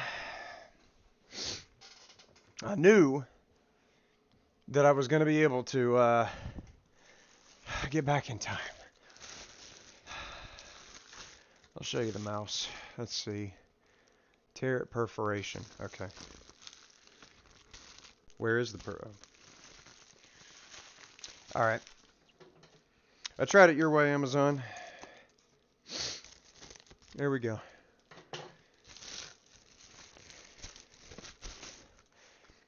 Same thing I've been using, G502 Hero. Favorite kind of mouse. I mean, it's what I've already got. It's just that this one's broke.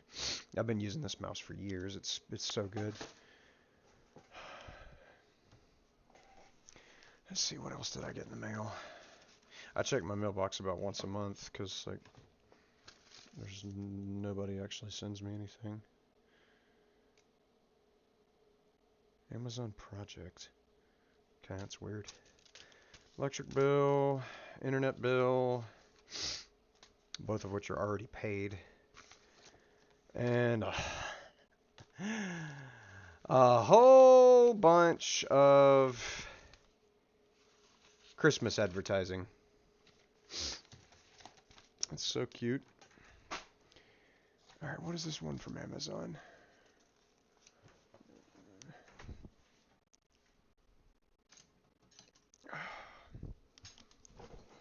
Let's see.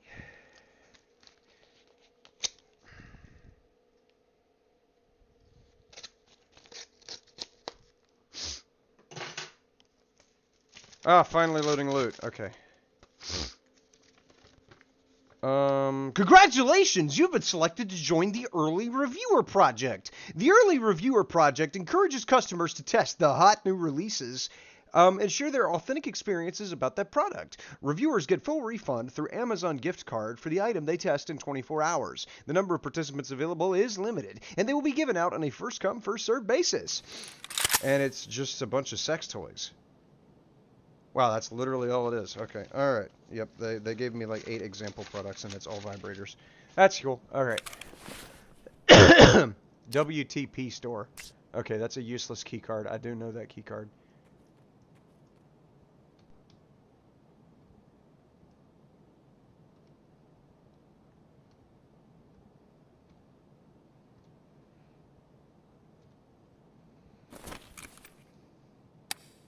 Alright. Nakatani. I need to go ahead and make my way over there. And hopefully, by looting things on the way, I'll be able to rack up enough XP that it won't be a run-through, and these found in raid items will be actually useful.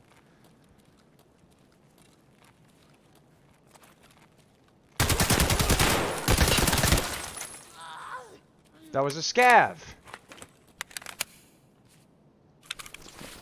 God damn it.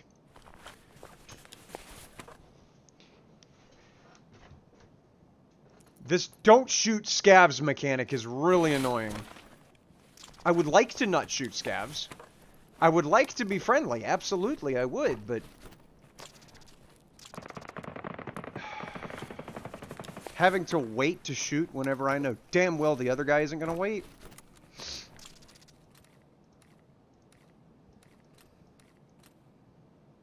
You know, your survival instincts kick in.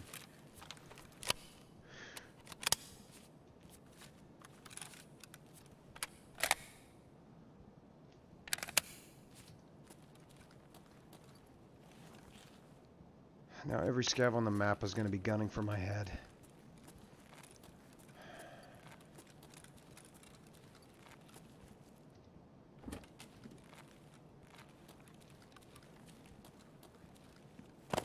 Let's see if I can find some stuff on the way through.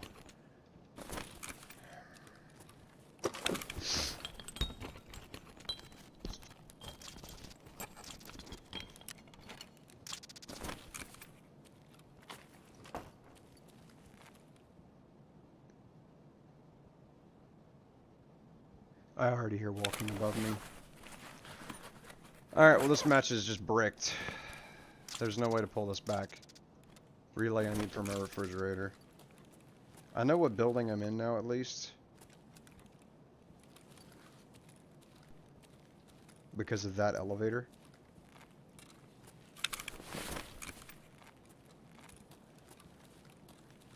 I've got enough room to take this dude's onto armor.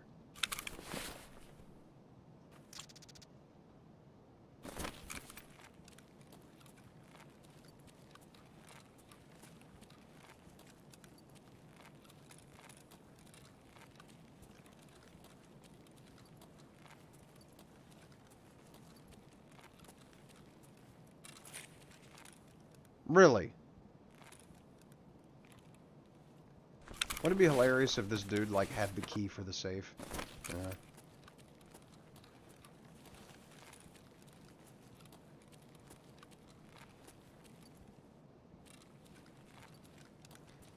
Alright, a lot of scavs can spawn right here.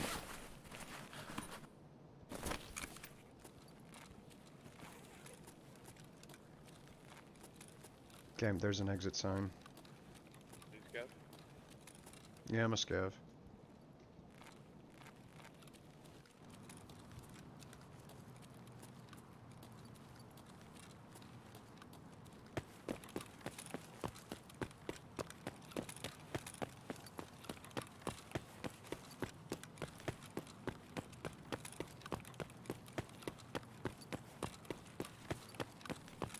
There's Nakatani. Okay, let me just get out of here before more crap happens.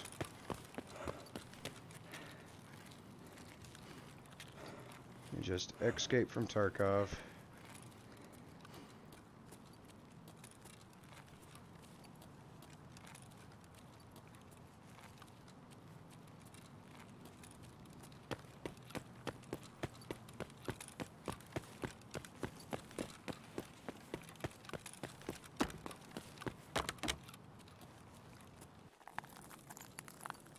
Loot a couple things and hopefully make up any XP I might be missing. I feel like killing that one PMC or that one scav might have given an amount of XP. I got the SKS suppressor out of that. Okay. Miracles really can happen.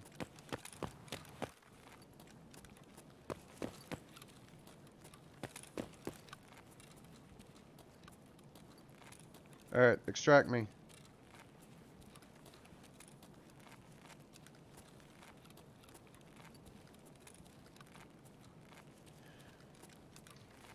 First successful extract as a scav.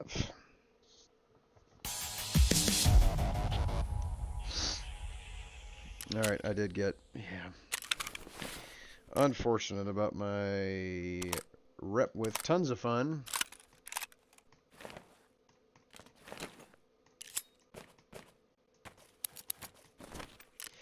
No, not back. Okay.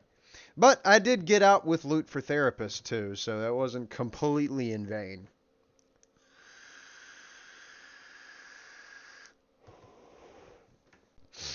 I do feel now, though, that, oh, what's his name? Fence is going to be very mad at me now.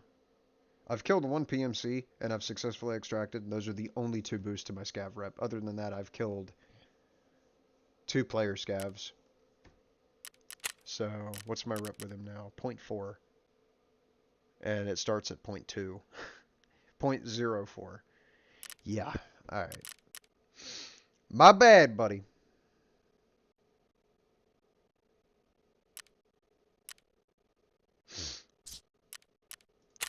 Really, messed up that relationship. Let me go ahead and give therapist the things that I need to turn in. Also observe these for that XP. Okay, turn in my S marks and my white bandage. Oh no, and I have to locate the intercom station? There's just no end to this. Crap. And the intercom station is going to be an extract too. Well, at least I know it's a white bubbly tent. So I can at least keep an eye out for that.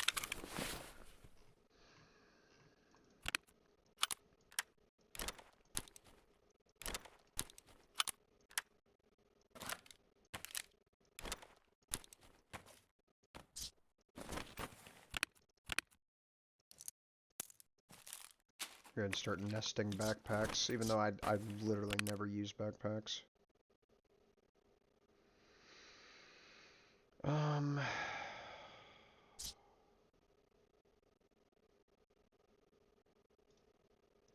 This is a plate carrier, yeah. The back on this is messed up. I guess, can I repair it? I can. It's made of Titan, isn't it?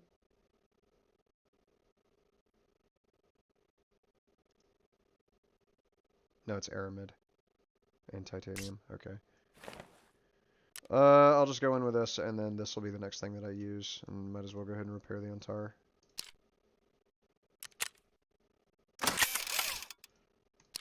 And this has got 4 different armor zones.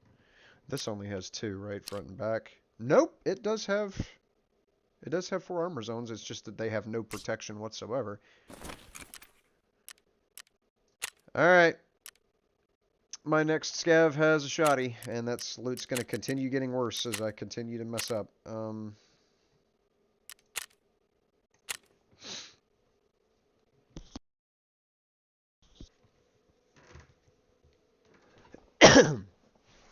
I need to figure out what the push to talk button is too, because that could diffuse some scav situations. Obviously, that guy yelling out, "You a scav?" and I said I'm a scav, but I hit caps lock because that's usually my my push to talk button. Like if I go into a game and it's not push to talk, I will set it to caps lock.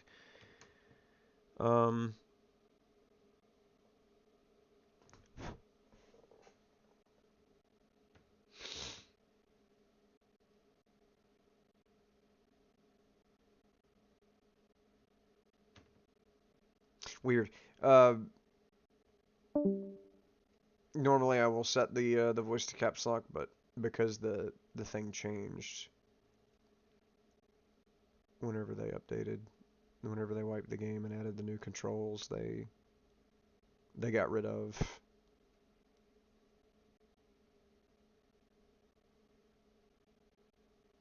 our old keybinds, so caps lock is no longer push to talk. Also, what was that noise?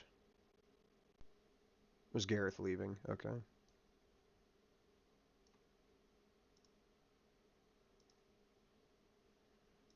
Gotcha.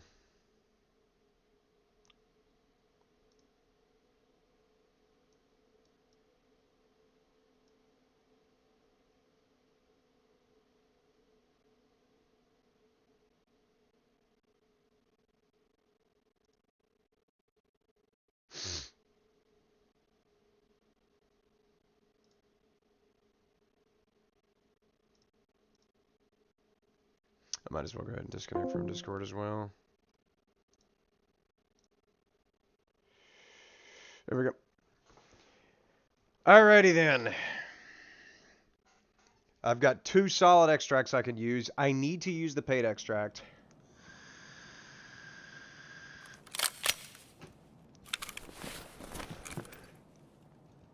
Send me to burst. Alright, where am I? There's a globe? I haven't seen a globe yet. Skyside. I don't know where this is. Yes, I do. I spawned here in my first match. Also remember that this area is really hard to leave.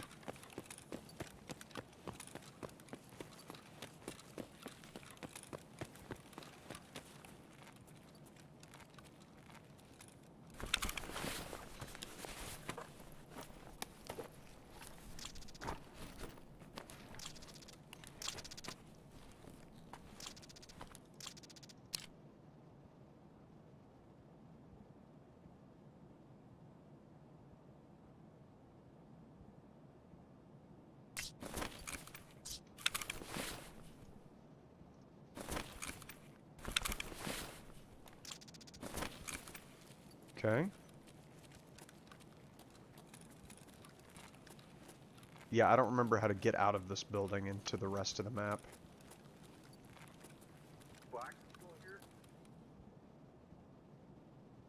There's a dude downstairs.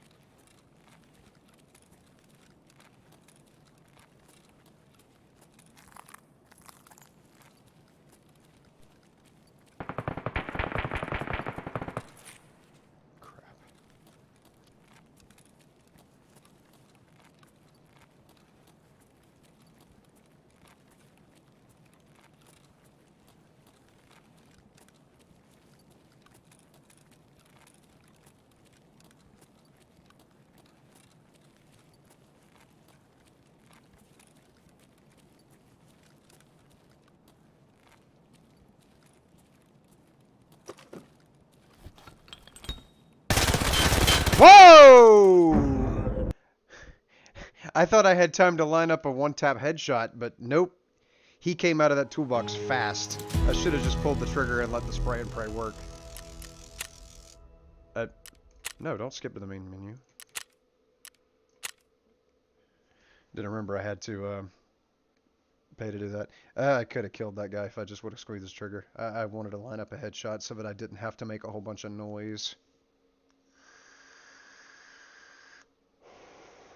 That is unfortunate.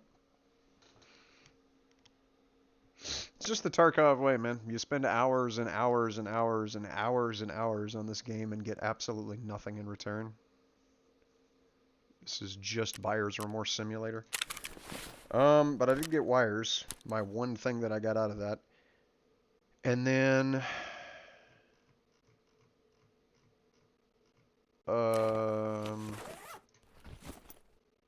do I really need that much rig?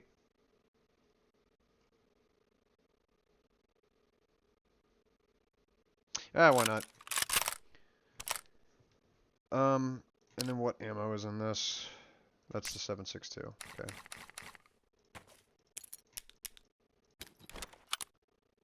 So let me buy some 7.62, which actually... Okay. Does Proper have any other, like, analog for this?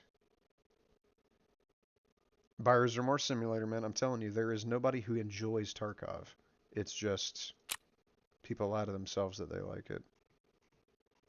Because once you start playing it, it's like, this is your life now. So I have to have yellow pliers to actually get that. I'm assuming no other trader has anything remotely similar.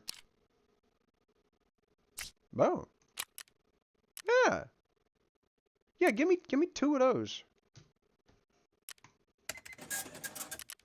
Alright, Fence. Turns out you're not so useless after all. Huge. He's the only one that you could sell knives to until you get Jaeger unlocked, but it looks like I don't have any other knives. Alright. Deal. Alright, Proper.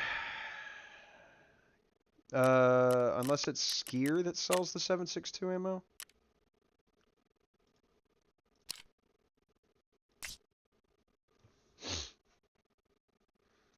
What is this?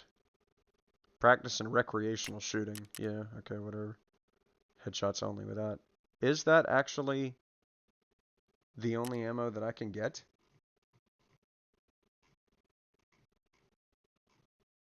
Where are those mags that I just bought? Dare I ask? These are 10-round mags? Oh, no. Okay. What is this? That's a 20-round mag. That's the 10-round mag that you can get from him for like 100 rubles less. Okay. Alright. But this is the 20-round. Does this fit in my AK? It does. It does. Okay, I would rather buy these. Give me 2. And then I'm assuming I have to use this ammo. So give me 60 rounds of that. Alright. So, if I was a doing man, which everybody knows I am, get this out of here, put that in there, and then this doesn't make it unfireable. Okay, so this is 7.62. And it's for practice and recreational shooting, so Lord knows this isn't going to do any damage. Where's my other mags? Oh.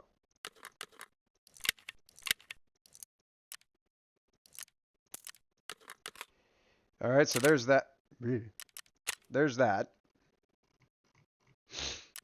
Let's go ahead and use the AK. Might as well.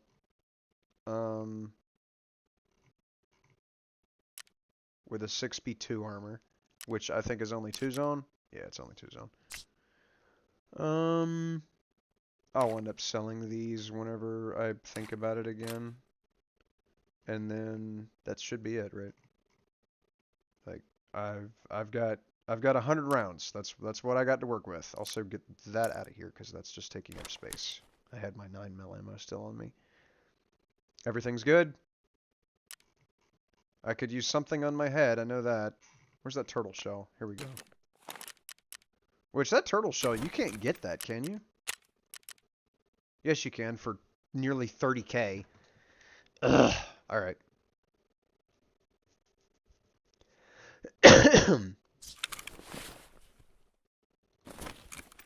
Before I go back in, though, let me look and see what the control is for push to talk. Okay, whatever. Push to talk.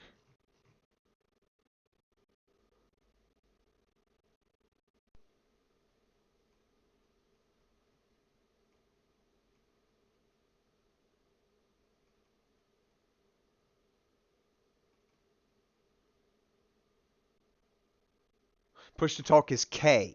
I can actually just work with that, since I know what it is. It's K. Alright. And I also kind of need to make sure I'm not on open mic. Enable VoIP.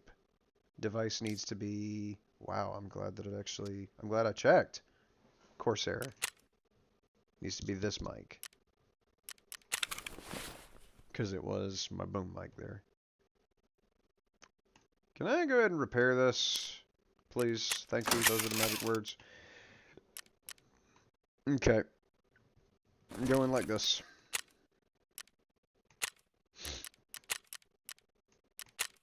Need to go into the 7 o'clock version.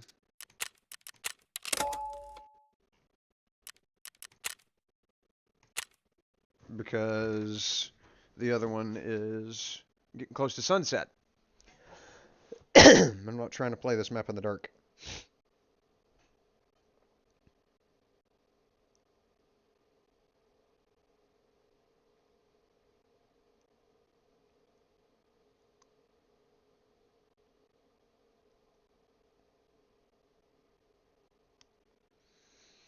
Now we get to match for the next 5 minutes.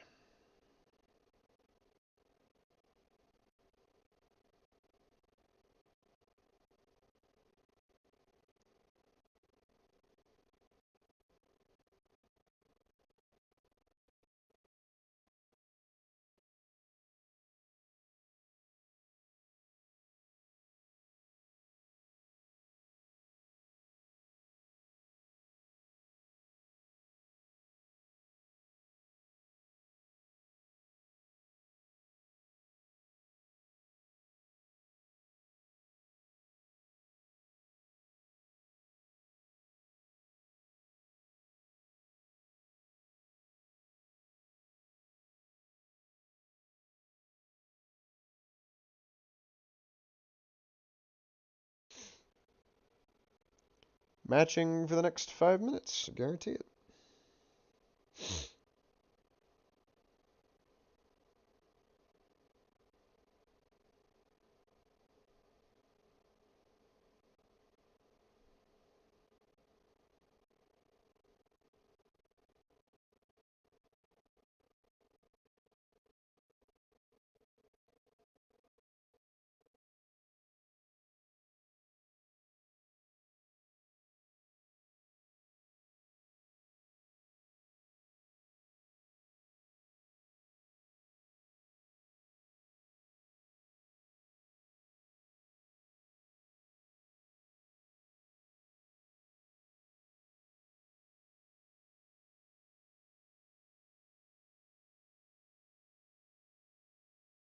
Oh my gosh, I actually got the waiting for players screen, finally.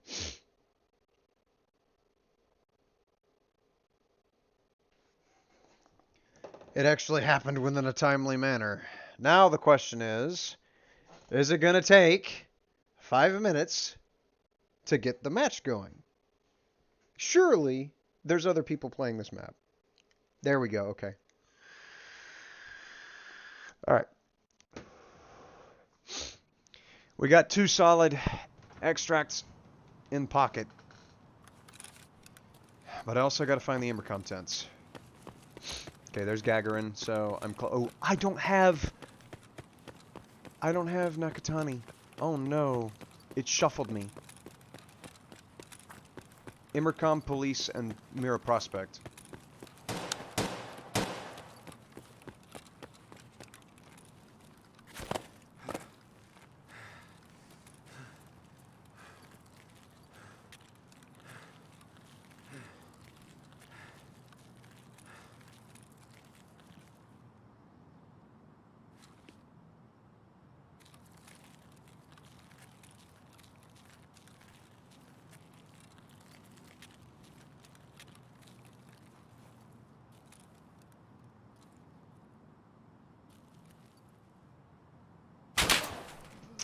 There's a dude up in the top ledge there.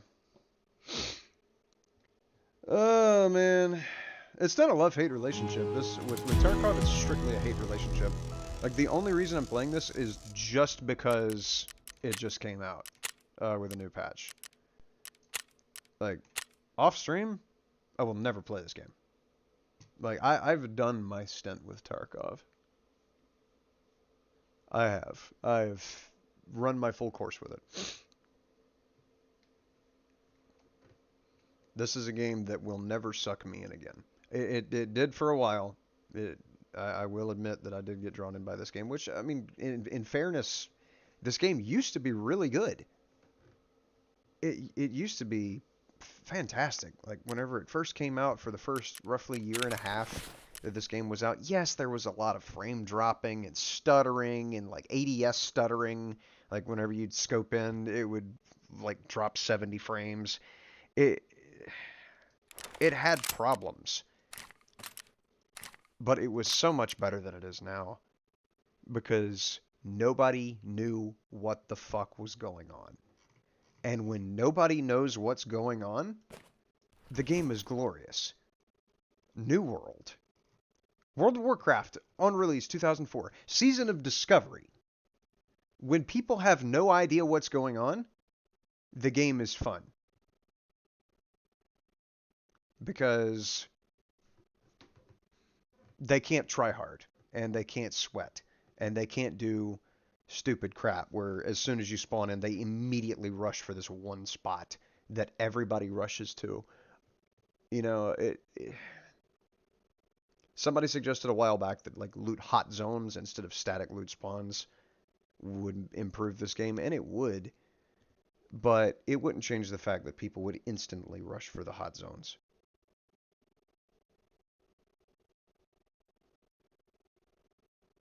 It's just whenever the player base has played the same game since 2016 at this point, not only does the game get incredibly stale no matter how much content gets released, but on top of that, you really can't compete unless this is all you do. You know, if you don't have a job, you don't have a family to support, you don't have rent to pay, and this is all you play, then you can be competitive. But otherwise, I mean, you might as well just be bashing your head into a wall. It's just Buyer's Remorse Simulator at that point. And it's not just this. It's not just Tarkov. I mean, I am hating on Tarkov, but not just this game is like that. DayZ, World of Warcraft, retail to a large extent, definitely classic now. Definitely classic now. The Cycle was like that. Even though they had things like loot hot zones and dynamic extracts, it still suffered from the same problem. Which, I mean, that was the least of the problem. The player base was the least of the problems with the Cycle. The Cycle was a rug pull. That's just going to say it. I got another friend request. Who did I get a friend request from?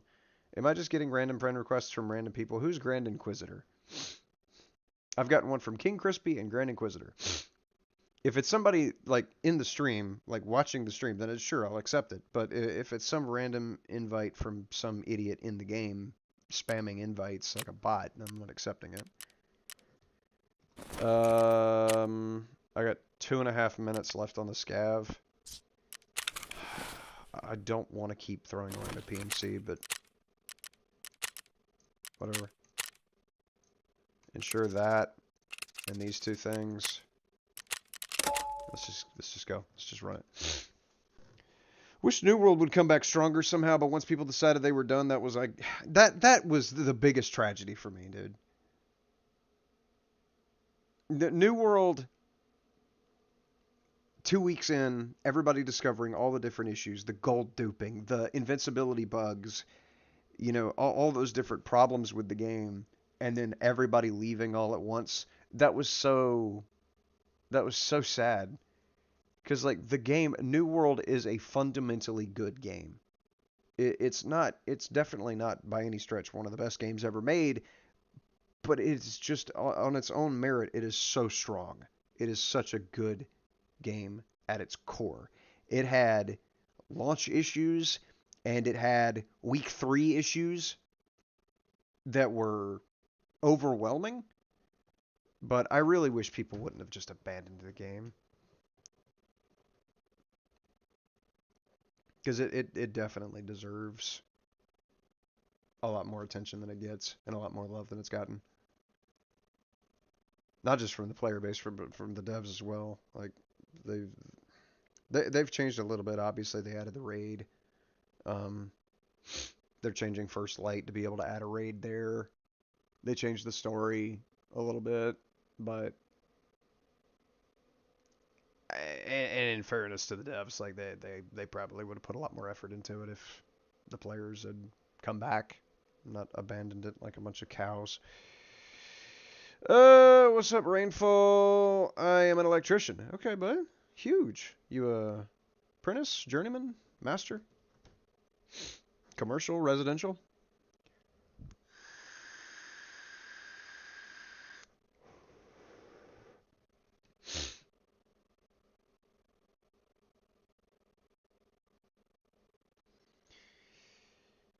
How long have we been going for? 4 hours and 40 minutes. Won't be too much longer, and I'm probably going to pivot to doing something else. Did you want to run a Mirage or so? Because if you do, we can go back into Warcraft. But if not, then I'll probably just play COD Zombies. Let's see. Okay, now that I've discovered the one extract, I can't get it again. It's like this game is built to not let me get the extracts that I know. And to add insult to injury, I think it spawned me right in front of it, didn't it? It sure did. There it is.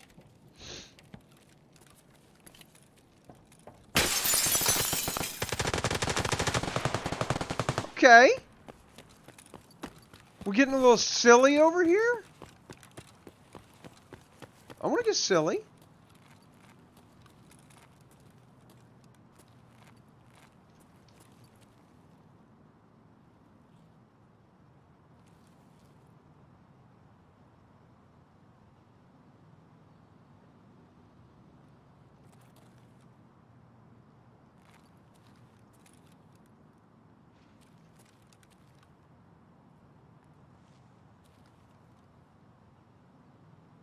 Where this dude at? I hear him in the bushes.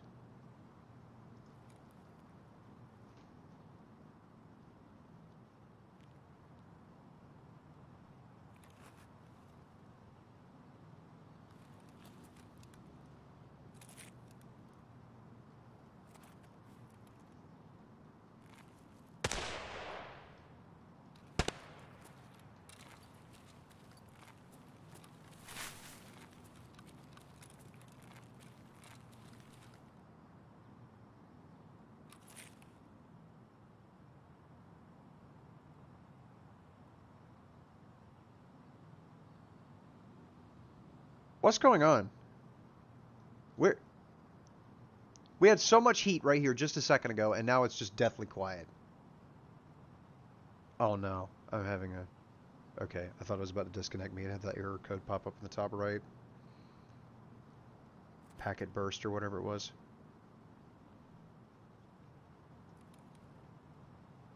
Okay, there's a dude jumping.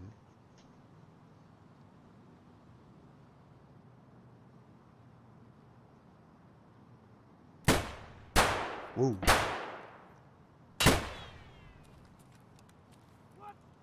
That's a...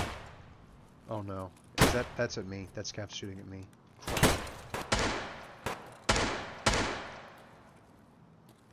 player right there.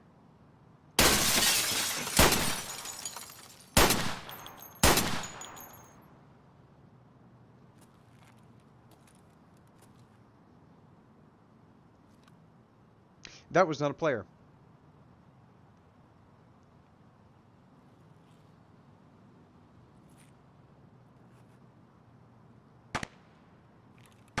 Oh god.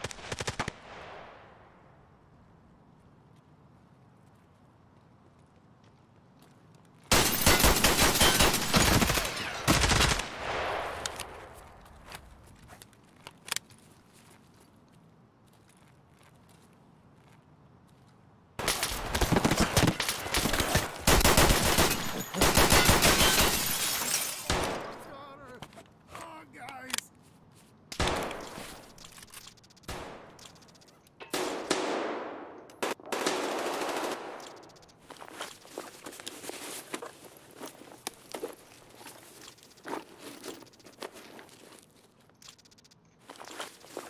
This dude was getting lit from 2 different directions. Oh,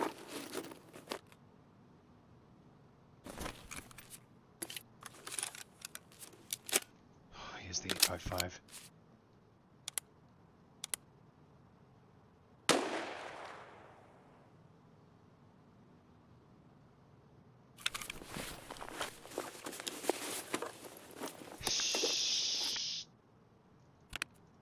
He had an alpha rig?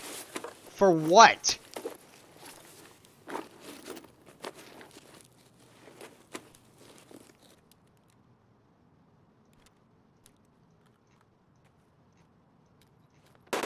Okay, dude. Give me this cheese. I'll save the cheese. I'll save the painkillers.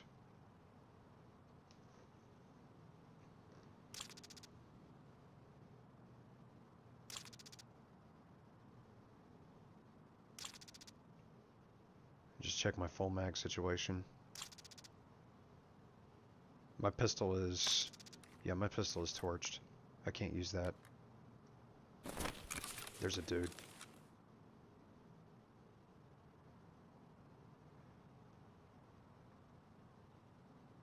Meant you were a gamer and electrician? I got you, buddy. You were a CDL driver. Okay. That's big money. Once you get that CDL, that's a meal ticket for life. That much I know. Always have a job with somebody, because somebody always needs something driven. Police checkpoint hasn't been used. If I can make it over there, I can escape.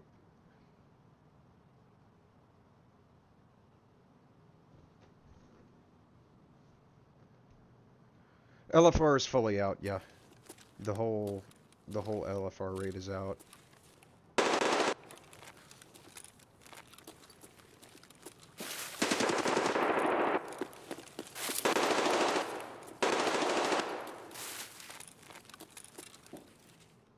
This is a static PMC because the way he's laying because of the blood spatter. Whatever that is, okay. Underway. I feel like there's like a sniper or something.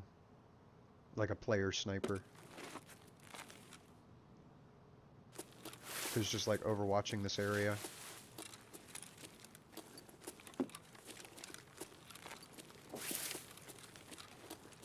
Crap.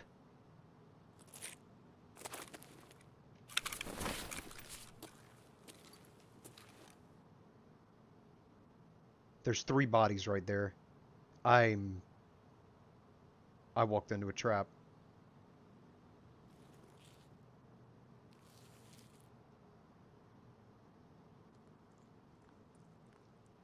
Walking on glass?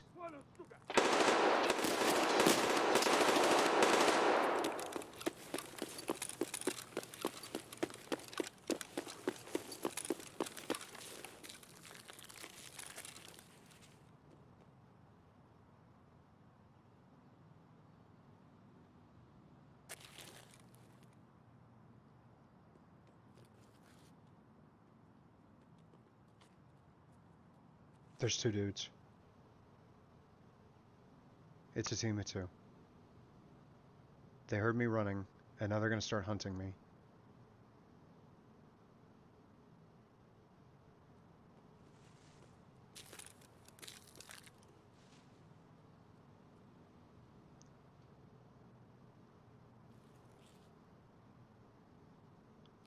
I am completely chalked. There's no way out of this. Oh god. That's the terror group building, so I should be able to go down the street behind me and escape. Because that should be... Yeah, the vehicle extract.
Three dudes.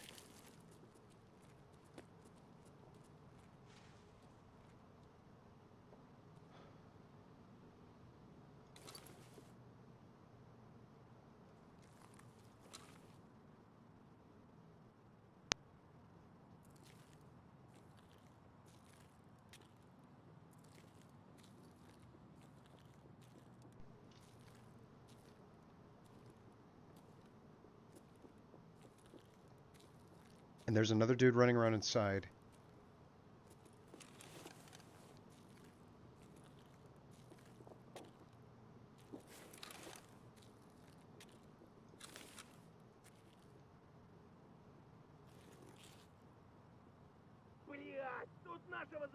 That's AI. Oh god. Иди, идиот, трахать тебя и всю семью, говно собачье! Жлоб вонючий! No, no, no, no, no. That AI cannot possibly be at me.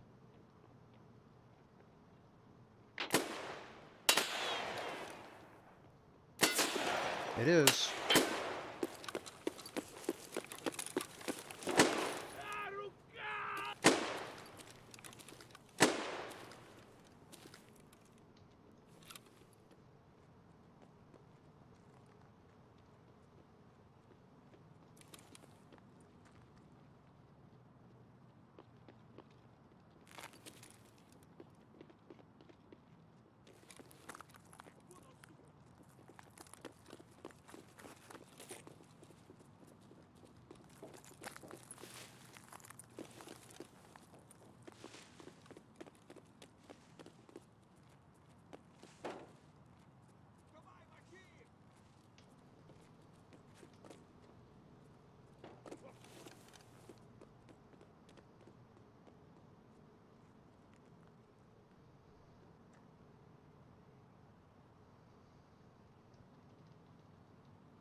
My god, they are still running around in that building.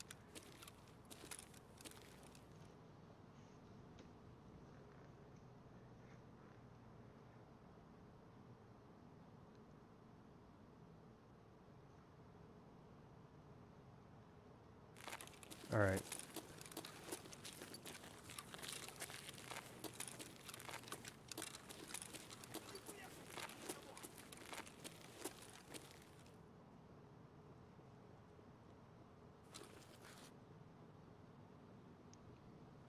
I know that AI has locked onto me instead of them.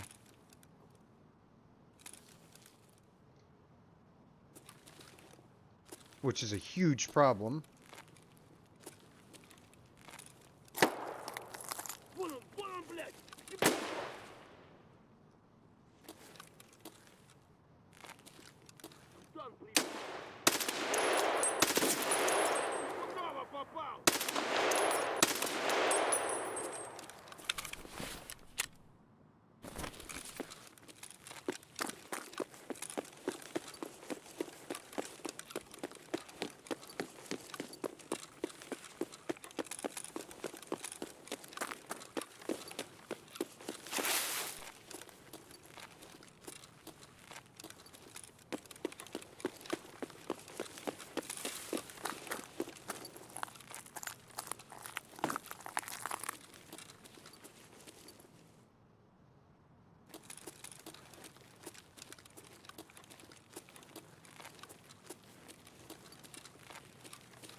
I am all the way off the beaten path here, and there's a minefield. Okay.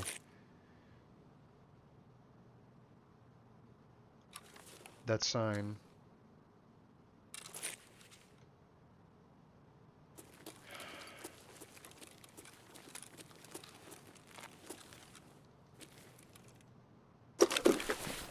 Let's see. I've still got energy and hydration I gotta pay attention to. Gosh.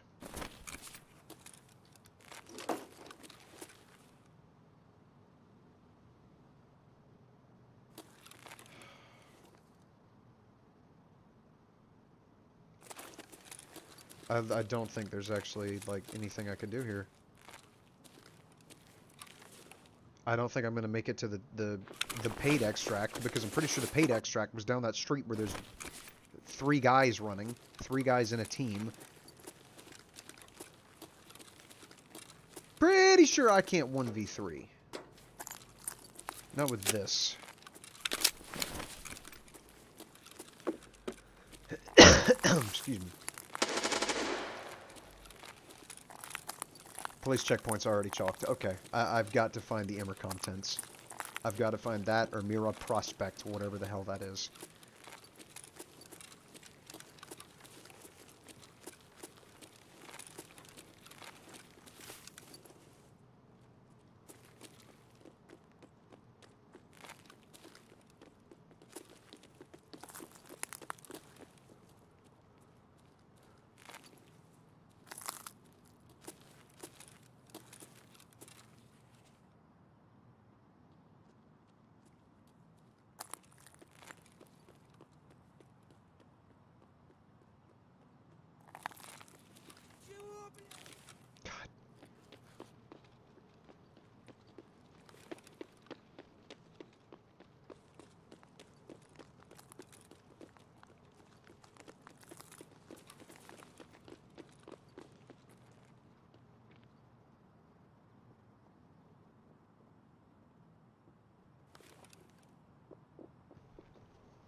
Starting to feel like I'm being hunted.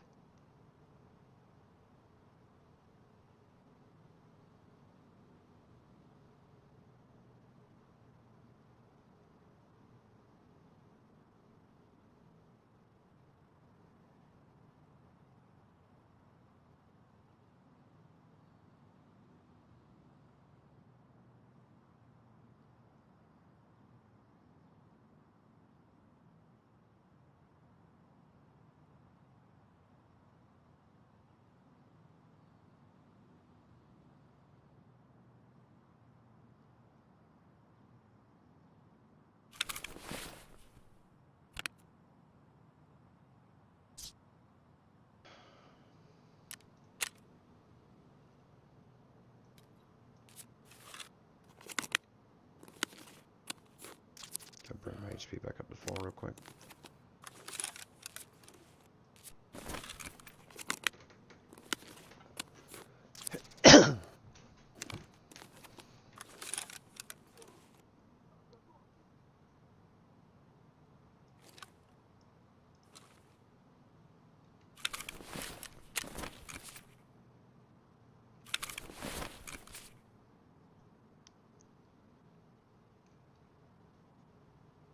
I got these oat flakes, so if I could just find juice, I'll be fine.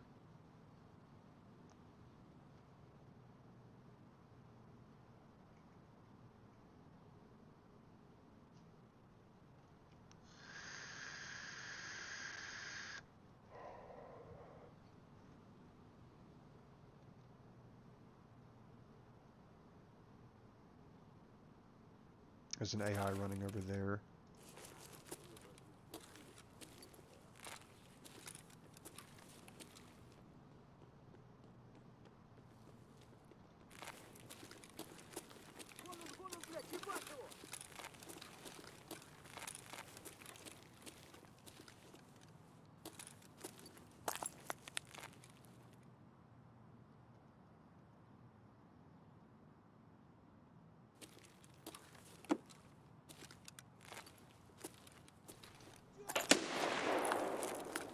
Crud.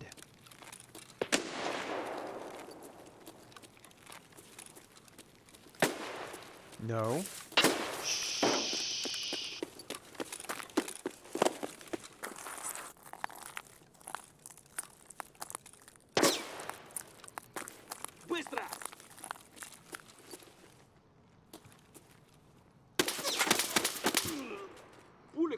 These players have been circling this area, not aggroing any of the AI. Only I have been aggroing the AI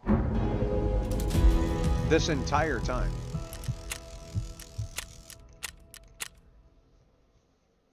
It's just been the AI versus me, and they've been able to run around freely without shooting the AI and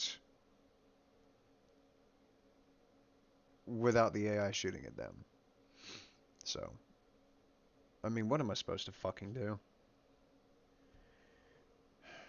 So, I have not successfully extracted as a PMC yet. I've actually only extracted once, and that was as a scav. Out of how many matches at this point?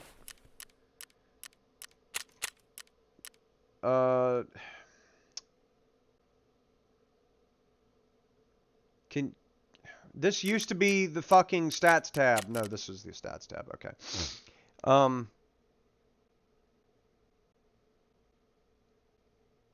Yeah, 1 survival out of 7 raids. I am gonna go ahead and get off after this next one, because I'm not gonna have my time wasted by this game anymore.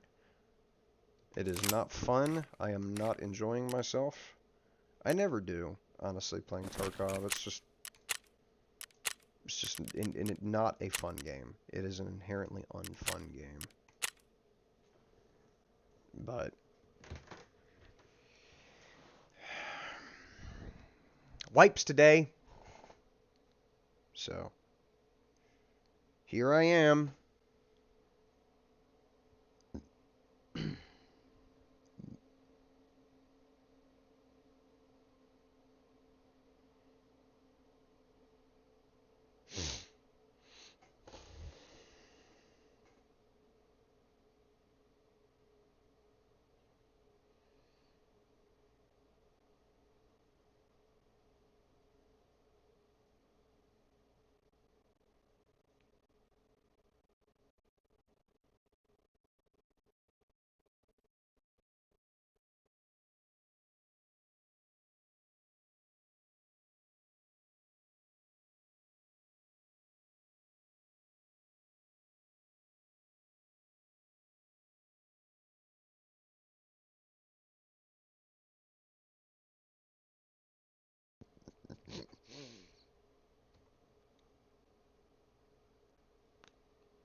And matching for the next 5 minutes.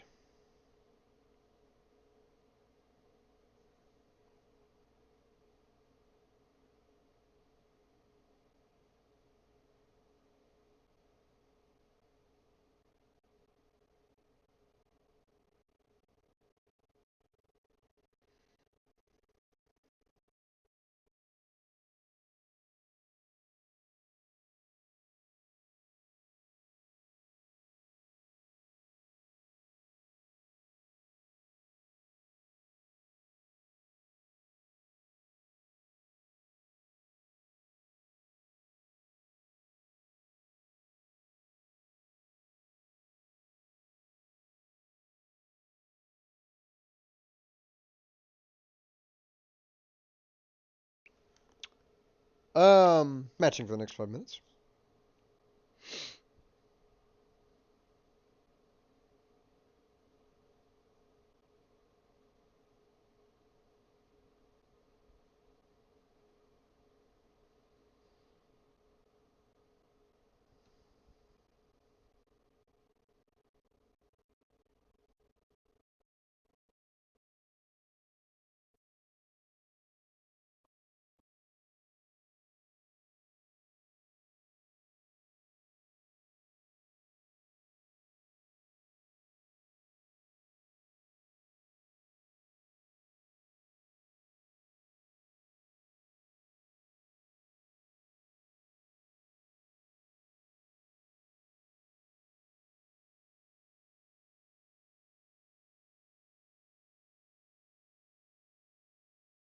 What is happening?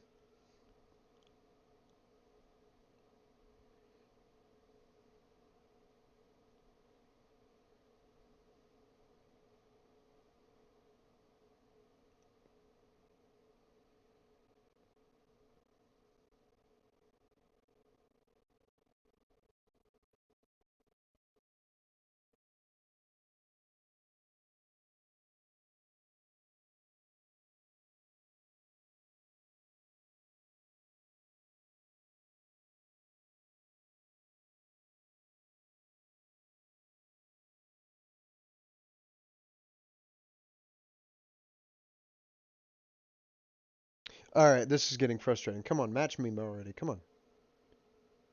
This is my last round of the night. You're not going to drag this out any further. If it gets to 7 minutes, I will back out.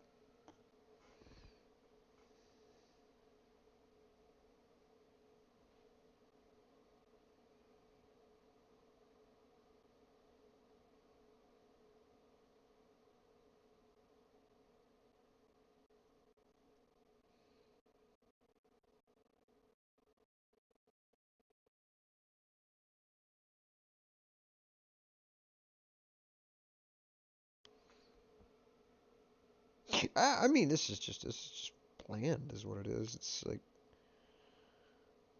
you know, I'm over here looking up porn on Reddit, waiting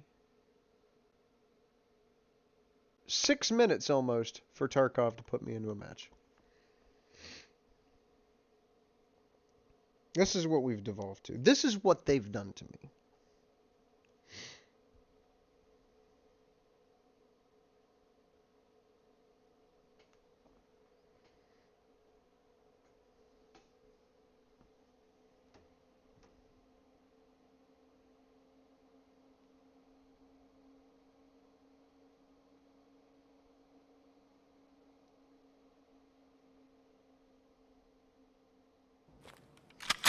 Wow. Did it even go from matching to literally anything else? I spawned with 45,000 in me pocket. Cool. Okay, so does that mean I can get up by the paid extract? Probably not. Okay. Nakatani Basement Stairs is available. So the one extract that I know besides the paid extract is available. And I hear angry scavs above me. Okay.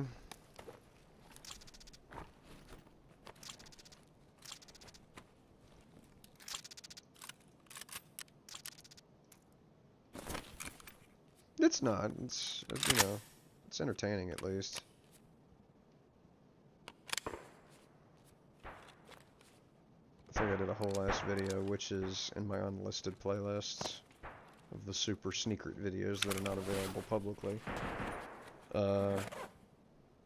Did a whole ass video on how, like, pornography is just hilarious. It's a look at the crazed minds of people who get off to the dumbest things. It's so fucking funny.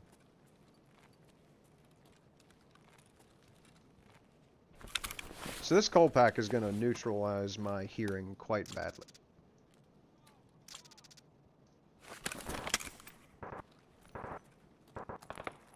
Gonna make it really hard to hear. What is this? Spray paint. Okay. Can't pick that up.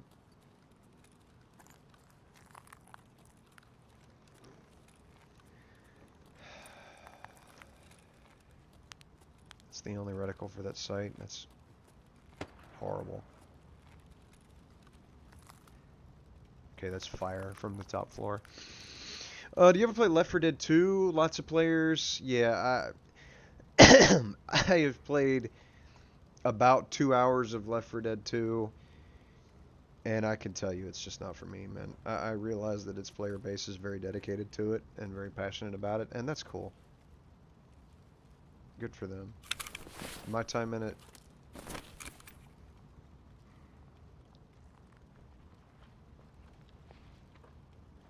was less than good.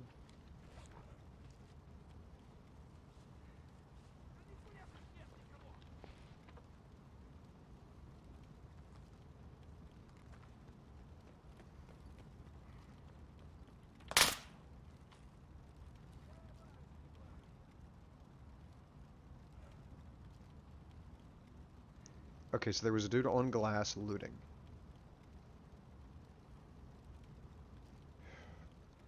If I was a PMC, I would be looking for him, but...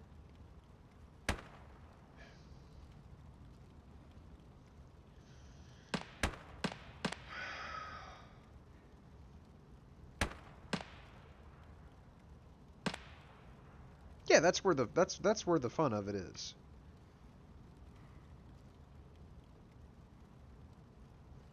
Like, there's no value to vanilla crap.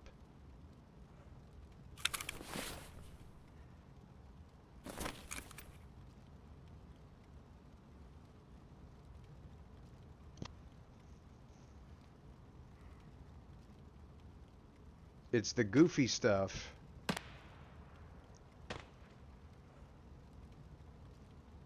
that makes your head spin that's fun.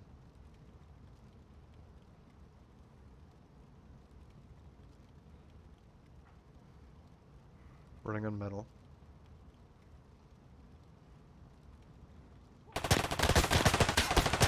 Oh my god!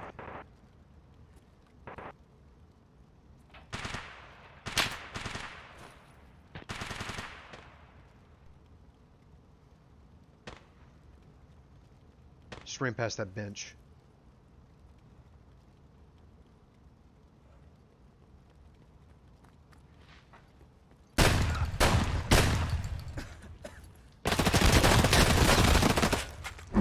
Well, I drew blood, but I was hitting his chest. And he was wearing armor. He had a ball cap on his head, though. If I could have actually landed a headshot, I would have killed him.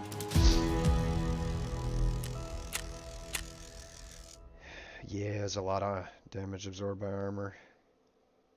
But he's going to have to extract right now or he's going to die. But I am done with Tarkov. This game is not worth my time. It's just... It's not fun. It's really just not fun. There is nothing to be gained by playing this game but hours and hours and hours of wasted time. Never get anywhere, never get anything done. It would be different if the gunplay was actually fun. Like, one thing that you definitely learn very quickly in Arena is that the gunfighting in Tarkov is very weak. Like, you want a good gunfighting game, Siege or Call of Duty. That's it. You don't have to play this stupid game.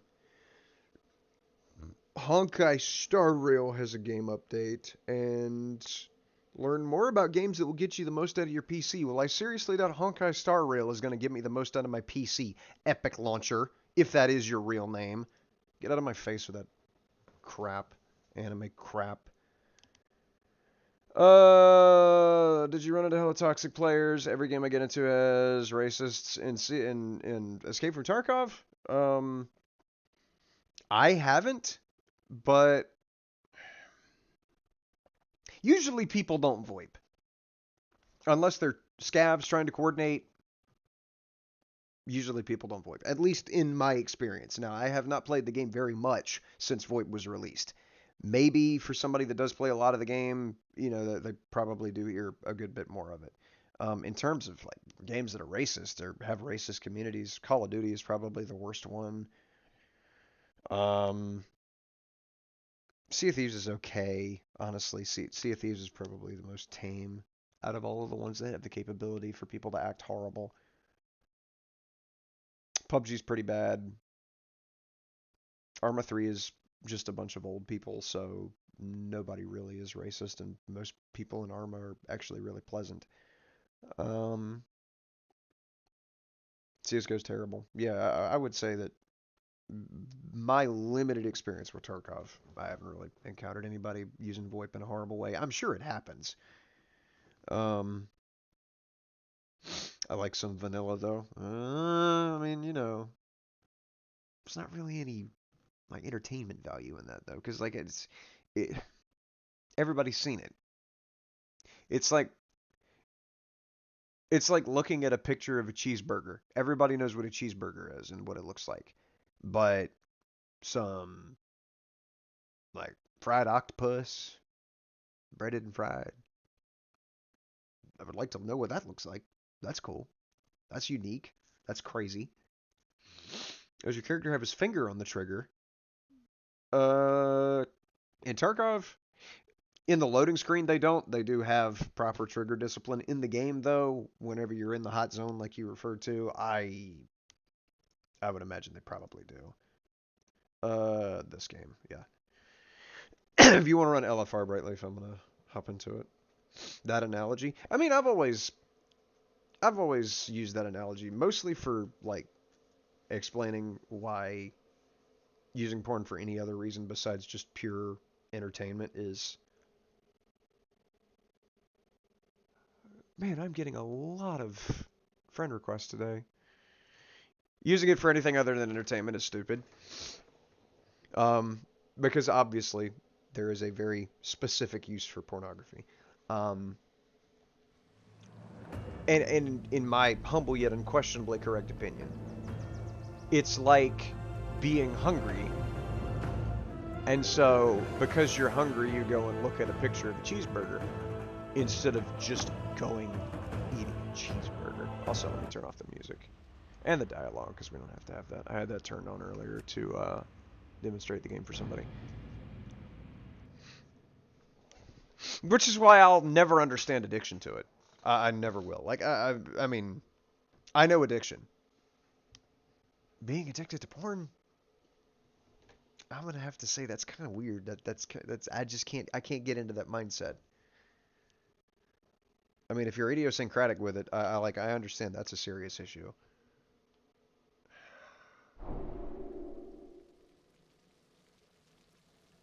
But I just don't understand how you could get to that point.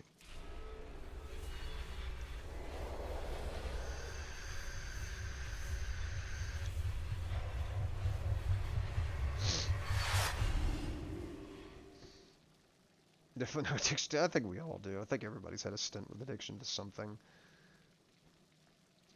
Left 4 Dead 2 has a lot of racist players for sure. Well, it's probably a good thing I got out of it. I mean, I did stream the game. I streamed it for about 2 hours, but I turned off VoIP. Like, usually whenever I drop into a game, the first 2 things I do is I turn off area chat and I turn off music. Very fast. Brightleaf, if you'd like to run LFR, I will get on my Warlock and we will run that tip. But that is up to you. If you don't want to, it's fine. I'll get into a heroic raid on this fella. Which I need to go ahead and edit the stream.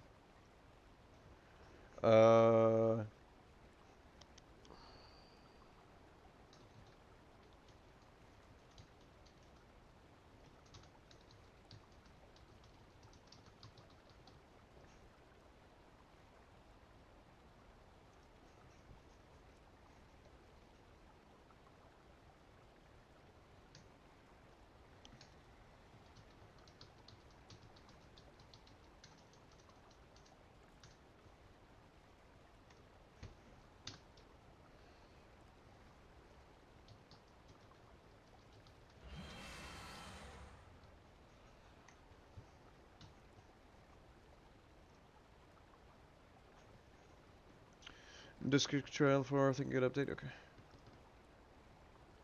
Let's see.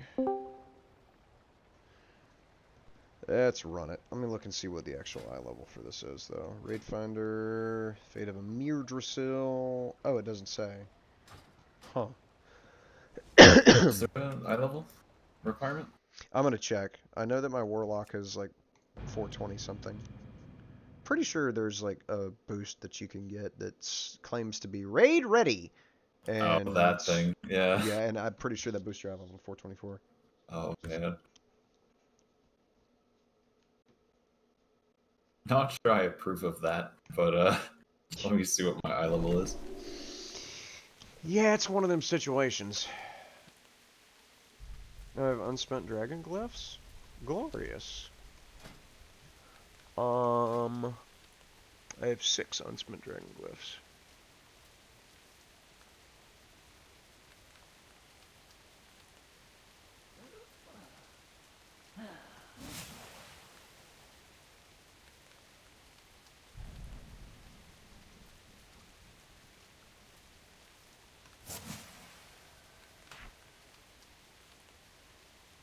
Alright, I'm logging in. Let me see.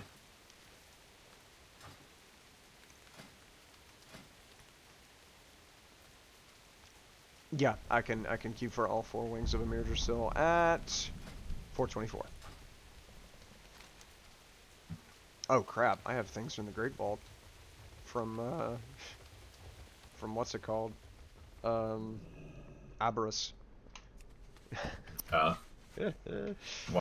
When did you stop raiding? I've only ever played on this character once. What is this? 415 instead of a 424. Yeah, I'll go with the 1,000 gold.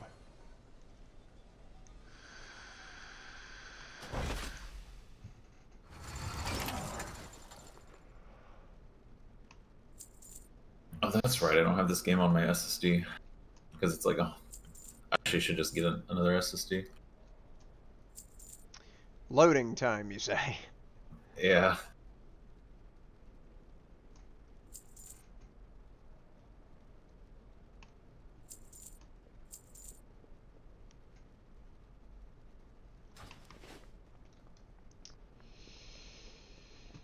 Oh man, it is going to be fun to try and remember how to play this character. I think I'm using an AoE build. 2 minutes Oh yeah, your target. Warlock. 2 minute single target cleave. Okay, so I've still got talent builds, and I'm assuming these haven't changed. You will permanently lose your current talent build unless you save it as a loadout first. Sure. Okay, I'm apparently still Destro. Hopefully that's good. 393. I think I'm screwed.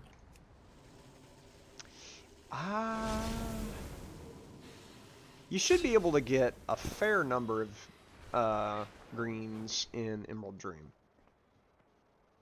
You should. Is that the new like outdoor world zone thing? Yeah. Let me invite you to a party, and okay. We'll go take a gander at it. So, if you want to come to where I am, I think I have to turn on passenger writing in this. It's like taking a long time to load people for some reason. I think I see you now, though. Okay. Alright, we come up here. Oh, that's right. Not this. Dragon riding. Yeah. Uh, Come up on top of the bank. trying to see where you're at. I'll Okay. come back down.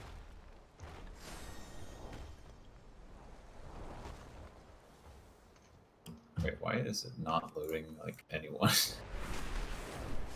Can Okay, you I see see me you now? now, but Okay. it just keeps disappearing. And so there should be a portal right here for you, right? Let's see. I don't see a portal. Do not see a portal. Okay, that means you have to do the quest line to open up the Emerald Dream. I can see the portal because I've already done the quest line on Mike. But it shouldn't take long to get you to 424 because it's just basic bitch item level. Okay. Let's see, where do I But go ahead and start that? Go ahead and start the campaign. And I need to... What do I need to do? Complete the Coalition of Flames storyline from Chandris. Oh, that's not the campaign? No, I'm just looking at...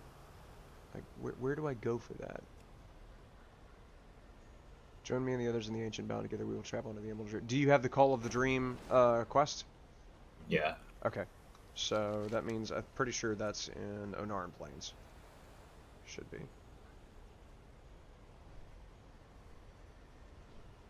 Fire season.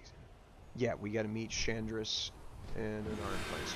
Okay, so just, yeah, fly all the way to the edge of the Onaran Plains where you do the Green Dragonflight quest line. Oh man, I reset all my talents too. Fuck.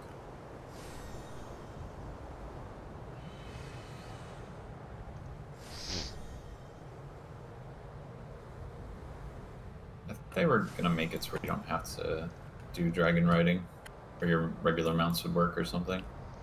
Yeah, I heard about that. I really don't care. I'm definitely going to be using my dragon flying mount. Yeah. It's definitely way faster. Oh, absolutely. I mean, they even reduced the flying speed of it. It used to be 910 and they reduced it to 830 because they're fucking stupid. Wow. I wonder why. You're like, whoa, it makes the world feel less big. It hasn't felt big since flying was introduced. Yeah. Like, if you're trying to, I mean, that ship has sailed, brother. Yeah, it really did, didn't it? There's no way to take that back. It's just the only way they can really make the world feel big is if they just keep doing crap like with the Maul and the Entoring Wastes, and nobody enjoyed that because it's slow. Nobody likes being slowed down. Wasn't it even faster when they first had the beta for this game or something? I know that you could dragonfly in Kalimdor and Eastern Kingdoms. And you could also dragonfly as a Drakthir in Eastern Kingdoms and Kalimdor. And it wasn't like the modern version of Soar, like they just straight up had dragonflying abilities.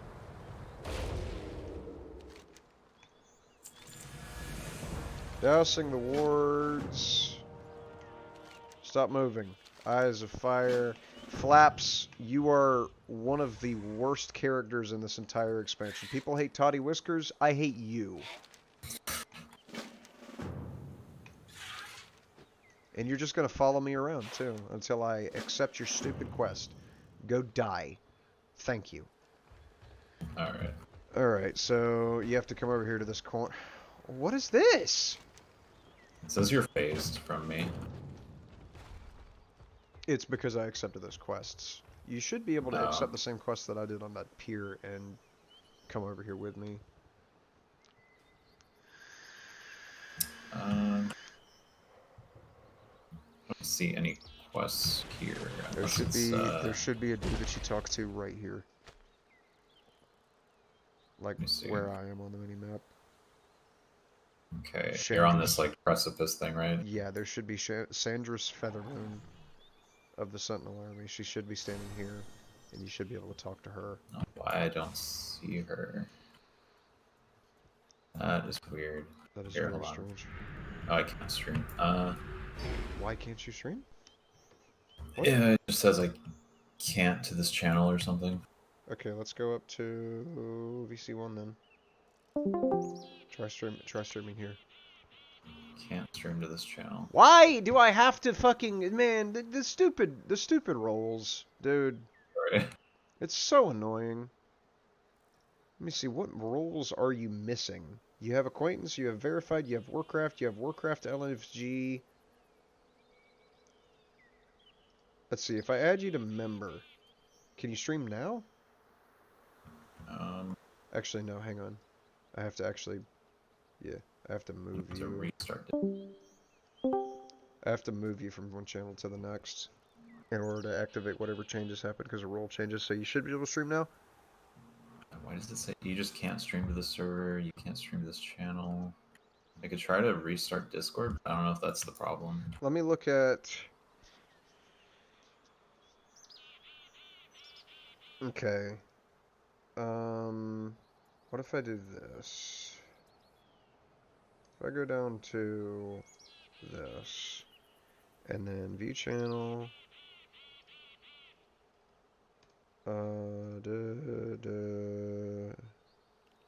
that, yes,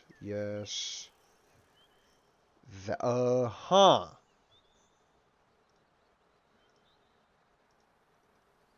I might have fixed it. I'm gonna have to move you again for it to take effect. After I have to hit the save changes button. Oh, okay.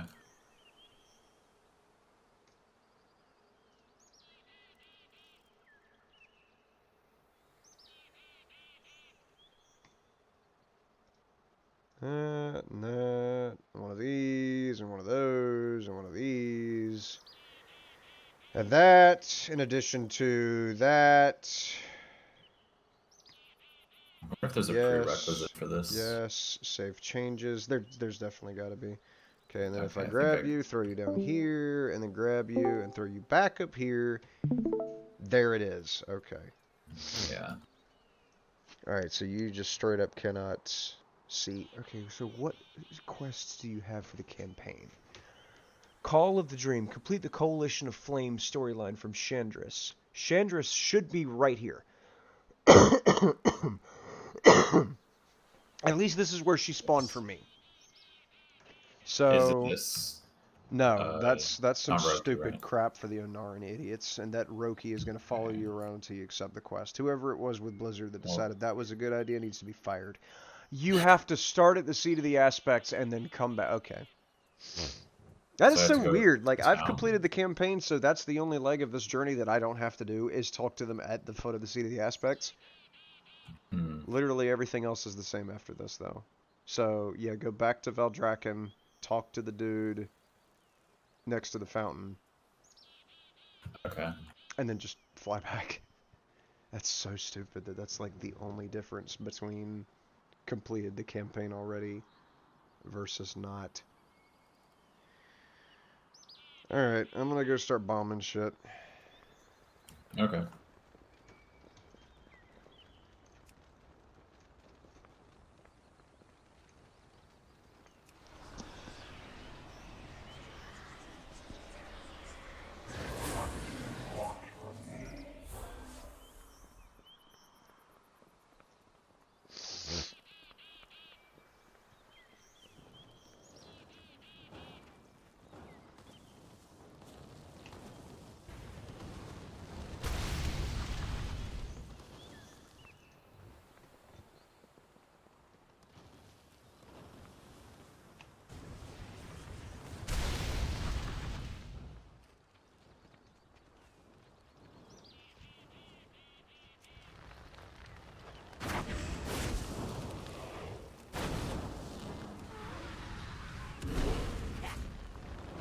I unlocked everything for this, but I'm not sure with the vigor. Is the max 6 charges? Yeah. Okay. If you go and collect a bunch of the Emerald Dream tokens, though, you'll have enough to buy a bigger battery where you could save up to 3. Okay. But you could just pop like whenever you're completely out. And it has a pretty long recharge timer. Like a minute. I see that thing hiding over there. Rumble coin bag. Chandris, I swear to dog. It is not fun having you follow me. Really isn't.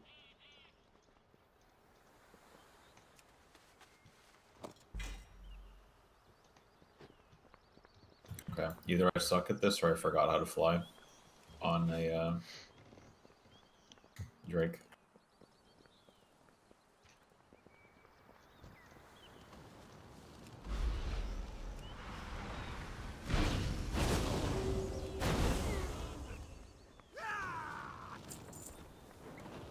Man said, blah.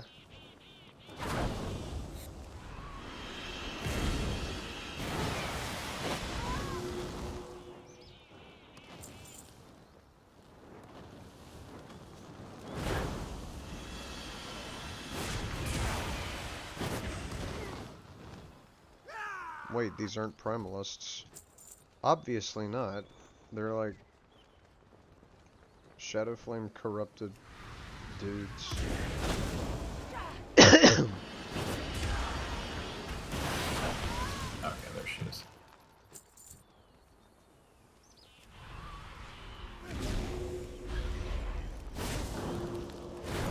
It's so refreshing to not have to have like 800 add-ons to play this version of WoW. Yeah. Most people would disagree with you on that as a silly part. Really? Yeah. People like add-ons? Add-ons in this are a big deal. Do you have lots of add-ons? I don't even... I have more add-ons in this than I do in retail. Oh. Oh, in Classic? In Classic, yeah, that's what I meant to say. I'm trying not to... I'm trying to not think. Oh, that's fine. I'm really trying to not think. God, this... Oh my gosh. This game makes me want to puke sometimes with its stupid slowdown mechanics. I just want it to end. But it does everything that it can to not end. It really does, doesn't it? It's just such pitiful game design. Let's see, I have to collect the smoldering blossoms. Okay. What do I have to do now?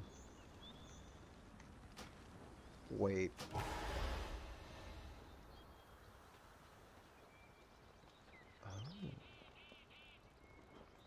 I didn't have to do any of that at all. And that just made that stop. And that phased me out of your phase. Yeah, I have to still kill people and all that. The, Firestones. Alright, well I have to speak with Chandris. What is this? Farak is watching this area.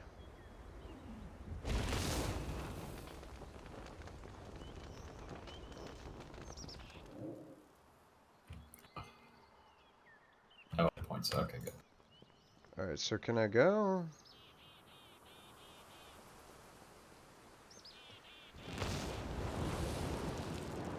Gosh, oh, there you are, you stupid piece of crap. I am ready. Grab this flower. Why am I grabbing the flower? There is no flower. I'm just gonna burning rush through this. Oh yeah, Burning Rush.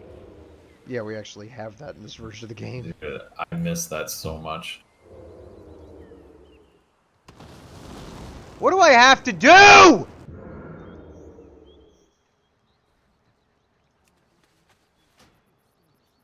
Drink this potion will allow you to bypass some of the hazards on the bridge, but will significantly reduce your movement speed. Yes. I could just cancel it.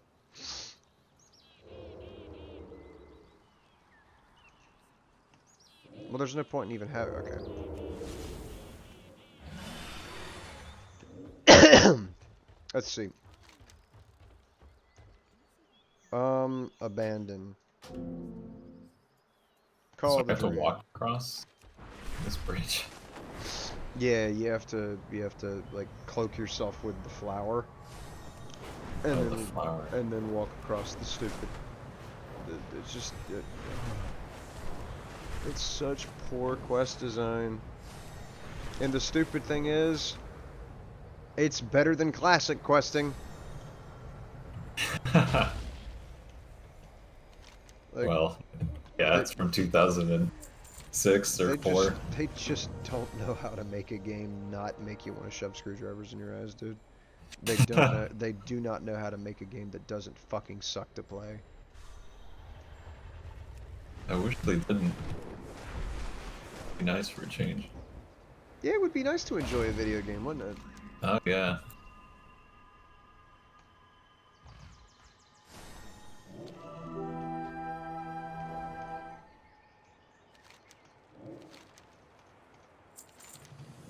Oh, was I supposed to speak with her on the other side or back where I was? I got to admit, though, I do enjoy COD Zombies. Zombies. Yeah, that is not bad. Summon your dragon riding mount or mount the fairy drake. I'm not riding your stupid little fairy drake. What do you take me for? Alright, I have to eat fire.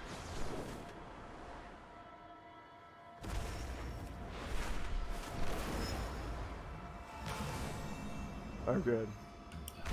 I was about to be very mad. Yeah, I was internally screaming, just like you. What the fuck do I do?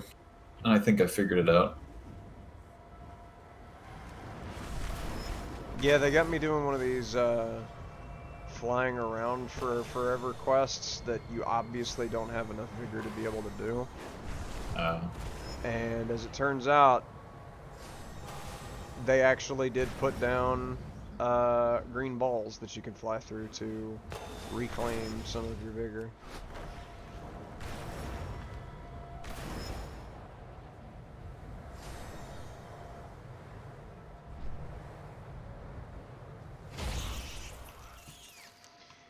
Feast or flaming, whatever. Seek out the wild gods. I hate the wild gods. Okay, so reach the hiding spot. What does that mean? I think there's like a bush off to the right of the path. You just have to go to the end of the bridge and then hide in something. I think. Okay. Let me look back at your stream as soon as I talk to this old god. Is it like... There's all these guys?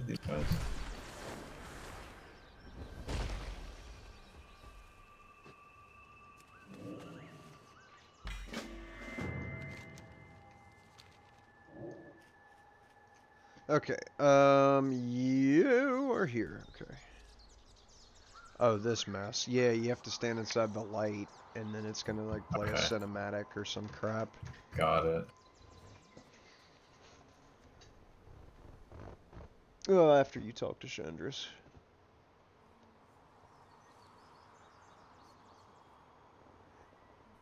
Yeah, there it goes.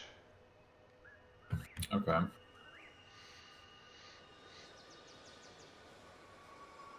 Behold, sister! I set the centaur on fire! Oh my god, who's that? That's Varanoth, which is like the good bad guy. Good bad? Yeah. Yeah, it's really convoluted how they actually made her a protagonist. Just because she had a hug it out session with Alexstrasza. It's so stupid. Kinda looks stupid. Oh yeah, one of the more bland villains. Like Farak is just, I love Farak's design. Iridikron? Yeah. Oh my gosh, they better not screw him up, dude. He has so much potential to be one of their best villains. He's such good design. Dare I say he's a sexy rock. I like this guy. Who, Varanoth? Varanoth, yeah. Okay. Or Farak. Is that his name? Farak is the fire. Yeah, the fire guy guy is Farak. Yeah. He's cool. Like, he's just evil for the sake of being evil, which is fine. Oh, it's a flame Cenarius. he became more evil after consuming the Shadow Flame from Aberrus. Which kind of makes it like it's not... He doesn't have agency over his own evilness anymore, which is unfortunate. Like, it would be cool if he was just evil out of pure malice instead of out of corruption.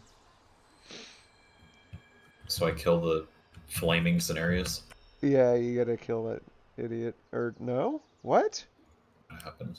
Huh? Did this guy kill him? What just happened? Complete the Coalition of Flame storyline. You have to, yeah, you have to kill Laredar whenever he spawns in. Okay. Do I have any buffs anymore on this? Fuck, I don't know how to play this anymore. Soulstone. Hellstone. Well, I don't know where Laredar is. Which, by the way, he's actually a raid boss. You don't fully kill him. You just make him TP away. Okay. Which it's got the circle on your mini map of where he should be. He was there and then he just vanished, and there was someone. Yeah, but you're not inside the circle. I'm not. Click on inflammatory information. The 2 button. The 2 of the campaign. Okay. Click the 2 itself. Oh, there. There he is. Okay. That is so stupid. They didn't have him, like, where he's supposed to be located. It's also funny that, you know, you're seeing a raid boss, and you would think that his mechanics would at least somewhat be similar to the mechanics you see him in raid. And I don't know, maybe he does have Rupturing Fire Vines in Mythic mode. But it's not normal or heroic. Okay. Like, none of the mechanics that you see there are actually in the raid, as far as I'm aware.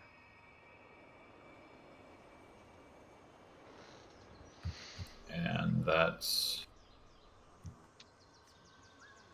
Okay. So now, it's going to throw you back to Veldraken. Oh my god. Alright. Well, maybe now it opens up the portal on top of the bank. Okay. Maybe.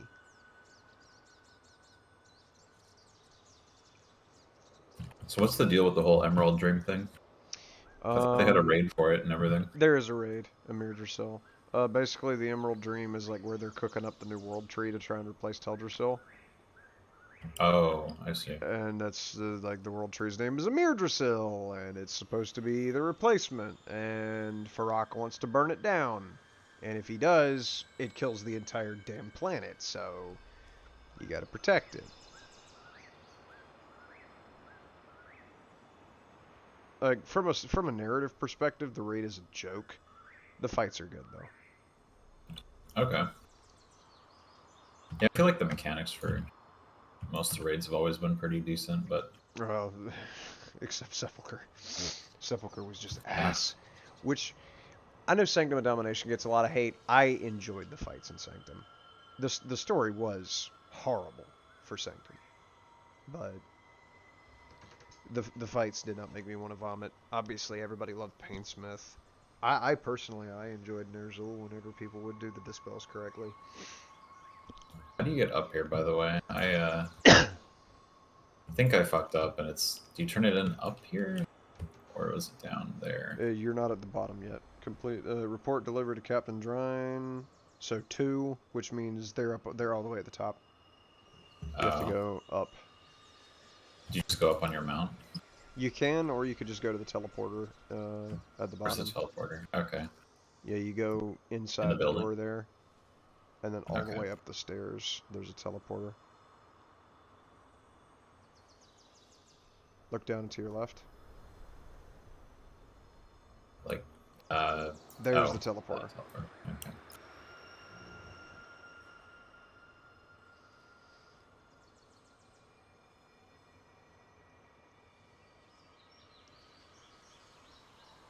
Okay, now Captain Drine should be to your left. Yeah, he's actually behind you.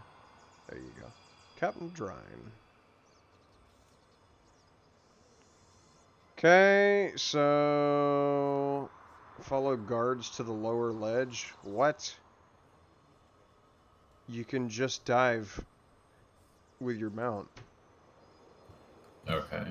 You could just walk Or off do I the just edge. take You don't have to take the teleporter. I don't think you actually go all the way down. I think you land kind of on that platform that you were already on.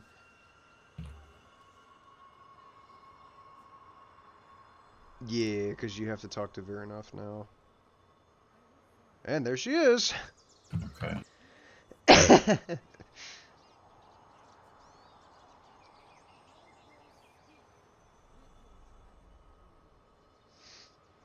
And of course she just shows up in her tights. Of course. Yeah, Viranoff actually going to Alexstrasza in this case makes no sense, considering how much bitterness she has towards Alexstrasza. Like, this decision is so stupid. Like, sure, she would have been pissed off with Farak, but growing this much of a conscience?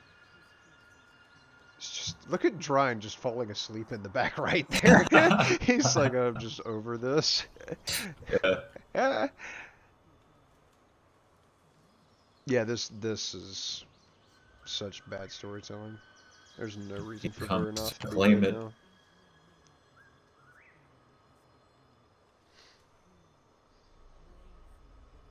Like, she's the most disloyal sister they could have. Huh. Even as hideously evil as Farak is, he didn't deserve this.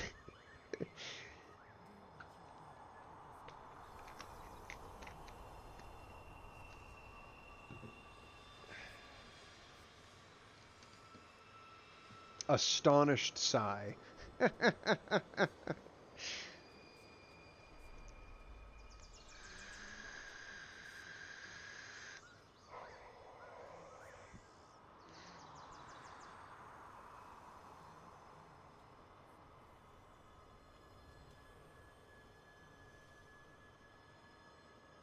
And she hates her for that.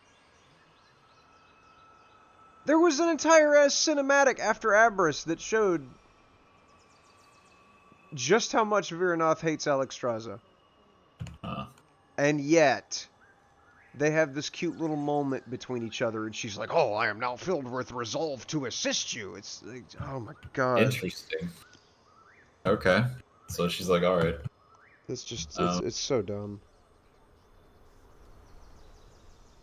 Viranoff realistically should have been a raid boss. Just like... Yeah. Just like Farak. Maybe not the penultimate boss of this raid, but she should have had her own raid. Like, just a one boss raid? No, like, I mean, Dragonflight doesn't have to have 3 seasons and a fated season. It could have done just fine with 5 seasons, but they're trying to adhere to a 3.5 season formula, and it's just limited their creativity way too much. Was this up here, or was this down? Yeah, you go talk to that banner. Or go talk to the idiot standing in front of the banner. That's fine. Yeah, that'll work. What? No, that's Forbidden Reach. Huh? Yeah, Hidden Legacies is for the stupid island up north with the Scara Vaults. Yeah, you need to click 2 for Call of the Dream. The Count on Me one? Yeah, goodbye to this guy, because now it's going to teleport you north. You did not have to click anything but goodbye there. Oh, wait, I thought you said press number 2. Yeah, press number 2, the 2 button on the right side, the campaign that makes the campaign, because, like, now you're doing legacy content. Oh, great. There's no way to get out of it? Fly. Or can I just hearth back? You can, yeah. That would probably be the better option, because it's going to be a long flight from there to Narn Plains. You're just all the way north.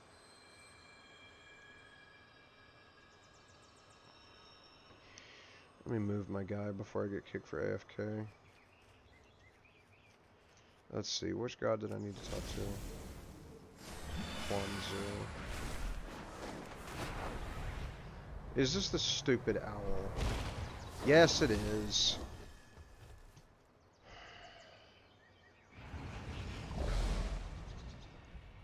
Honestly, I think Kwanzoo's worse than Yogg-Saron. I hate this fucking god. Worse than Yogg-Saron. Oh man. Okay, can I just abandon this, or is there some... This is the... So I just go here? Yeah, you just fly to that question mark. Okay.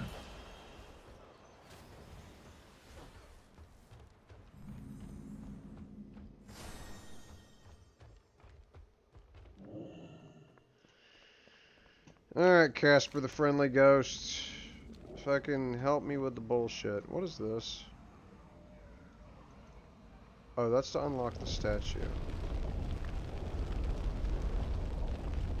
But I'm not doing that right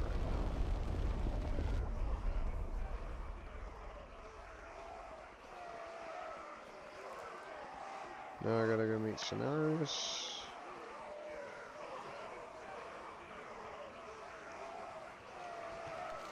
So Cenarius is actually... He's in the Emerald Dream. Yeah. That's cool. I kind of expected to see Malfurion for whatever reason, but I guess that was just wishful thinking. Yeah.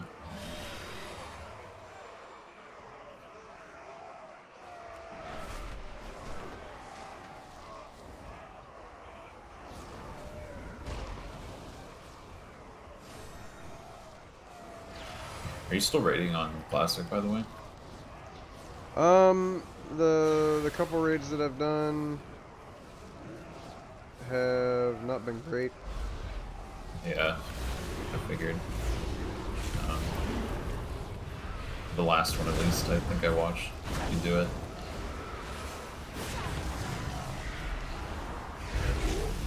I would view it differently if I, like, knew any of those people. Probably. Yeah, But I get that. So, it's just kind of a waste of time. If I can just join a random group. Because, like, I've killed Akamai with a random group. Yeah. Just random pug. Yeah. Oh, this is cool. Okay.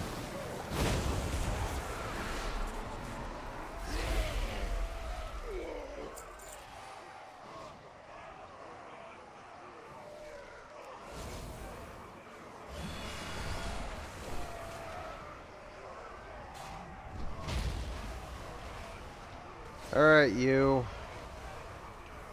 Marithra. You're nowhere near as hot as your mother.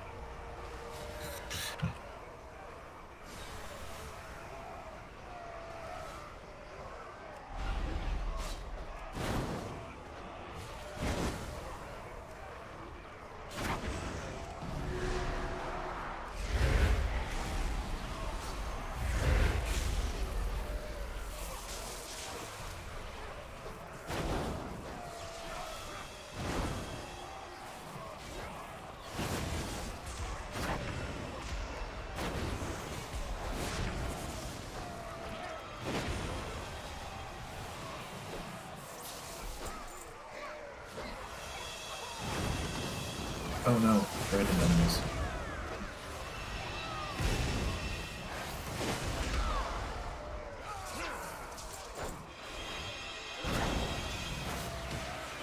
I need a life tab.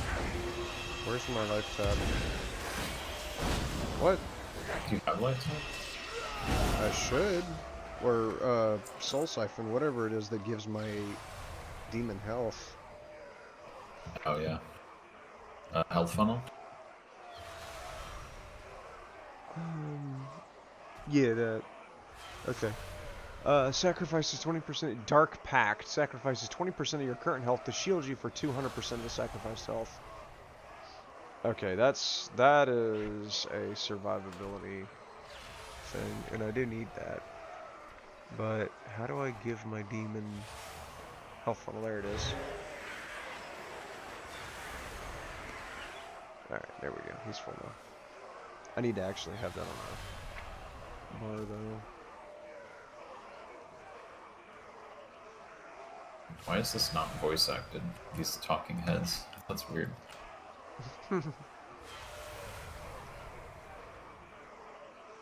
I do have health funnel? Where is it? Oh, it's there. It's above the summoning button the whole time. Yeah. I'm dumb.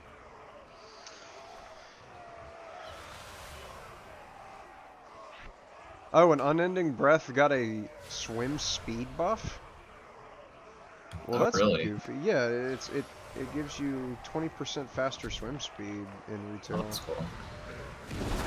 I like that. Yeah, because like all it gave you was water breathing in Classic. Yeah. Which I think shamans can give that? Or do they just give... No, Water they walking. give water walking. Yeah. And then you can be a ghost wolf water walking. So good.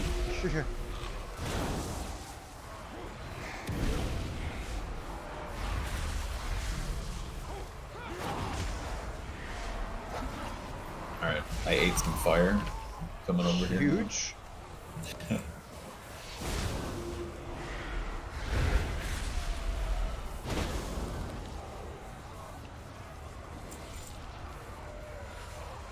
I'm just slaying Farak's forces. Okay.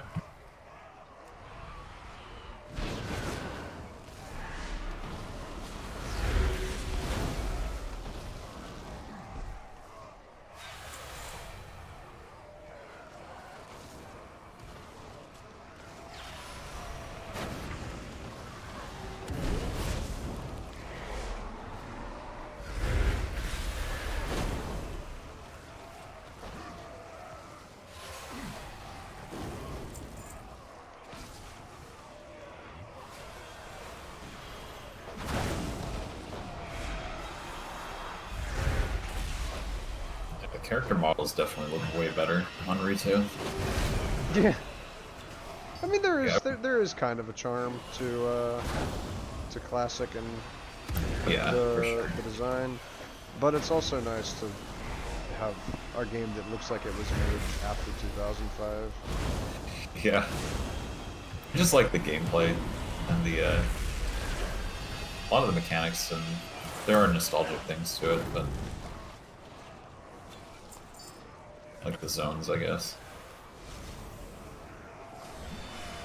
See, the only reason I'm playing Season of Discovery is because it's new shit. Yeah. Me too. I have no nostalgia attached to Classic. Look out. I got bonked. Help me, Marithra. Okay, a bunch of Zakali people are fighting her.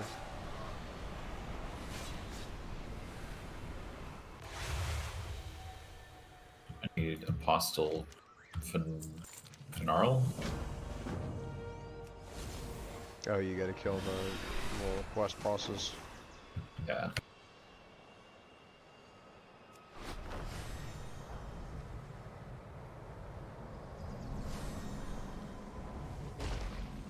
Alright, when can I skip past the campaign? Marithra! Where are you? You stupid Don't tell me it's up. Of course it's not. She just doesn't exist. She's supposed to be standing right here. I'm supposed to meet... Well, there's Tyrande. What are you doing here? Oh, you can ask her where is Malfurion. He rests in Ardenweald.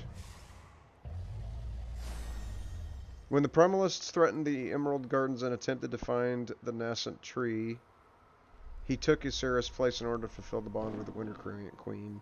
I could sense his presence is very near, though just out of reach. I know he's with us in spirit. That is so fucking stupid.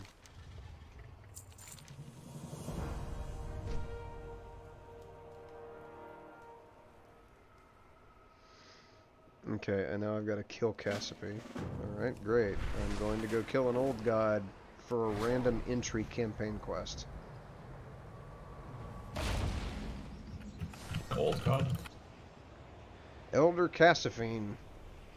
Or, not an old god, a wild god. Oh.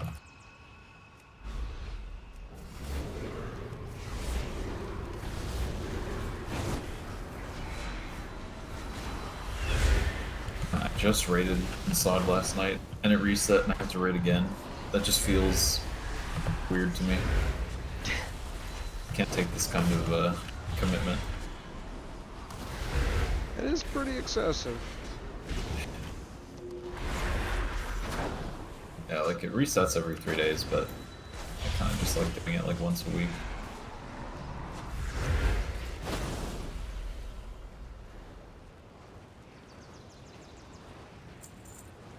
You fight for ashes. Like, that's some pretty big talk for somebody who's dead.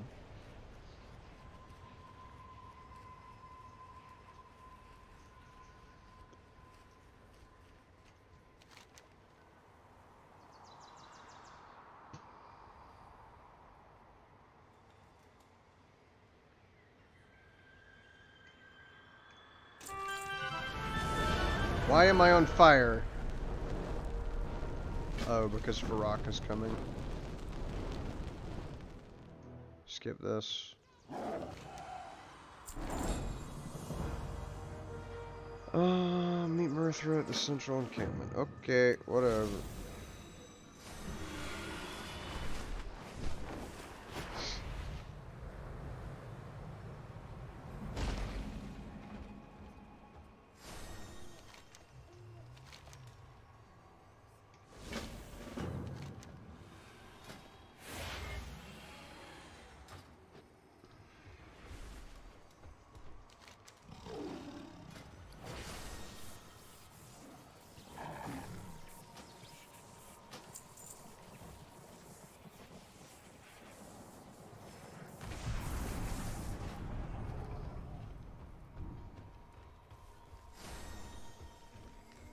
Oh, that's Tarande. Okay.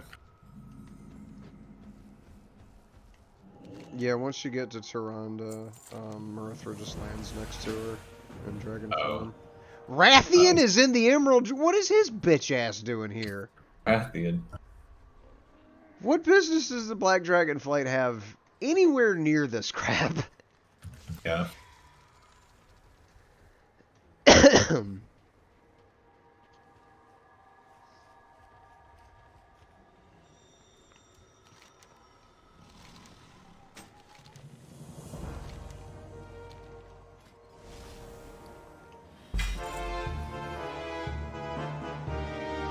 Hey, I got new wrists. Huge.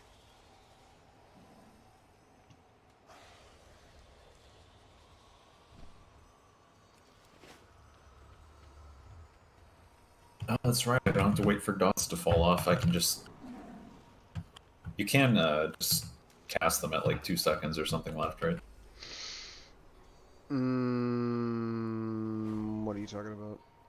Like to extend the dot duration.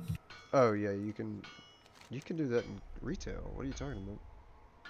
No, in Classic you have to wait till it falls off, or it doesn't extend the duration of the dot. That is not my experience. That is Really? confusing. Yeah, like whenever I'm as a warlock, if I have cast corruption on a target and say corruption has 2 seconds left, I can cast corruption on him again, and it will just apply a new stack of corruption. Yeah, it will, but like it it won't doesn't continue the multi-stack, but ticking, right? yeah. I mean, if you're talking about a ramping dot, then yeah, it resets the ramp, so that right. Like Curse of Agony. Yeah. It will reset Curse of Agony to its like starting tick rate. Oh, this is a huge upgrade.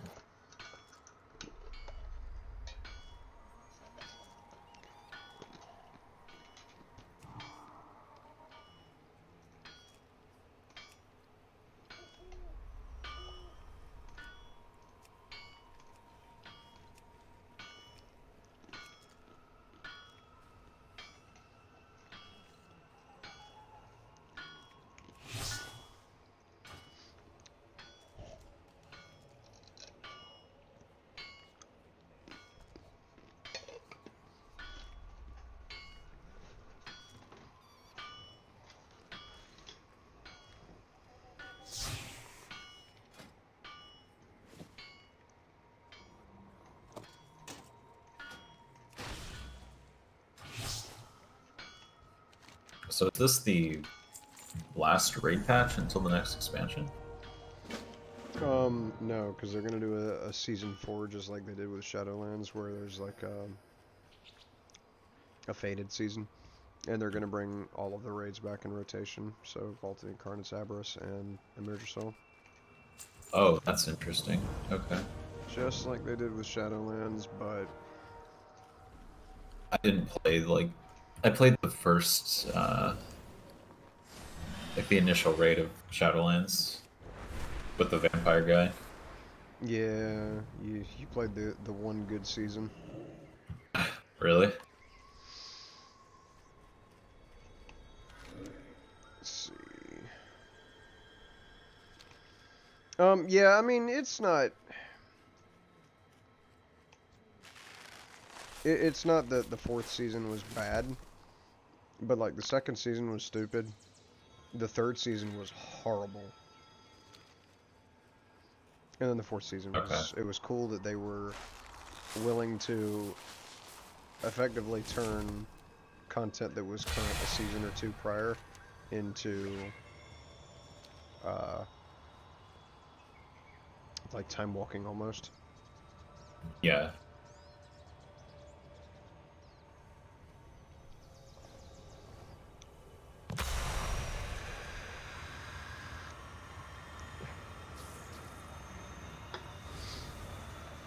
I think that Fated was one of the best things that they've done. They just need to go back and do, like, you know, Fated Pandaria. And I just got churned into a chicken?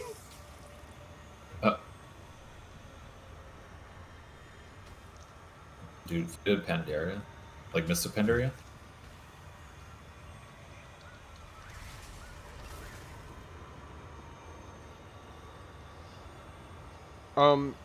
Yeah, they need to do, like, Pandarian raids. I think the WoD raids were decent.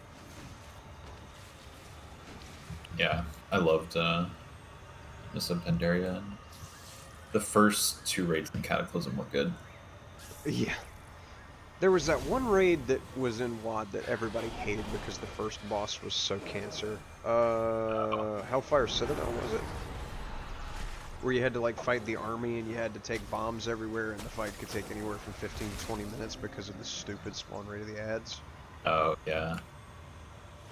It was just too hectic and required your raid to divide up too much, I think. Like, it was a good concept, and it was awesome that they were actually willing to try something new and experiment with a raid.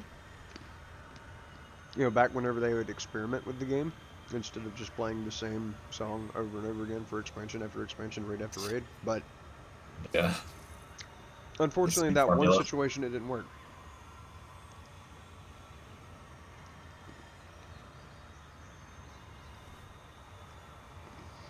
I will say that there is an innovative raid fight in Emerger Cell. Really, really well done fight.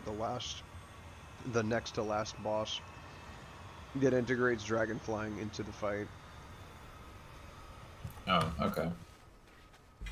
It's like Naku Defensive on steroids. It's very cool.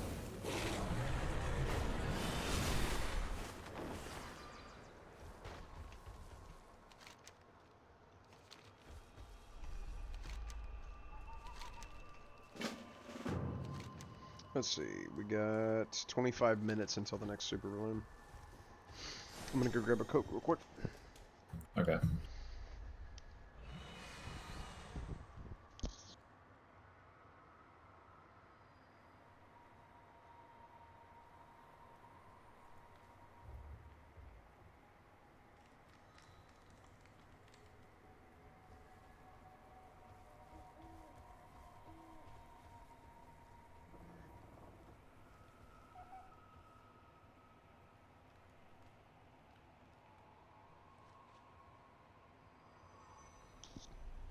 So now that you're on this continent, what's your eye level right now? 396. Ah, okay. If you keep doing the campaign. So we'll be coming back here in 25 minutes to talk to this idiot. And make sure you accept this quest from Clairol here. Okay. For the super balloon, because that box can give you some really good gear. But what quest are you on right now? You're on Burning Barrow. Barrow. Okay, so awfully glow. I'm getting Harry Potter vibes with this music. I've got the music turned off just for that reason.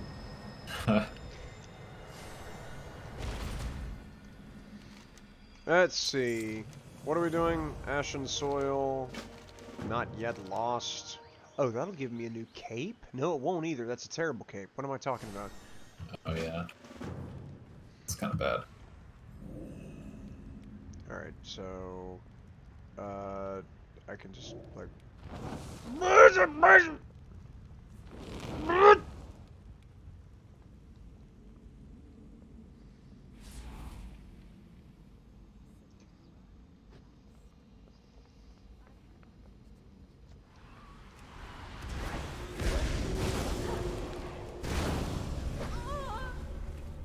Flame warped sister. Mm-hmm.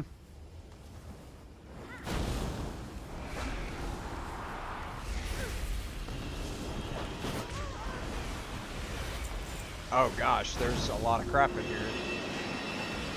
And that dude does a frontal? Gotcha.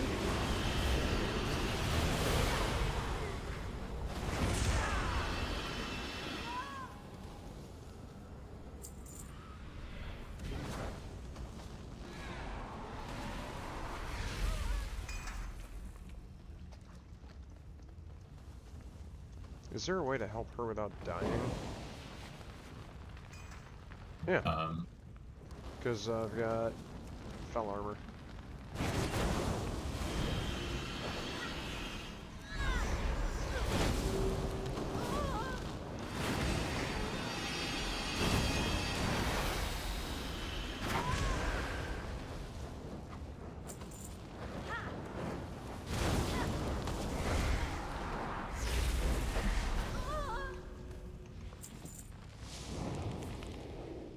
Sure would be nice to quit setting myself on fire every time I walk through a doorway.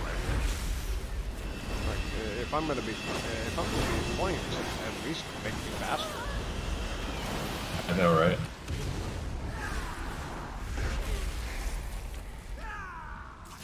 The speedy flames. Is the only good one. Are you? You don't still have Burning Rush on, no. Why is your health so low? Do you need to use your blueberry? I don't know. I've just had this, was it Fell Hunter out this whole time? So does Voidwalker actually taunt? Yes. In this, yes, my dude, okay. my dude is tanking right now, actually. Yeah. I just remember you leveling and you were just screaming for the Voidwalker to taunt. It wouldn't taunt. Yeah.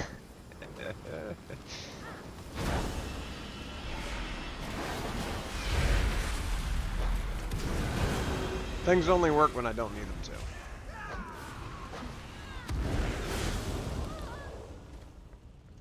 That is unfortunate.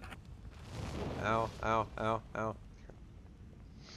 Druid of the Flame has been discovered. And she's orange. Okay. So we're fighting. Narana, you've set this entire barrel ablaze. What man did no, screw it. I'm not dealing with this. You have to go up here.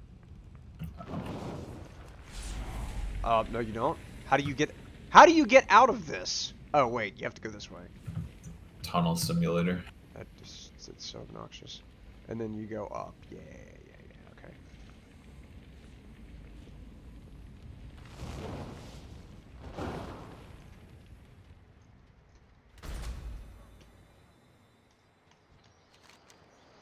Ashen Soil, which of these do I not have collected? I have all 4 of them collected.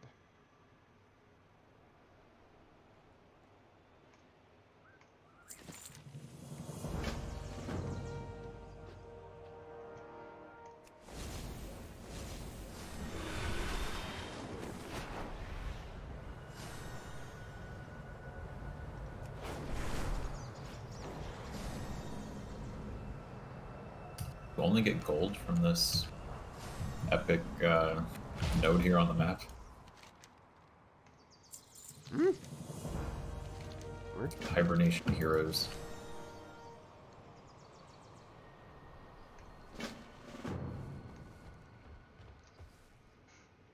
I assume that's world boss. Aristar the hibernating. Yeah, which, hell, we might as well go over there and take a look at it, because I'm sure he's got a rare drop.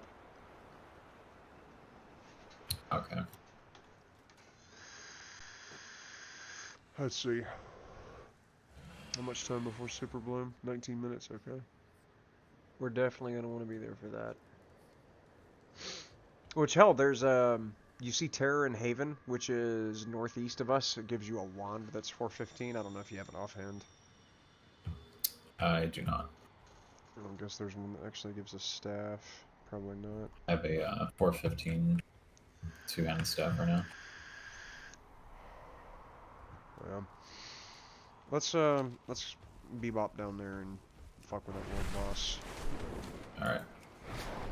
Oh, wait. Come here to this thing. Okay. Yeah. Give this thing emerald dewdrops. You should be able to get that by like stepping on bugs in this area, or The by bloom you said? yeah, this bloom right here. Can you interact with it? Yeah, I did it. Do I just keep giving it to him, or? You're gonna want to get more emerald dewdrops. So let me grab this thing. Okay. Oh, I can't grab this thing.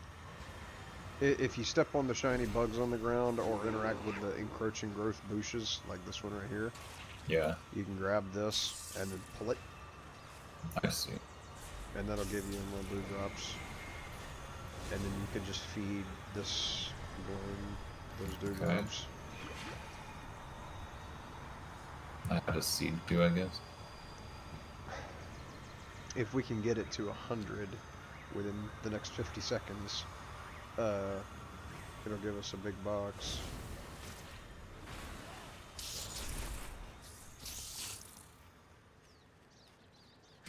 There's salamanders here? I did not know there were salamanders on this continent. Huh. I just saw one walking over by that ledge there. Interesting. So I stepped on the bug, and then... And it just drops him. Just Drops. Okay, it's been filled. It's been filled. Somebody else filled it. Okay. We're good. Okay, So good. now we just have to loot it whenever it pops up. And there it is. Huh. And then I'll give you the crests for this season. Let's see. Ooh. Is he fighting somebody? Oh, no, he's just toggling to all of us. He's targeting everyone in the area. Well, we don't have a tank. I love this inventory space. Oh my god.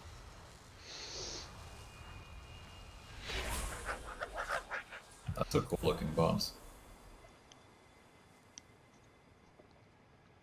Yeah, the little rock elemental dude with the growth on him is cool. Yeah. You see him just targeting everybody? He targeted you. Yeah. Aphasia here. Oh, the rogue might get nutty with him. He's gonna kill the rogue. Yeah. You can't tank that dude. He speaks in Farbog?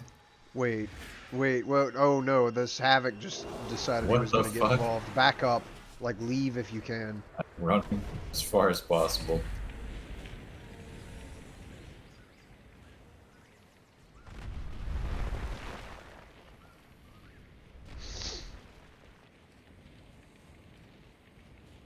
Why is he still chasing me? Oh my god, he is! Okay, he's coming up the path! Oh my god. I'm gonna die. Move. Surely he'll reset. Nope! Surely. I'm about to kill myself with this burning roar rush. good, Okay, he's he's gone. reset. So we need a group. Yeah. That doesn't just pull the boss. Yeah. That one there. I'm probably perch right here. Right about there. Still and look for look in the finder. Let's see. Signing up for this idiot's group. Oh, there we go. Yeah. Group has been delisted. Never mind. Alright, starting a group. Convert to raid. Pretty sure it's got on auto accept, yeah.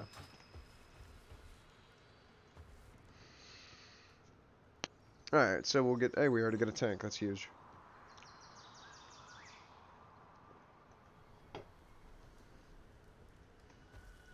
Now, if he could just kindly not pull yet. Yeah, that'd be nice.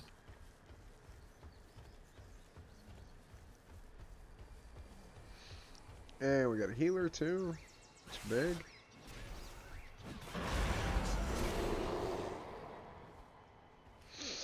Alright, yeah, we got enough people.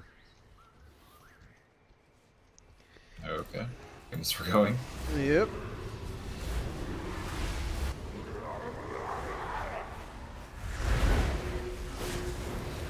Whoa.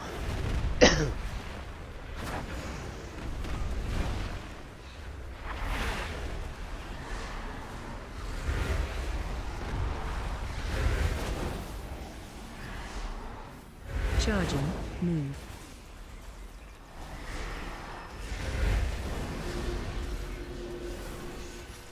I forgot Drain Life Keep was not jumping. just channeling. What is it? You got Master Channeler in Oh, Sod right. that makes it where it's just a dot instead of an actual Yeah. channel. I love that. That is so cool, but it's unfortunate to be in this and don't have it. Yeah.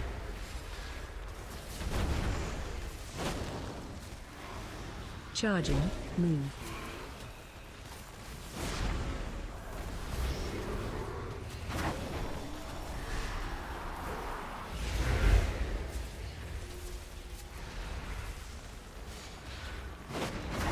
Charging. Move.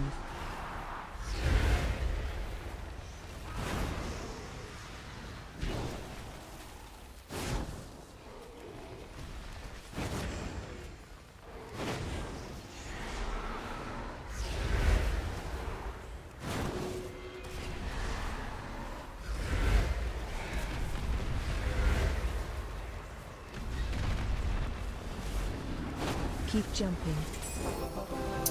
Nice.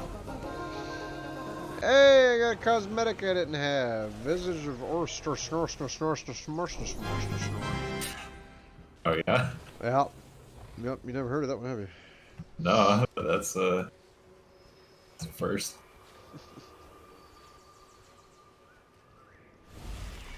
Like a seed. Wait, somebody Soil. planted. Somebody planted a epic seedling. Okay, yeah, definitely contribute to this, dude. Definitely Okay. contribute to this. The epic seed or the... Yeah, the epic. Like, don't put in an epic seed. Put in emerald dewdrops. Oh, I see. Okay. That's big. Okay, so now we just got to sit here for the next 2.5 minutes. I'm just start removing people from the group.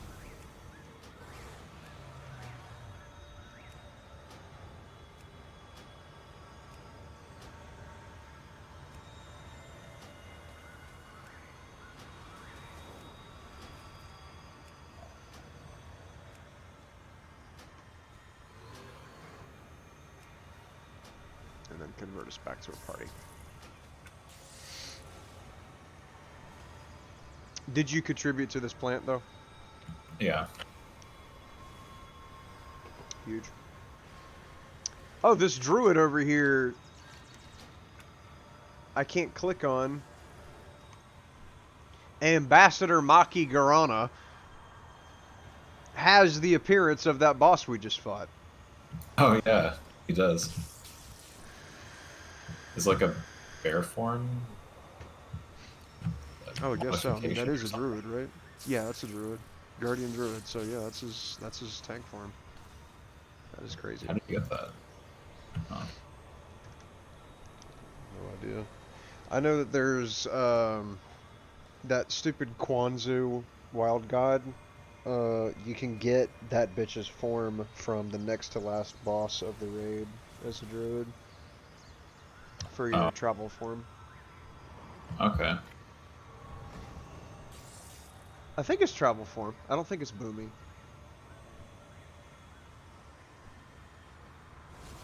Anyways, I know you can get one of you can get a form that looks like him. Which I just question the logic of wanting to play as one of the worst characters in the game. Yeah. Dude. I hate that character so much.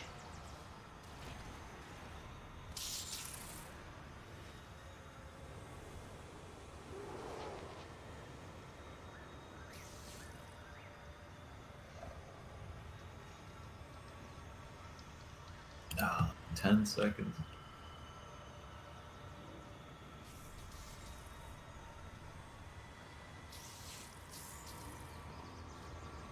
There we go. Okay. You know the stupid thing is you can get a mount from the from the purple box. Yeah. Do you know what kind of mount it is? I'm sorry?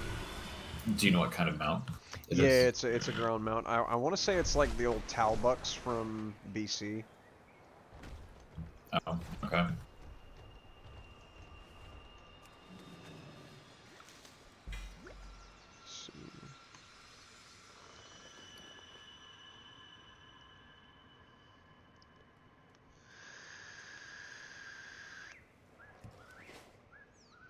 But there are 5 of them. You can get one of them from the blue seed. We need to go do the... Actually, there's a boss, Greedy Gessie. You see the Greedy Gessie boss? Yeah. Let's run that while we're waiting, because Super Bloom is going to start in about 7 Powerful minutes. creature. This is extremely powerful. You just don't even know. The power that it wields. How ominous. Oh, yes.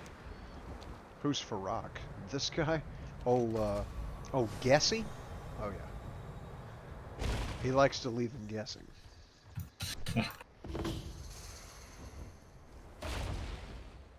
This is a risky place to have a picnic. Okay, whatever, dude. We have to pick flowers. Of course. You know, because Emerald Dream. Yeah. Picnic ingredients. Yeah, you have to go pick a flower and then throw it in the pot here. This bar kind of freaks me out. It's just the gray bar. Massive. Yeah. There we go. Alright, boss should spawn now. Greedy Gessie. There they are. And they have 17 million health. Oh. Okay.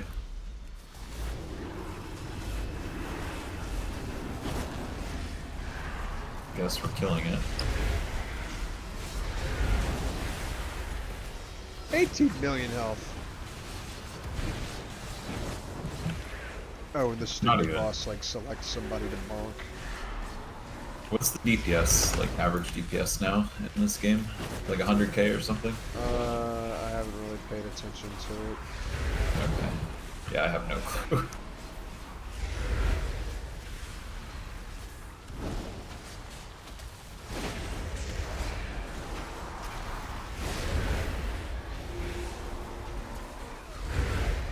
Well, apparently this wasn't an insane amount of health, so...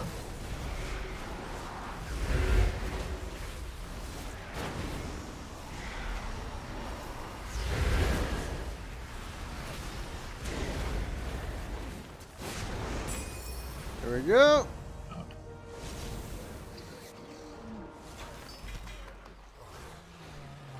Nice. I got a brand new necklace. String of Delicacies. While well fed, your spells and abilities have a chance of granting you and 4 nearby allies 516 mastery. Oh, nice. I just gotta maintain a food buff then, that's huge. 431. Oh, but this necklace that I just took off is a 61% upgrade.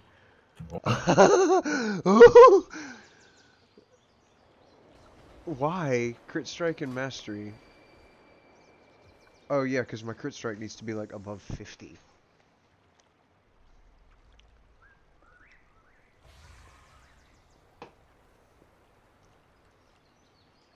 Because I think Destro needs crit strike and haste.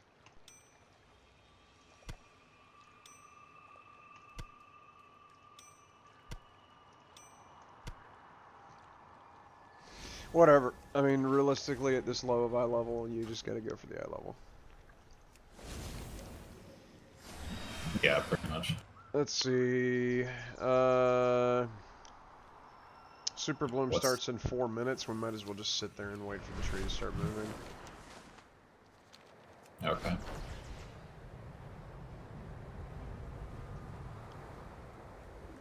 Curious what's in the store nowadays. How far this game has fallen.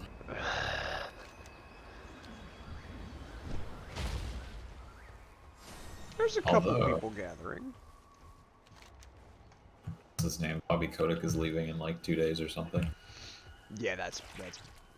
I'm really hoping that that is actually big and that that isn't going to be. Yeah. You know. Completely pointless.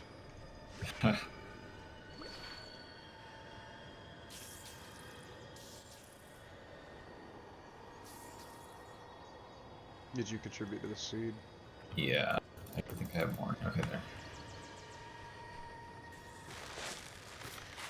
I'm gonna just come pull weeds and stuff to recover my dewdrops.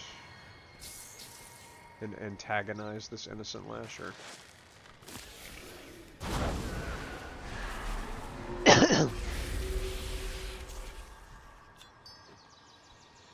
Cause who's gonna stop me?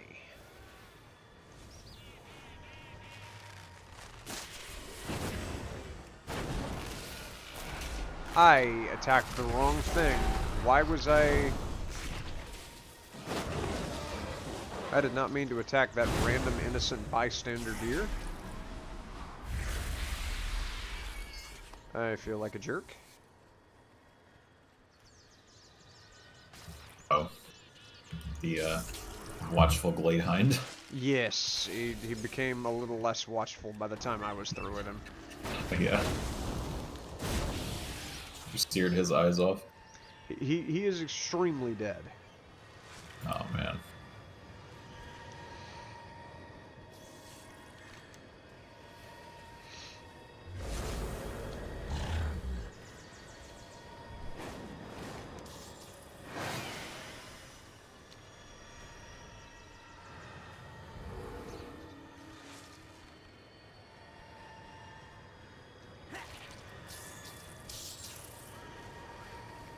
I'm glad I'm getting to see this. I just haven't had a reason to really log in. Yeah, I feel that. There's nothing keeping me in this game anymore either. Like I tried to make a guild to keep people around, but it only kept around, you know, a couple people that are cool, like Stratosphere, Zendigo and Hunt and Heavy and everybody else playing this game like it's not a multiplayer game. The transactional relationships that they have, where people are only worth hanging out with until they're no longer useful. I hate that, man. It makes me sick, dude. I can see it so easy too. In Classic, it's the same shit. Transactional. Yep. Just everything. Like I'm willing to play with fucking idiots who don't know how to play the game. I am. A lot more than I am with people who are good at the game, but just suck as people. Who just only play the game with you if you're useful. Yeah, to get the pixels, you know. Yeah, and that is that really I think is I think the biggest flaw with Warcraft, is that it actually is possible to play like that. Yeah. Not supposed to be that way, but it's not. No, this is supposed to be, you know, the whole game is supposed to be just the pinnacle of PvE.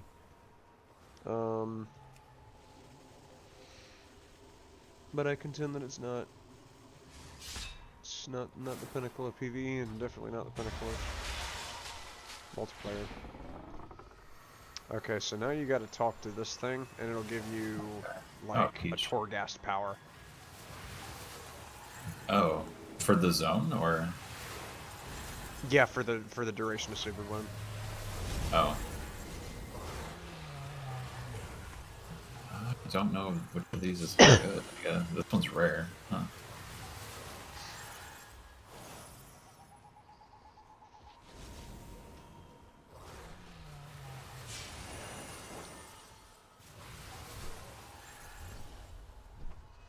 Blow a bubble at an enemy, causing them to float up into the air. You can get 2, by the way. Oh. The bubble will pop upon the enemy taking damage or reaching a certain height. Okay, so you're killing enemies with fall damage. That is so weird. I love that. Okay, so the whole thing is this is just an escort mission, a glorified escort mission, where our goal is to push that bloom meter all the way to 8,000. Okay. And you do that by interacting with friendly NPCs and killing bad things. Killing bad things, you say? It's just like the Tuskar Feast. But on a grand scale. Let's see.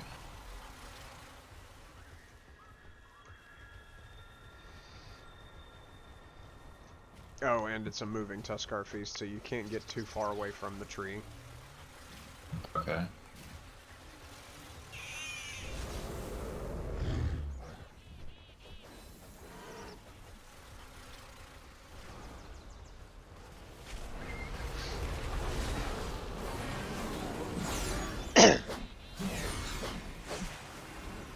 I'm glad my classic subscription actually lets me play this. Yeah.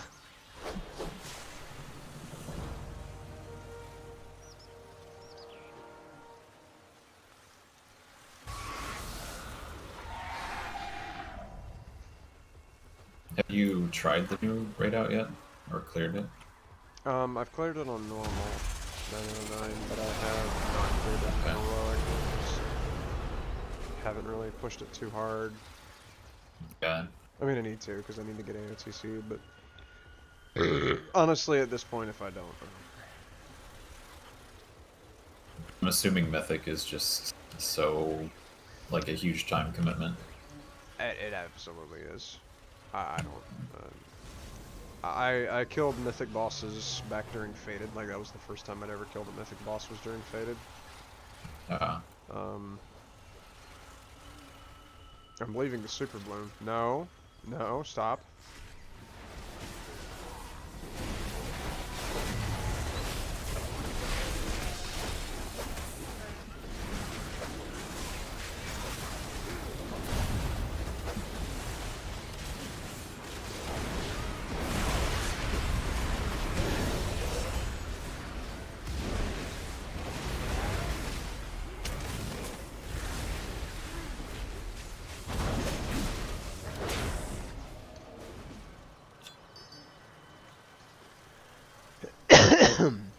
Excuse me.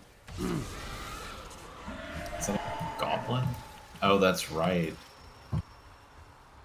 They just, I guess out in the world, they're, is this a PvE server, or am I? Yeah, it's PvE. Okay. I wasn't sure if there was still the There war are mode. Or... very few PvP servers left in retail that I'm aware of. Okay, war mode still exists then. Yes.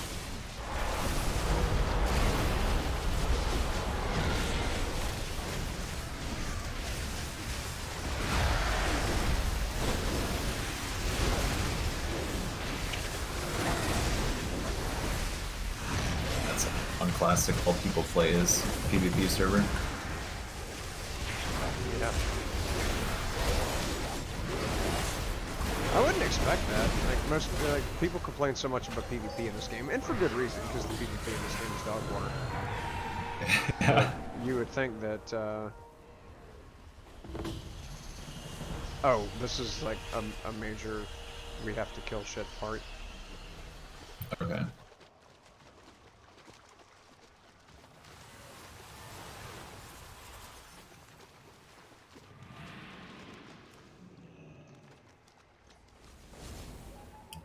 Mulch piles. Okay.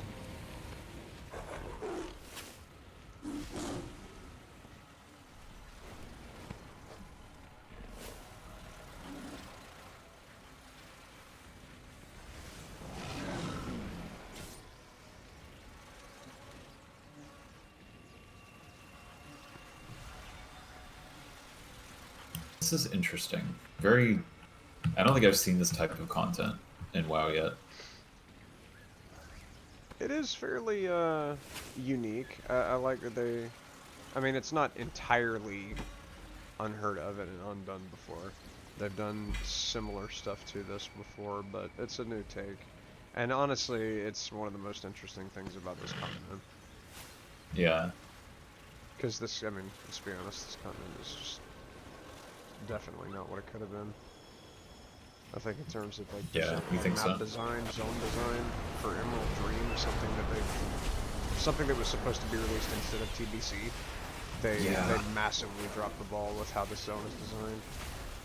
I was kind of hoping they'd do something like that for Classic, with like a Classic. Yeah, Plus I was hoping that I was hoping that Season of Discovery would like release the original artist's intent design for. Yeah.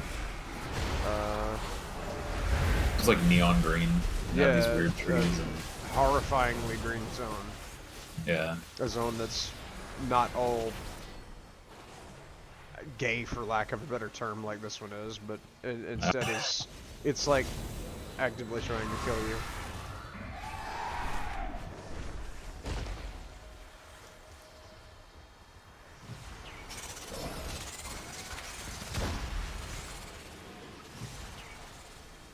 WoW's art style is definitely quite different, I feel like. I mean, normally it's good. Like, even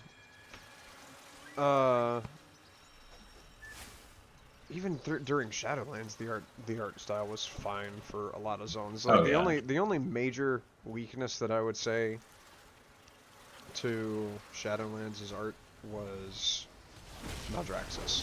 Maldraxxus was just ass. But Revendreth was pretty decent if you like vampires. I personally don't like that zone, but I can see it has merit to people who like that style and that design. I like Bastion was just gorgeous. Ardenweald was flawless. Oh, yeah, I like Bastion. Like, even the Desmatron and Korthia was okay. I can miss some of those zones, actually, compared to the Dragonflight ones. I mean, but, you know, Onaran Plains is garbage because it's just an empty-ass field, basically. But Azure Span is very good. Very well done. They tried to go for the Grizzly Hills vibe. I think they succeeded.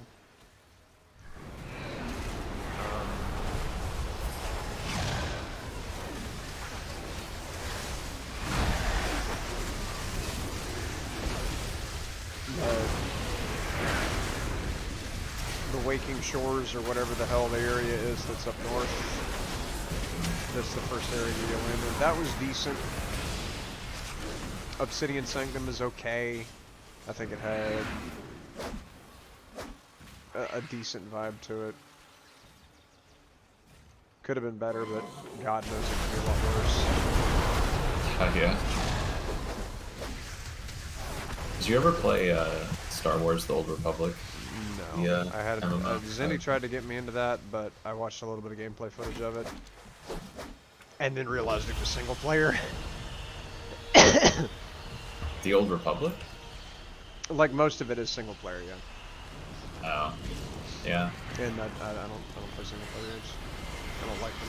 Not me either. I just it's like an MMO from like 2011 or something. It just sucks that they didn't I feel like they could have done a way better job with the Star Wars IP, but they did have some good ideas, I guess.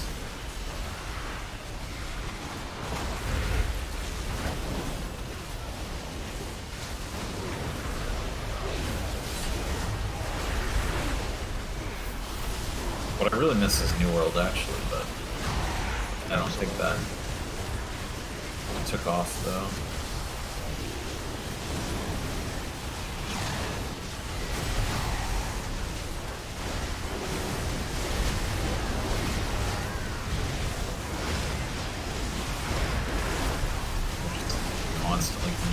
portals, okay.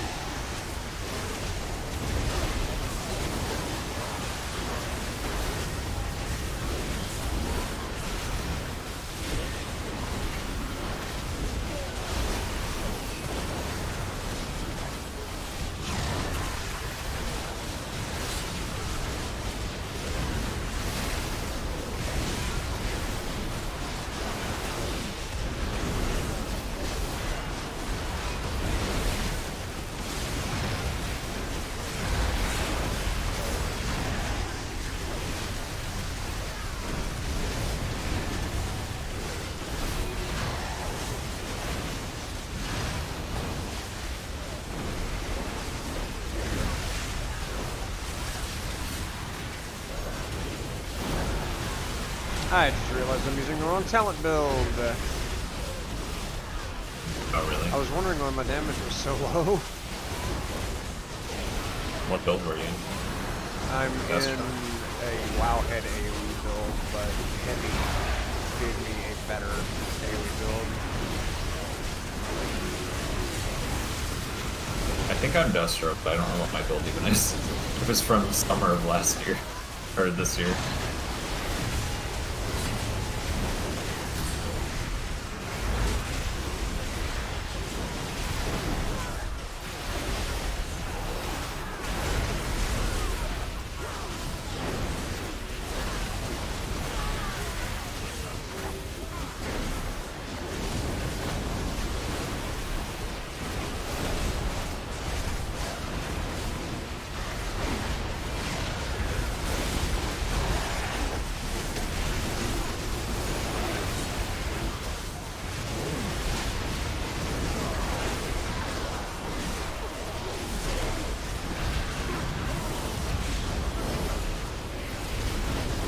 Unfortunate.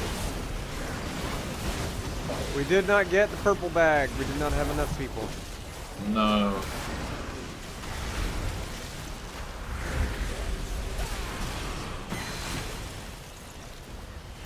Reyn, Timber Crush. Oh yeah, this piece of garbage knocks people back. Fun.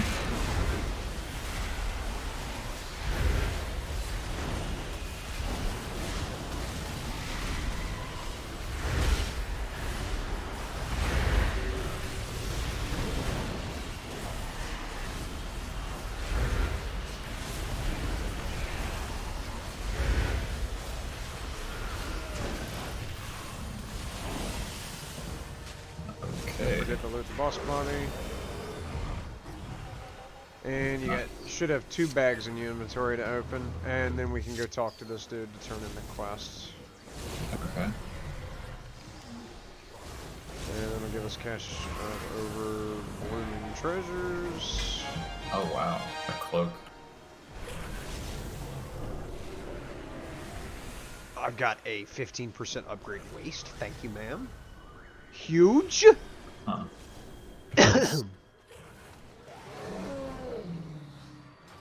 Brought up my level by an outstanding 1.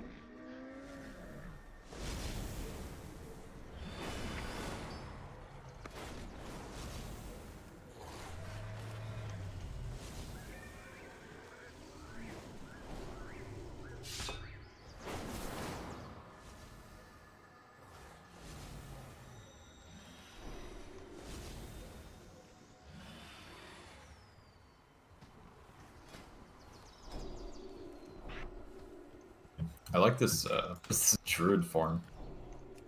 It's like a snow moonkin.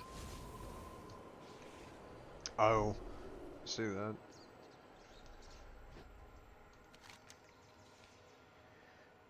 Envoy of Winter's coming up. Yeah, Envoy of Winter spawned. New boss. Oh. Is that a seasonal thing, or is that just this No, it's zone? just the name of a boss for this area. Okay.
Huge. Good loot. Oh, nice. Good loot. Oh, shoulders, okay. What did you say was the raid? LFR requirement? Amir Drasil should be 424, but look at it and see. Oh. I'll make you lead and you look at it because I don't know. I thought it was 424, but I might be wrong. Yeah, it's 424. How am I only going up like one eye level? What the fuck? Oh, wait. Yeah, 415 to 428 shoulders. One eye level. What am I wearing that's really... Oh, that's what it is.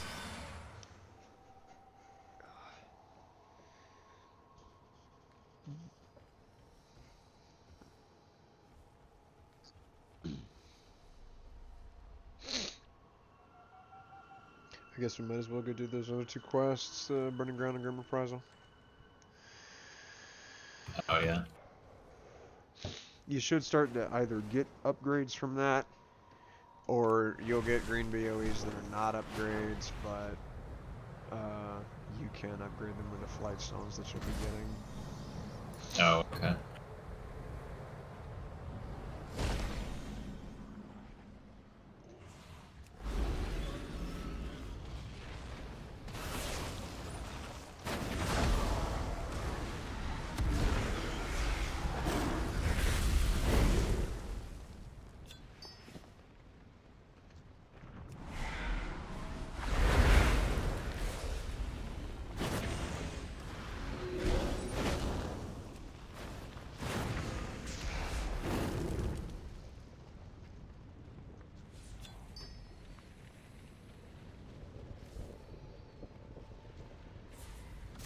Diamond fire!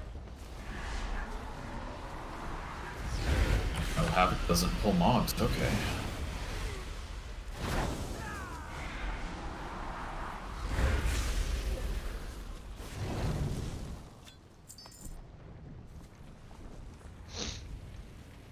Oh, that roiling Deathstalker in the middle that has 1,000,000 health. That thing gives a good bit of percentage towards this mission. Can we kill it? Let me pull out my blueberry. We'll have 2. Okay. And let's give him a shot. Apple.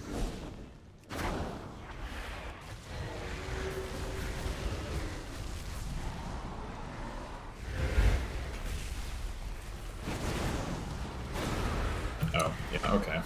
That was easy. Huge. Blueberry actually... And it didn't give any percentage. Why not?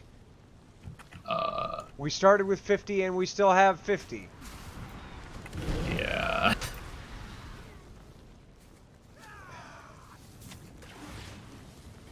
Well, I know it counts towards the world quest for this area. Okay. Yeah, because there's another one right there. It doesn't say anything in his tooltip, though.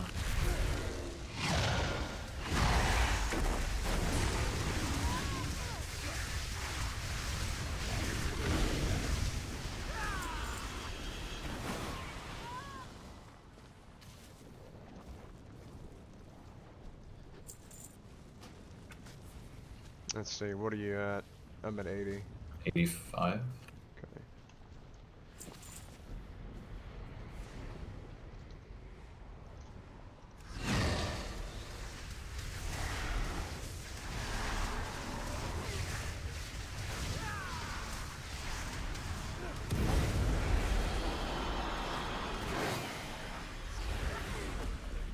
Okay. I'm done. Do you need a little more? 95%. Okay. And we're good. Okay, so now we just gotta rescue the denizens. Alright. Let's see what kind of denizens are there over here.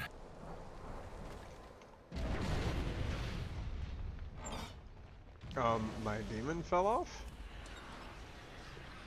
Now I get to summon a Voidwalker for the next 10 minutes. There we go. Let's see, if I was a rescuing man... Oh, Yeah. there's 4 cages over here. Okay, that's big.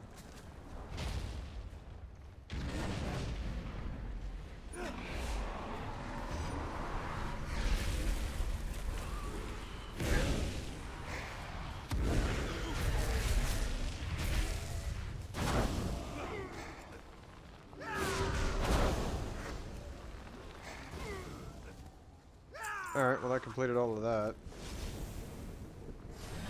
Now it's just a question of where's the quest dude over here.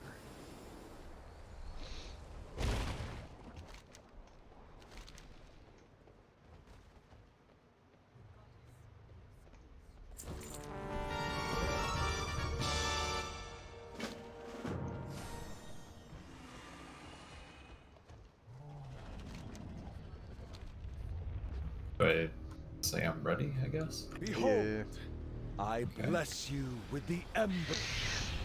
And now I have to kill this dude.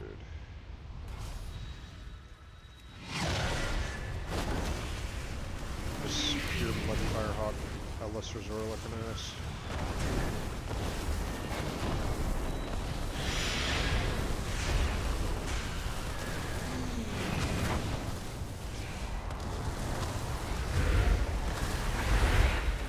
No, a lift was back.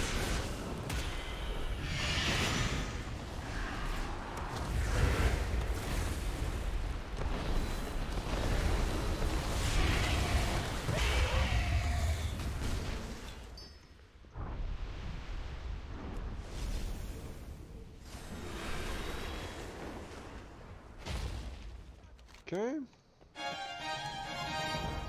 Return to Marithra. Which just sounds like somebody was trying to say something else, but like bit their tongue or something. Marithra is such a stupid name. You mean like when, what did you say? Let's see. Yeah, you said something like Blizzard puts marbles in their mouth or something and comes up with the name that way. They just put a bunch of marbles in their mouth, and whatever noise they choke out is what the fucking characters in For there. Lorgus Jet. Yes, like Lorgus Jet, which sounds like somebody was swallowing something while naming the character. It's so dumb. Yeah.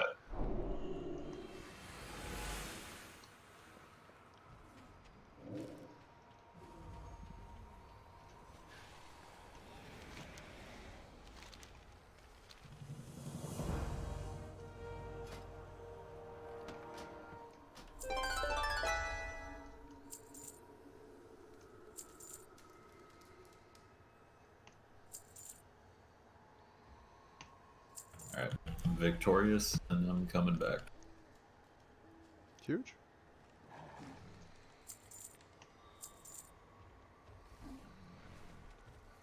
I need to send this to a dude. See, is this a druid piece? No. Okay.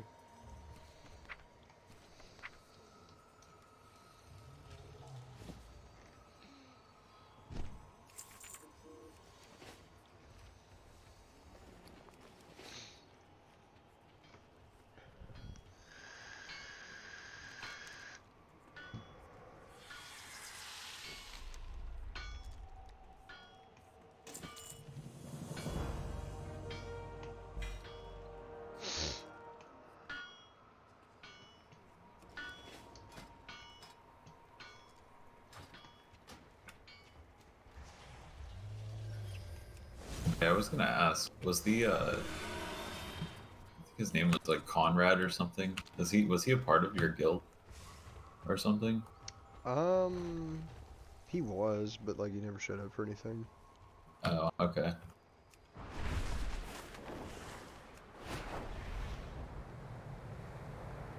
I think out of the total amount of time that we've spent in Dragonflight, he might have played with us on 2 separate days. Is that how you know him? No, I just know him through Zendy. Oh, okay. Mutual friend. Friend of a friend.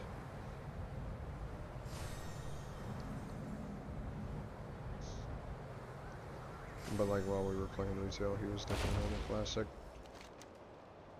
Let's see.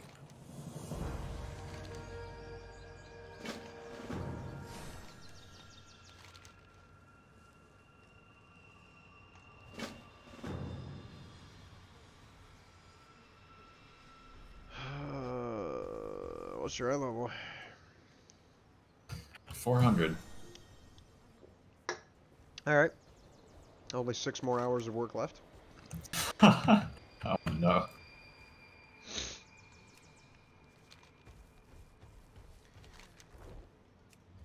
Oh man. I have to raid in like an hour. Fuck. Yeah.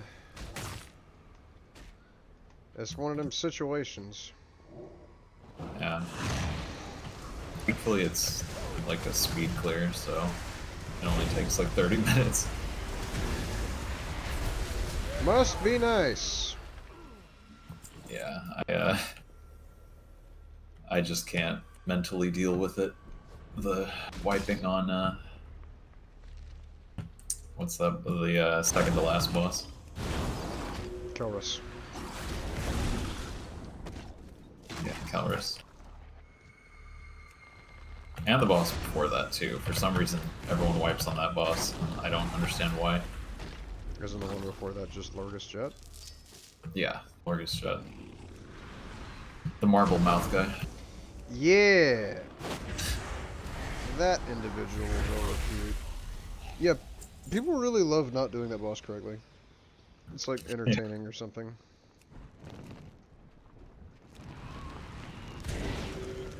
It is a headache. And then no one hits the totem. It's my favorite. And then, like eventually they realize, oh wait, I'm supposed to hit these totems. And by then it's already wiped. They just like a bunch of people were hitting the boss while the lightning totem was up, so it doesn't even matter anymore. Yep. And your healer goes if you get too much damage from that too, so it's like fun. Just got a neck that's 450. That's huge! Yeah. That's phenomenal.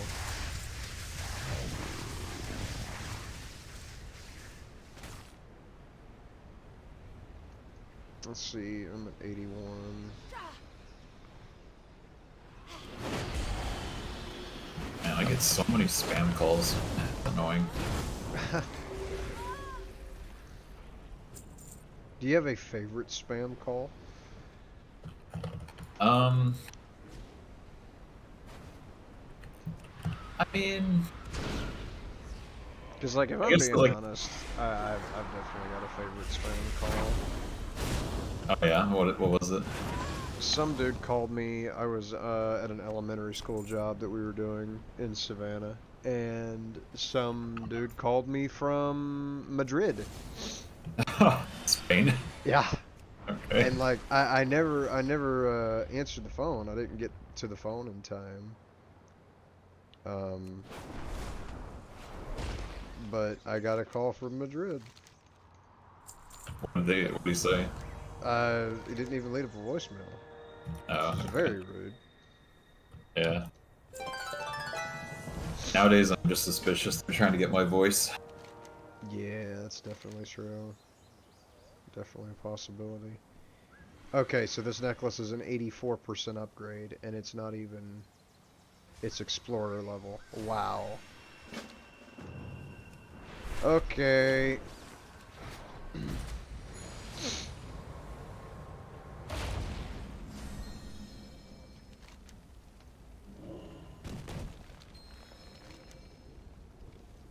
Oh, this guy's kind of cool. What? I have to kill him? Fuck. Give me a stone mauler.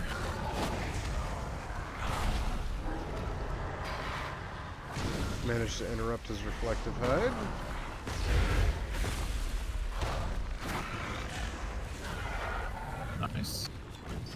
huge.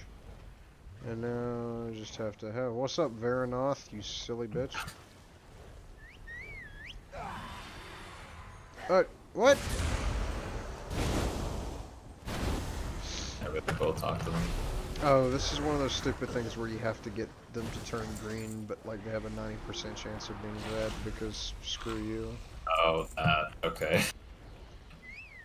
I got you now.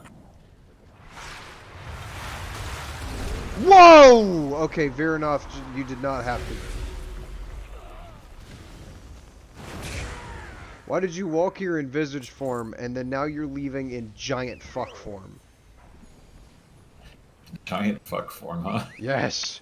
And not the Alex Straza type of fuck. I mean, gigantic. Goddamn world breaker form.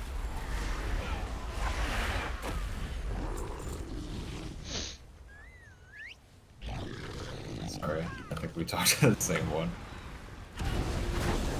They were garbage anyways. They respawned in like 5 seconds. I'll come talk to these idiots down here. There's 3 of them in a line.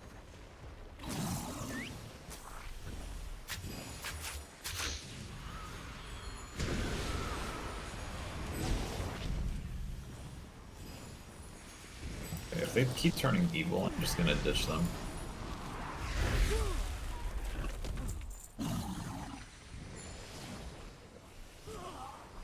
Yeah. We're hostile, not interested. What are they doing up there? Good. Good question. There's so many ads. What is this? What is the point? Are these bots? I don't think Fucking they bots. are. I think they're just farming something. Oh.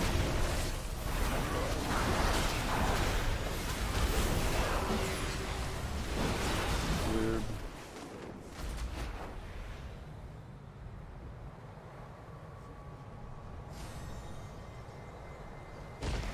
Oh, and here's the raid too, by the way. The raid's over here? Yeah. Oh, nice. Let me go check it out.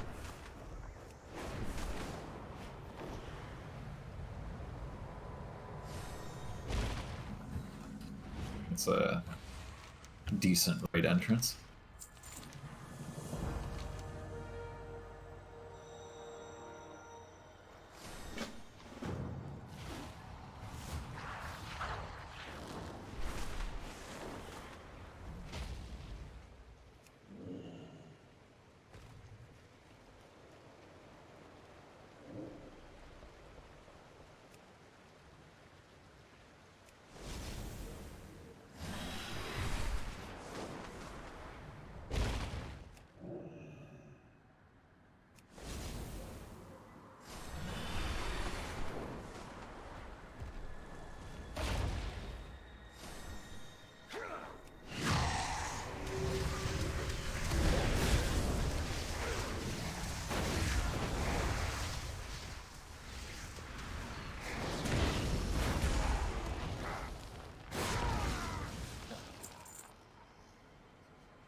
So all Azeroth will burn, not all of Azeroth will burn. Hmm. Interesting. Barrier healed.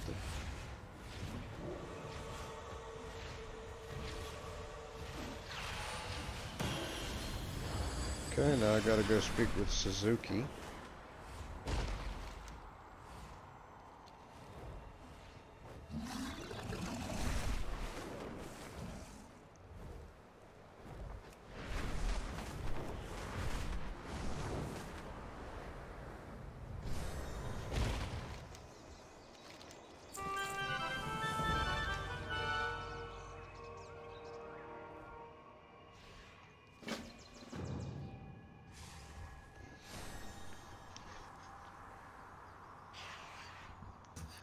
My friends is like, that's retail. What on earth?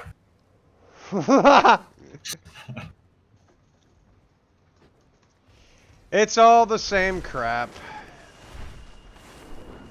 Yeah, it kind of is, isn't it? It's just the same shit, but some shit tastes different. You know, because like tacos versus Not tacos.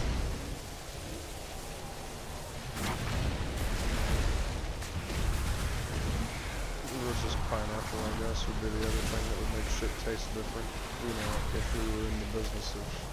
Why am I speaking? What have I done to me? I think you were into something, but yeah. I had a point at some point, and then I lost it and talking like an idiot.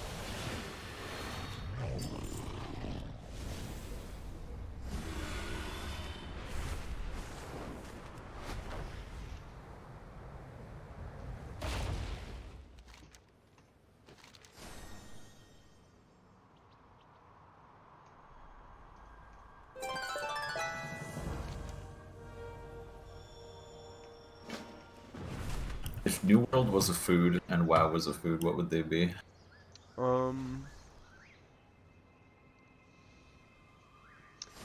Warcraft would be potato casserole. Okay. And New World would be snow crab legs. Crab legs. Huh.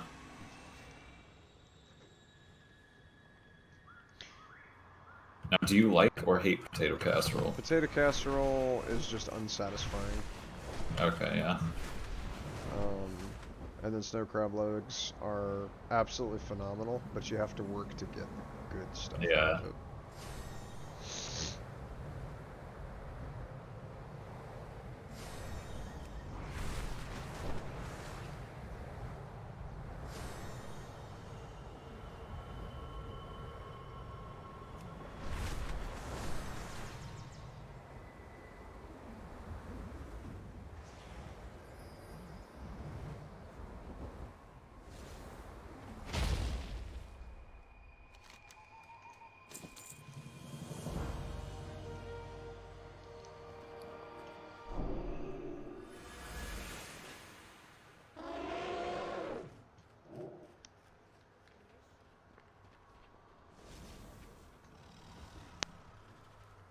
Alright,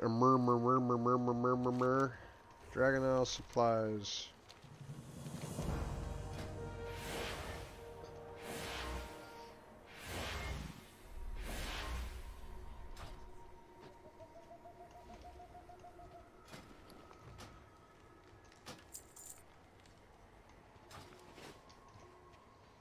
I need to repair my armor. I haven't done that in a while.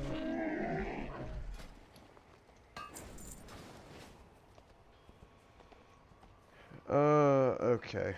It is pretty late. What is your item level looking like? 4 or 5. It's probably gonna have to be another time. Yeah, it's gonna take a minute. Are you Eastern time? I'm not sure Yeah. what Savannah is. Okay. Yeah, Savannah is Eastern time. Yeah, I hate being Pacific time. Everyone I know that plays these games is Eastern. I mean, I hate it for you, dude. There's like, name a good state in the Pacific time zone. Let's see. Washington State. Is it But though? it's partially ruined. Seattle and Vancouver are ruined by politics, but everything else, like rural Washington, is amazing.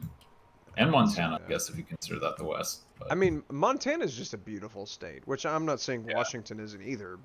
Like, I got to say, there's a lot of beautiful places in Washington, but Montana is just glorious. I mean, they've got just the fact that Glacier National Park is in Montana already gives Montana huge credibility just for that. Yeah. In terms of like aesthetics, because like, I mean, you can't get much prettier than Glacier National Park. yeah, I want to go back to Montana. The winter's kind of brutal there, though, I think. Yeah, I would imagine so. If they've got glaciers in the summer, it's probably going to be kind of cold. Yeah. God damn. What's your climate like in the winter? In the winter, like today it was, I think the high today was 63. Oh, that's nice. But the average temperature for winter, I would say, is in the low 50s, upper 40s. Okay. Like it really rarely ever snows here. We get snow like once every couple of years in this area, like southern Georgia. Now, if you go up to northern Georgia, like Fulton County and all that, then sure it'll rain. It'll snow a couple times a year.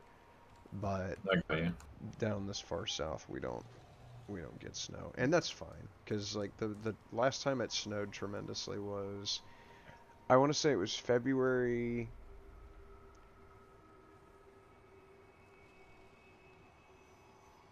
No, it was January 16th, I believe, of 2017. I think I might be off on that, but it was either 2016 or 2017, and it was in January, and it snowed. Must have been interesting. It snowed 12 inches. Wow. Out of nowhere, and the power was out for 3 days. Because like, our infrastructure was not designed for that kind of snow because we never had it. So like, why should we prepare for it? There's no reason to prepare for it. Oh, that's crazy. Nobody could drive. What did you do? Just stay home or something? I actually tried to go to work. And it was 17 degrees the day that I went to work.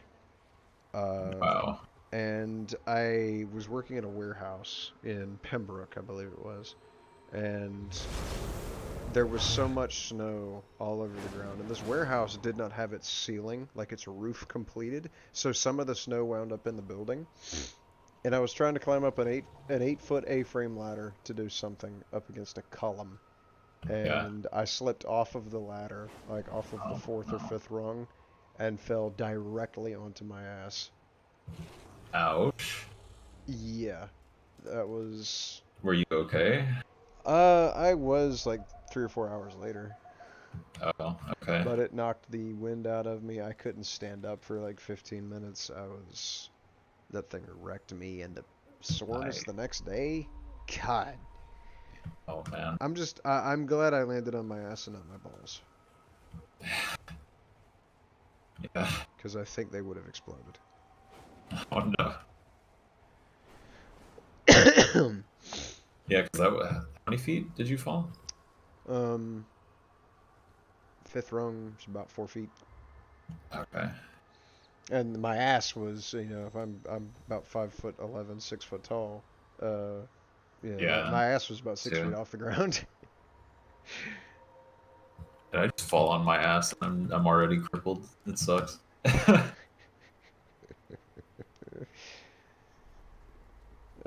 But yeah, luckily we don't have to deal with that very often. And needless to say, I have a burning hatred for snow now after that experience. Yeah, that's fair. I'm not sure I'd like snow. I haven't really dealt with it ever. It makes driving a pain, for sure. Like driving in snow is just terrifying. I hate driving already. I already hate driving too. Yeah, exactly. I hate driving. It's scary, man. Guiding a 2-ton kinetic missile down the road at high speeds and trusting that everybody else knows how to drive their missile properly. And is not on drugs. Yeah, that. Not because a lot of them are. And not drunk. Yeah. If you're not going fast enough here, they'll run you off the road. So. Yeah. I don't understand that psychology. People drive like they can respawn. Yeah, they do. It's just they have no respect for the fact that they're doing the deadliest thing that the average person does. The average person will ever do. Yeah. They'll respect it once they get in an accident, and then it's like, oh fuck. Yeah, that's a terrible way to learn a lesson, but hey. I know. That's how everyone prefers their lesson nowadays. Yes! Hard way, you know? In Fire and Glory. Yeah. Would rather learn the catastrophic way than the nice way, than the not life-altering and possibly ending way. Yeah, exactly.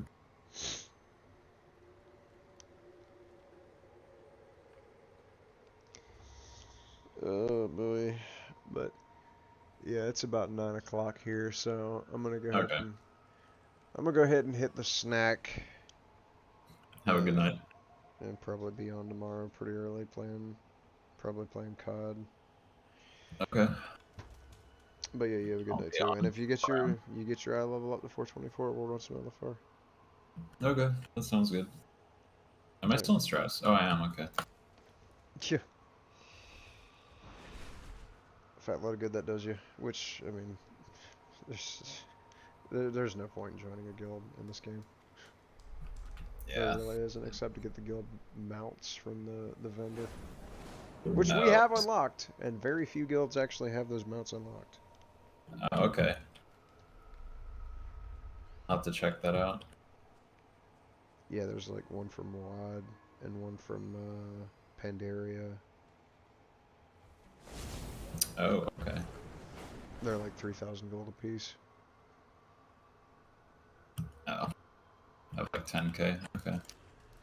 But again, they're, you know, nobody else really has them unlocked. Because nobody actually goes back and does those legacy guild achievements, which is just stupid. Yeah, they're definitely legacy now. Yeah, Pandaria, WAD. There's some extreme legacy content. We had to go back and very carefully tiptoe through some achievements because some of that stuff you can like one-shot the boss as a group, or as a solo, but you can't because you have to wait for a mechanic. Yeah. So doing that with 10 people, I think we had 10 people. Whew. That was some surgery we had to do there, but we got it done. All right, I'm gonna go to bed. I'll see you tomorrow. Okay. Have a good night. Good night. Alrighty, I'm going to bed. We've been live now for 7.5 hours. Tarkov was just not fun.